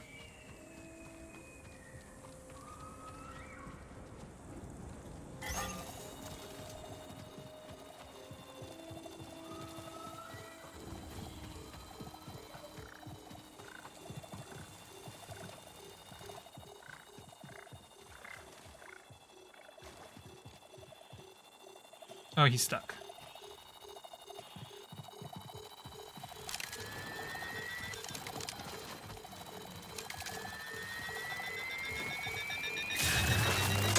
Okay, can't let him get that close. Let's try that again.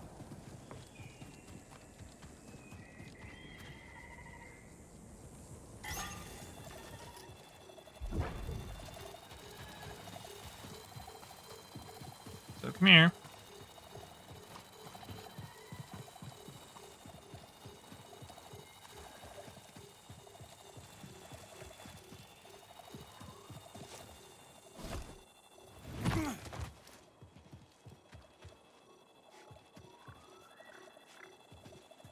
Well, he's up there. Hang on. Don't think that one worked.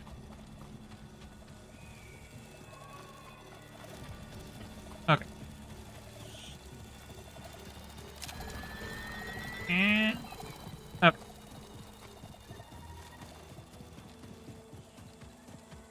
Oh, you know what, though? Oh. Okay, I just need to aim that better, but I think I got it. Okay. I just need to get him up here, and then I will throw him. Okay. Come on. Thank you.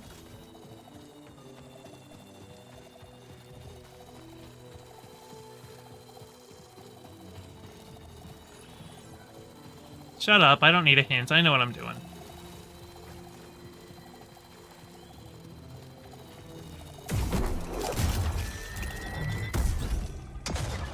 Bingo.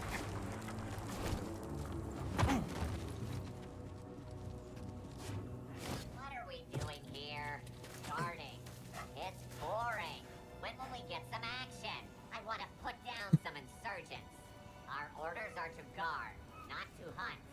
Come on, aren't you even a little I'm bored? listening to him. My circuits are seizing up. My blaster could use field calibration. But that is not the point. Remain at your post.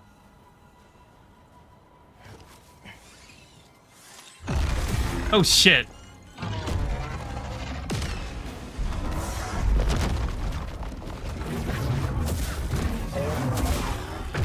Ow.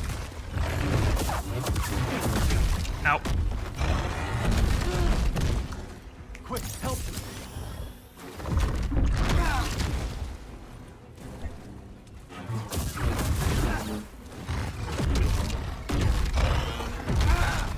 Damn, he killed me. Damn, can't believe he killed me.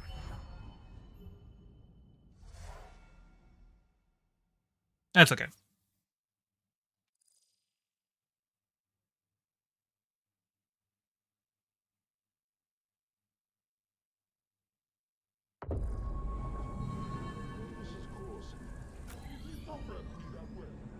That's one way to do it.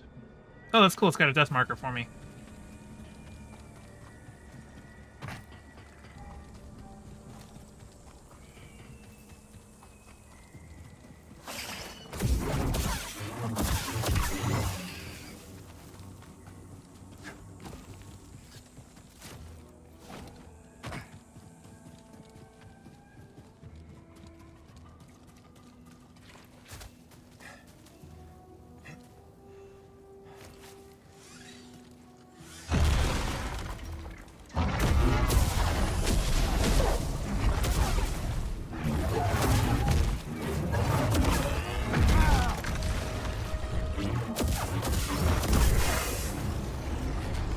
Oh, I got him. Sweet.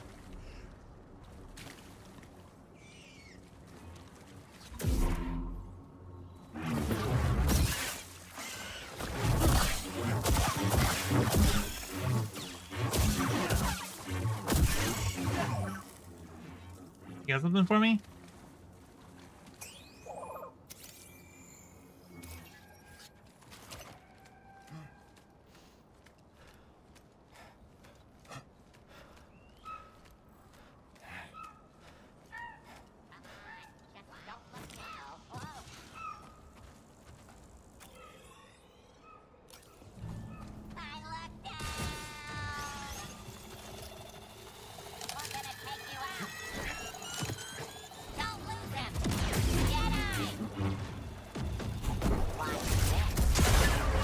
Oh shit.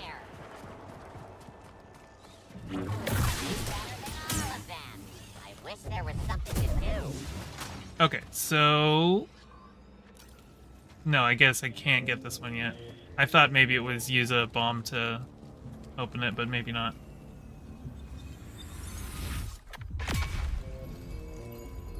What do we got? Health or force? Force.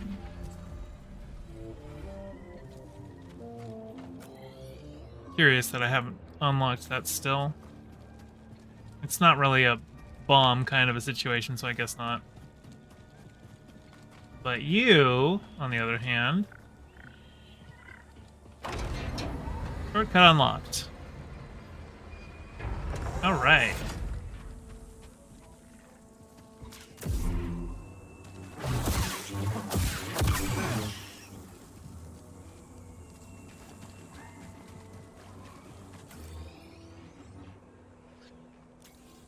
Okay.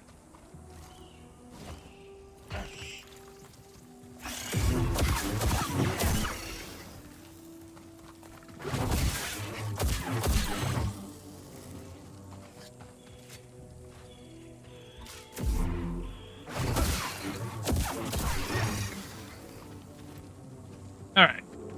So those cleared out. Let's get this bomb.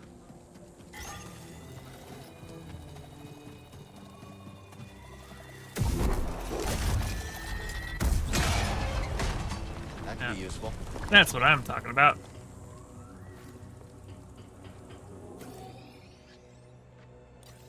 Okay, and then next I want to get one to blow up that. Okay, cool. All right, I don't need a hint. I know what I'm doing.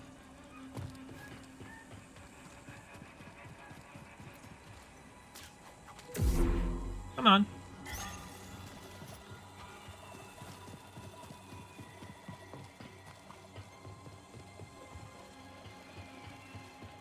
Come on up.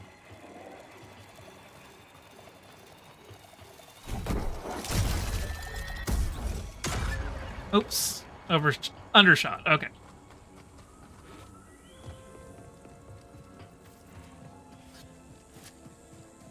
Hang on. Okay. Was just curious on that one.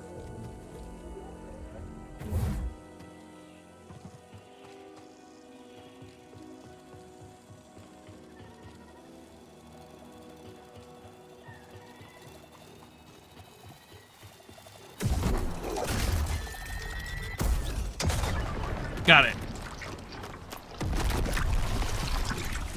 There. That should do it. Let's keep moving. We're almost there. Do I want to go in that way? Because, I mean, the tar... I was able to briefly run in the tar, but I did sink in. This is really not Yeah, pleasant. so... Or, do I still want to climb up on over there? There we go.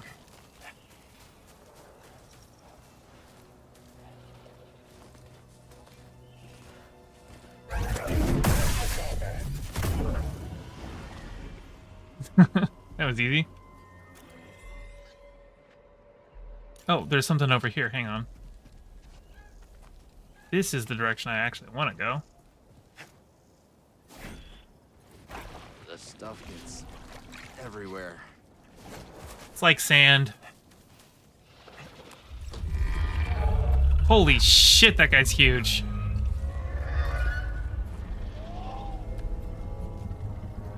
Jesus, that thing's huge.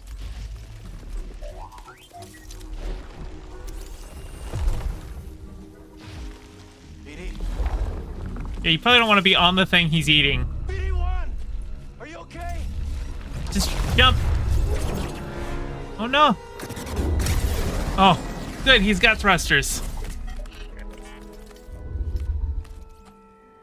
Be a little... Tell you to be more careful about who you scan. Yeah. Oh, sad boy. Should have left you in that rat tar nest. No.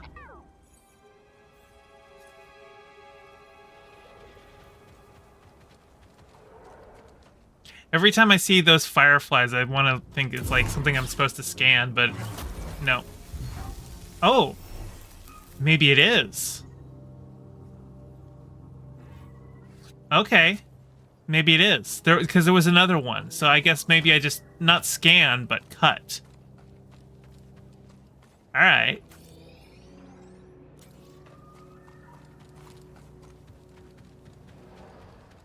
Can't get through to you yet.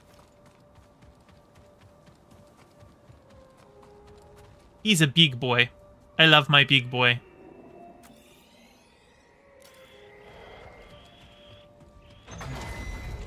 See if you can play it later. Yeah. It's like the terrarium in the first game. How's it going, pal? You should not be here. Oh shit, I'm falling.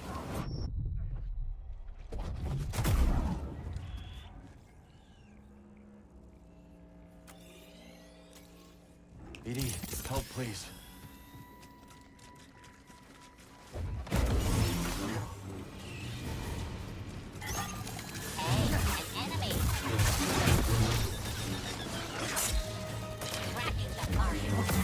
Ow.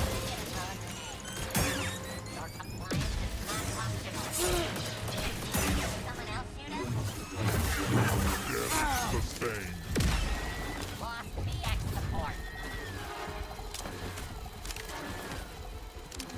Now, BD. Okay, I'm up here. High yield payload.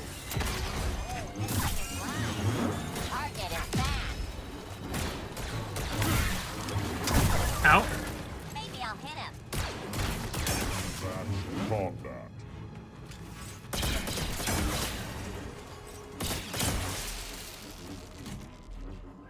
Jesus. Those guys sucked. I need a stim, buddy. I need to find a checkpoint here soon.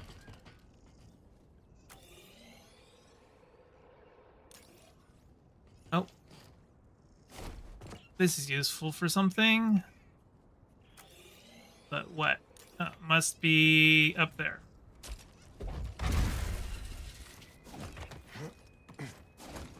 Nope.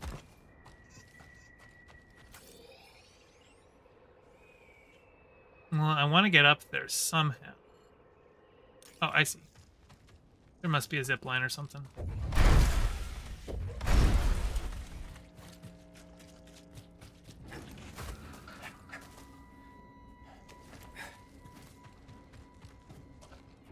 Maybe.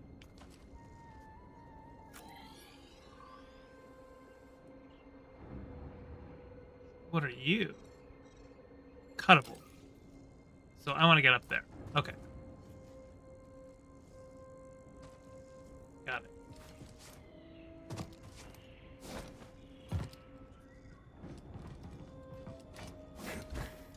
How do I get up to you then?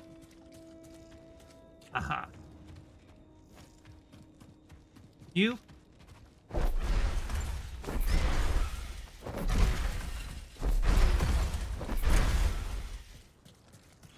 Go this way.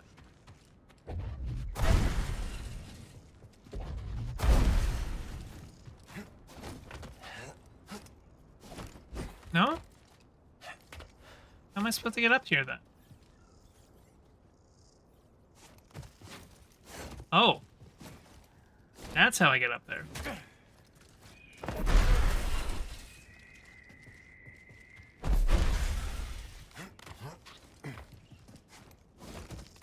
There.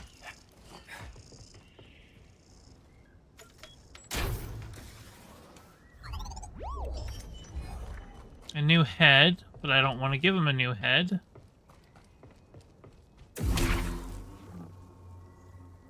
Okay.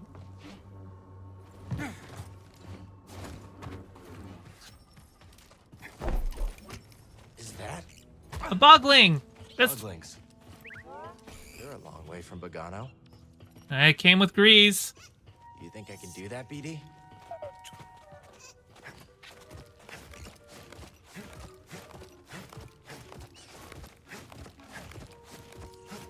I guess we're doing the Mario wall jump.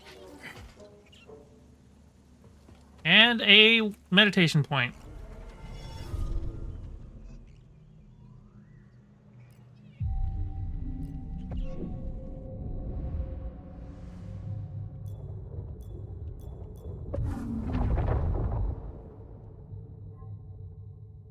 A vortex dive. Endless hurricane. Continue pressing X to add additional attacks to the end of the double-bladed attack chain. Might be worth it. What else we got here? That's 2 skill points. I could get you. What do we got for the force? Twin pull. Howling push. Should I save for howling push? That is a really I really like that ability. I think I'm gonna save for howling push.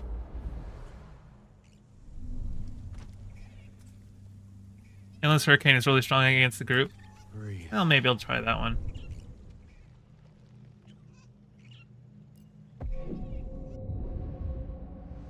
I do need more lightsaber ability, especially for my double-bladed, so yeah, sure.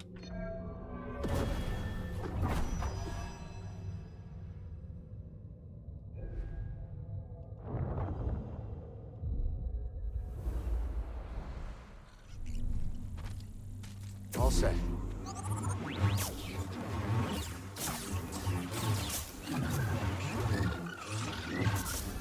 Nice.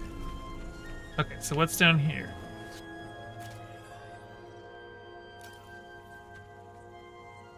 Okay, so at some point I will bring that down so I can run across to get up there to see the big boy. But not yet.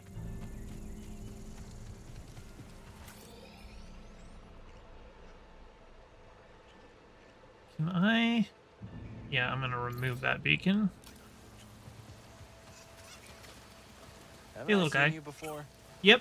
You're the bogling I rescued back on Bogano. Right? You're the one that smuggled away on the Mantis? Not a bad change of scenery. Grease's place should be around here somewhere. Yeah. Finish the book you're reading? Nice. How was it? Quite the view, ain't it? That your ship came down, Dredger Gorge? Yeah, we had some, technical problems. Probably met the Bedlam Raiders then. Attacked us as soon as we landed. Glad you're okay. What y'all doing around these parts? Looking up an old friend. Grease Dritus? Grease? Oh shoot, I know him. I run the stables in town. My name's Mosey. Hi, Mosey. I'm Cal. This is BD1. You can trust her because she's got a folksy accent. Cute little droid. It's good to see a friendly face. Likewise. Well, path seems clear from here. Shouldn't get in any trouble. Let's go looking for it. Oh, and say hey to Domodendra when you get in town. She doesn't take kindly to strangers. We don't take kindly to strangers around here. Thanks for the advice, Mosey. Bet.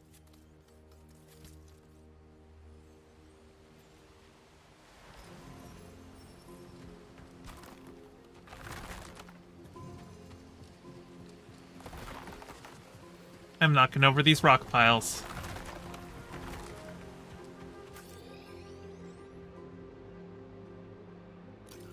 Just going down here. He must be in town. Is that a frickin' chocobo? Hey, didn't expect to see you so soon. It's a frickin' chocobo. I'd check out the stables. Well, these ain't it. I'm just tending Brutus here. He's an echo. Stable's down yonder in town, and if you find a beast you want saddled, drop on by. I'll keep an eye out, Mosey. Thanks. I can't ride him. Okay. Hey.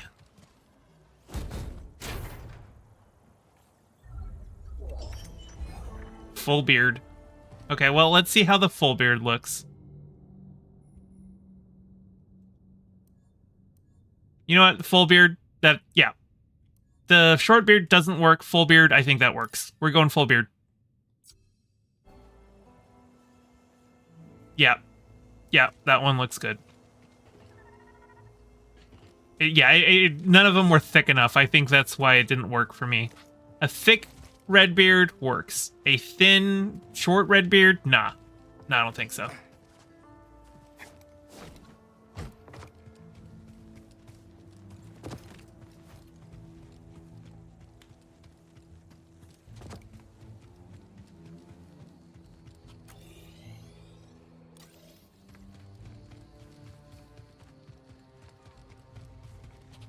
What the fuck are those things? Tumbleweed dudes? Oh, shit.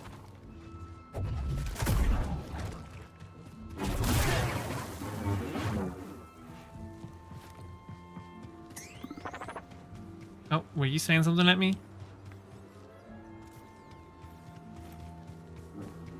Wildlife is thriving here. Prey, predators, low.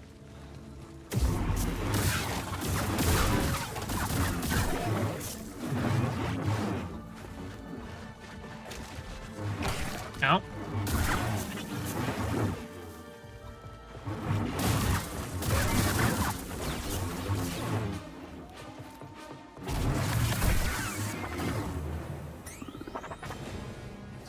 Looks like a data disk.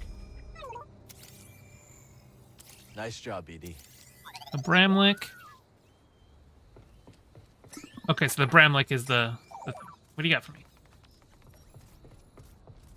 This building is definitely different than the rest.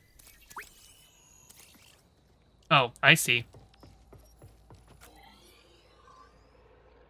Yeah, I know what you want from me. First things first, though. Okay, so there is more down here, but I want to head up here first because I think I can do the Mario wall jump to get up here. See, why didn't they introduce this first with the wall jump instead of, like, the single, like, bouncing off the single wall to get up? Like, that was just, that looked bad. How do I get up, though? Or is it... That must be what I'm trying to do. Yeah. Imagine what we could do if there were more droids like us. We would rule this entire planet. Precisely.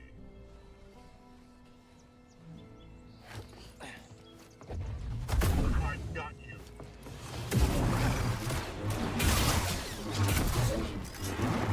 He's attacking me.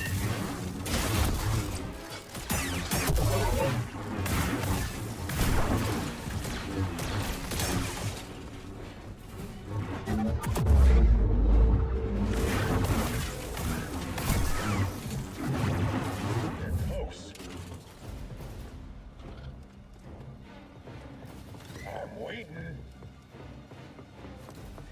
Pursue it. What are you waiting for? There's nothing to do here.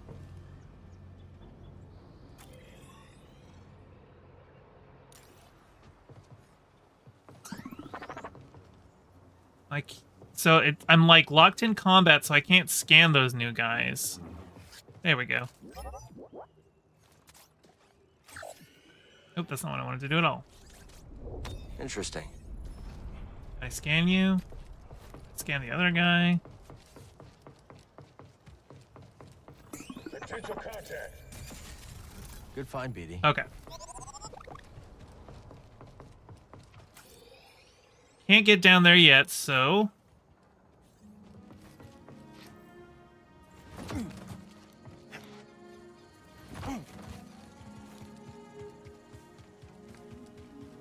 head on down this way.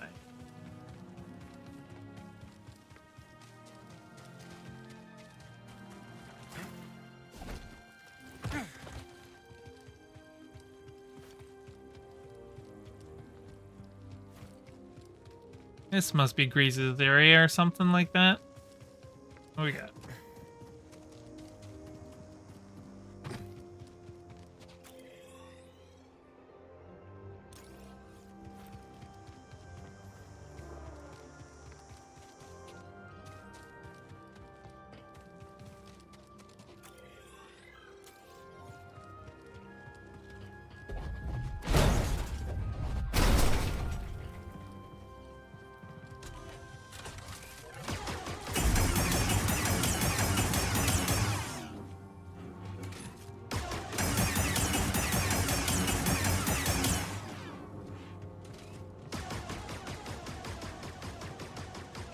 So I can't defeat that.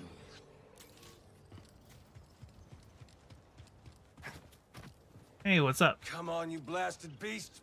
Move! You come from Dredger Gorge? And still walking, huh? Folks don't last long around here.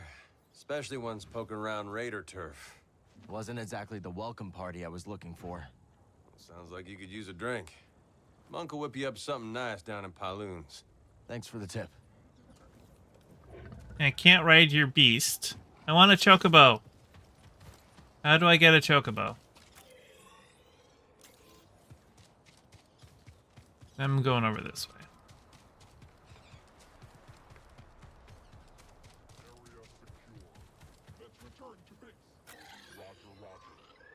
Roger, roger.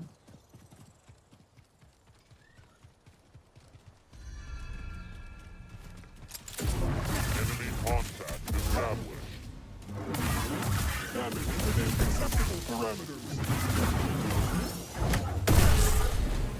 I need a stim. Feeling better. I can't get in there yet.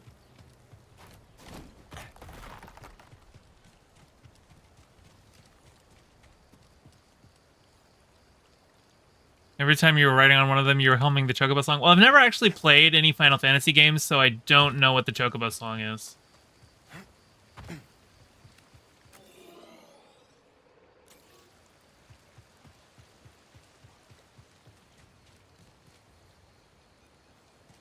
I'm gonna head over this way. I think I want to stick to town before I go exploring the rest of this. We're in a much more open area part of the map now, I can tell. But there's like a whole like save point right here. Look at that. Or a Force Echo or something.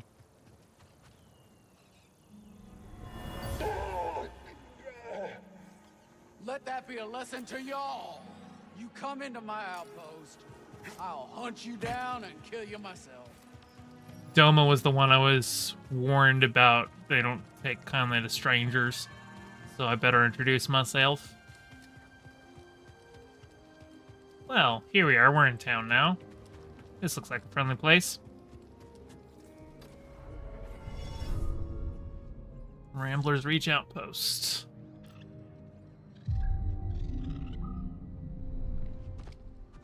Okay, I'm ready. It's a workbench.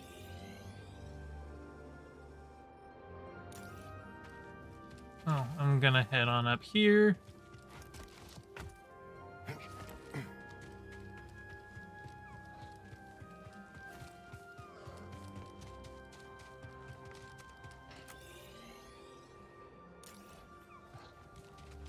There's a bunch of stuff. Let's go to the location first, then we can explore the rest of it.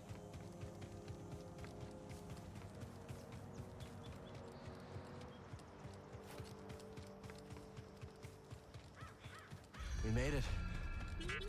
It'll be good to see Grease again. Been a long time. Something tells me where the others ended up. It looks. Seer stuck in the past. Marin wandering. Ancient history. I don't know. Walking into town like this, I think I'm in for a fight. Like, where is everybody?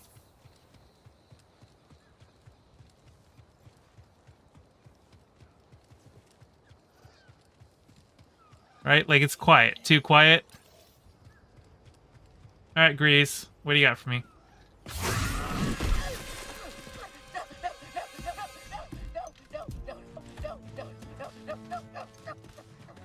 Think you can pull a fast Don't kill the frog. It was all just a misunderstanding. No! Hey. Let him go.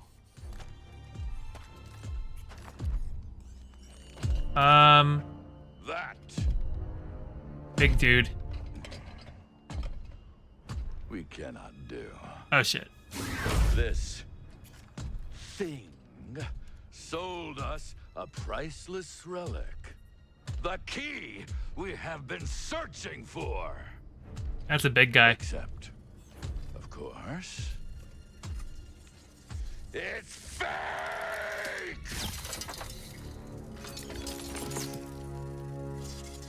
I thought it was the real deal, Ravis. Honest. Oh. I believe you. But mistakes like these cannot be tolerated. Let this be a reminder of what happens when you cross the Bedlam Raiders. Kill him. Oh no! Let's save the frog guy. He's cute. No. Run. Walk away. Jedi.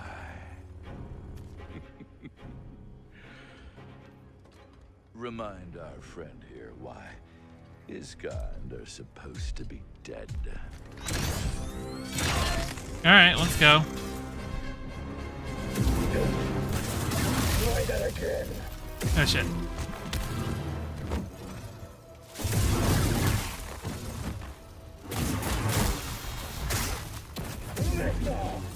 You just got lucky.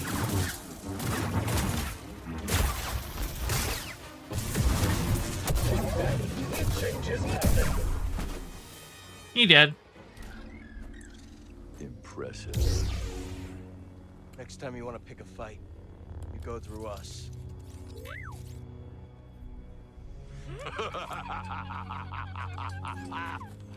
Ah, what a delight to see one of your kind in action after all these years.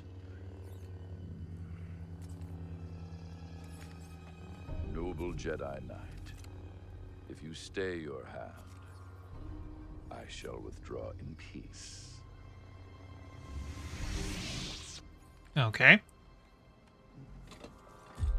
I'm gonna face him, though, but... Be seeing you. Yeah. He'll be a boss fight at some point. This is him, Doma. This is the one who stood up to the Bedlam Raiders. All right, that's enough, Turgle. Turgle, get over here. Yes. You're Doma? Ooh, Doma's big. Yes, I am. You got a name, Jedi? I'm Cal. This is BD1. We'd appreciate it if you kept this quiet. Well, out here on the frontier, only way we survive is by sticking together. That's right. You didn't have to step in just now, but you did. Yes, you did. Turgle, shut it. We'll keep your secret safe. Cal, I'm sure we could both benefit from it. Thanks.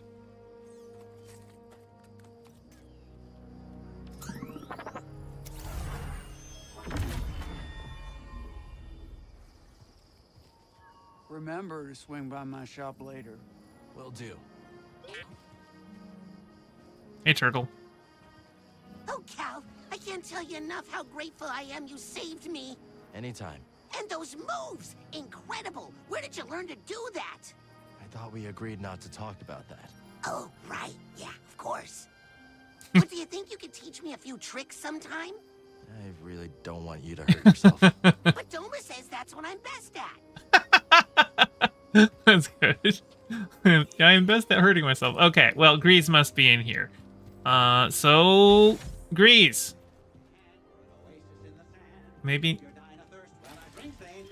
And if you're running from a blaster, better run a little faster. Run to Pyloon Saloon, and we hope we see you soon.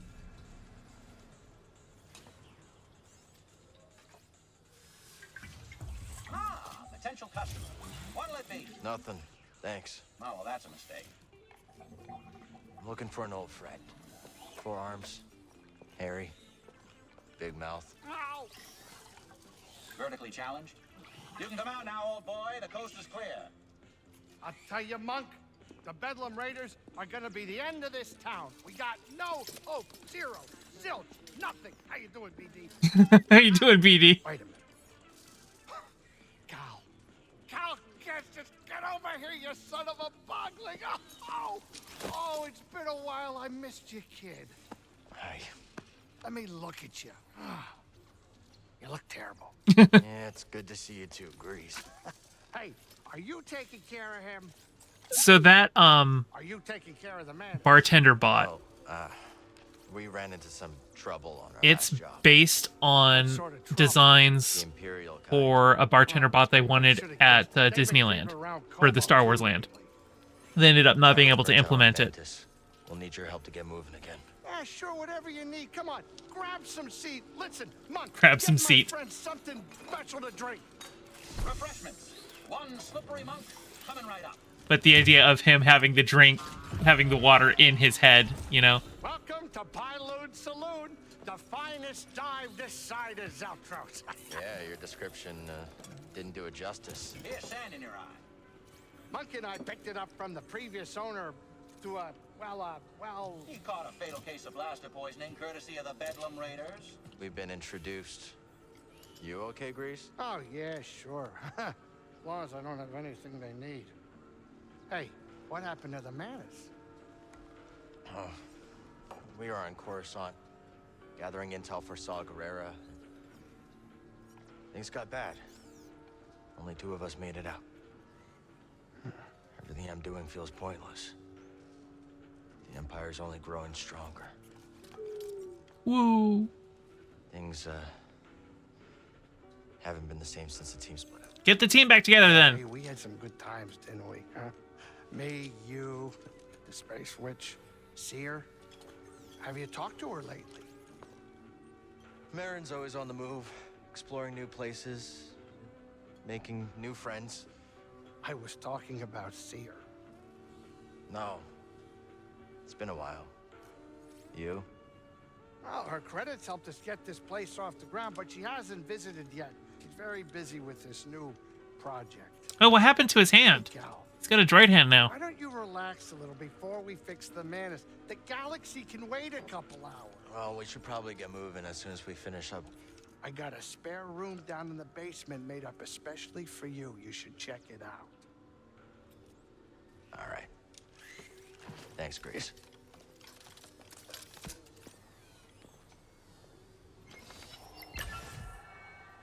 Objective complete. Find Grease. So where's that room at again? The room? Oh, kid, you're gonna love it. Just take a right after the bar, through the kitchen, and down the stairs. You can't miss it. Sounds good. Thanks again, Grease. Yeah. You can thank me by getting some shut-eye. You really do look terrible. Hey, Monk. Been working here for a while? A while, though I'd hardly call it working. You see, that would imply we had regular customers. Shame. This place has potential. And that's the story I keep telling myself, Sport. That's the story. Customer. You don't look like a raider. What gave it away? No blaster in my face, no spilling drinks and shouting bloody murder. Oh, cute droid, too. That's BD1. I'm Cal. About dang time we had some new faces in town. I'm Zig, by the way. Nice to meet you. Hello? You look like... Walking slick. Suit yourself. She does not want to talk to me. Is she a bounty hunter? This stage has seen better days. Yeah, this place is a fixer-upper. That can't be up to code. Even out here on the frontier. Can't squeeze past it.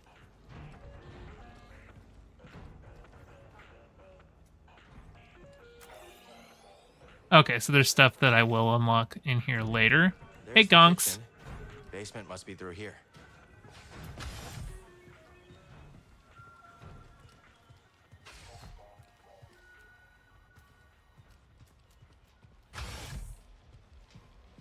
Wow. Grease really outdid himself. He built me a meditation point. Kobo's pretty far from the nearest trade route. Looks like Grease makes do with salvage.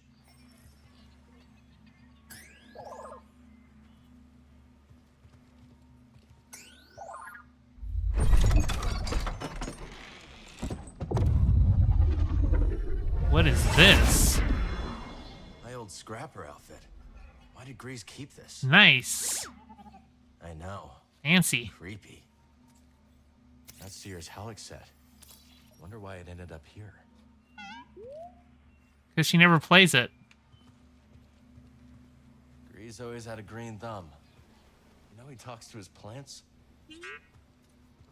I'm not going to relax. I'm still looking for things. What do we got? That would be a workbench. Let's check this out later. I really need some rest.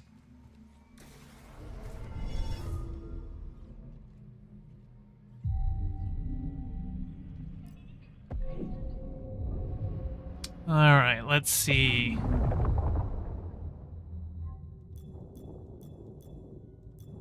Yeah, I want to save one more for Helling Push.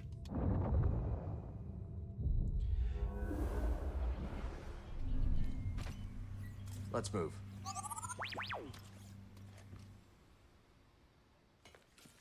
Bedtime.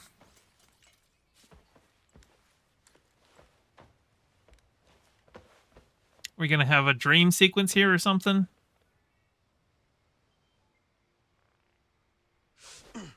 Dude. You'll talk it in your sleep, huh? Guess some things never change. Weirdo. Hairball. He's gotten old. Thanks for letting me crash here. Of course. Why do you think I've kept your stuff around all these years? I was hoping you'd stop by and maybe take a break. We both know what happens when I stay in one place too long. You said there's a spare gyro around here somewhere? We've got plenty of time to fix the madness. You are what I want to talk about. I'm fine. Sooner we get moving, the better. And then what? You're gonna go find some trouble with Saw Gerrera? Maybe. Yeah, one of us has to keep fighting. That's funny. That's the exact same thing you said the day we all split up. Yeah, because I... What happened? Listen. I know you all had your reasons for leaving. But walking away isn't an option for me. I have to hold the line. And where's that gotten you, Cal? Look, I wish things were different, but you keep losing people. And you yourself... I'm sure it gets explained, Trans Girl Jade. is growing stronger every day. Now maybe it's time for you. Oh, that was like 5 minutes ago, so I don't know what you were saying. Think about yourself. Gets explained later. Settle down, find a home. What? Home, Grease. There is no home. Home was the Order. It was my teacher. It was everyone I lost. What does their sacrifice mean if I go and I just give up and stick my head in the sand? I know you were dealt a bad hand. Oh, Grease's hand it gets explained? Okay, gotcha. Somebody who had to learn the hard way. You gotta know when to walk away from a rigged game. Otherwise, you are gonna end up losing something you could never replace. Oh, he lost at gambling?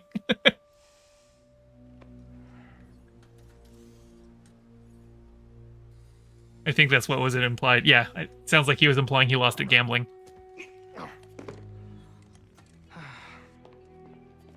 to show you something.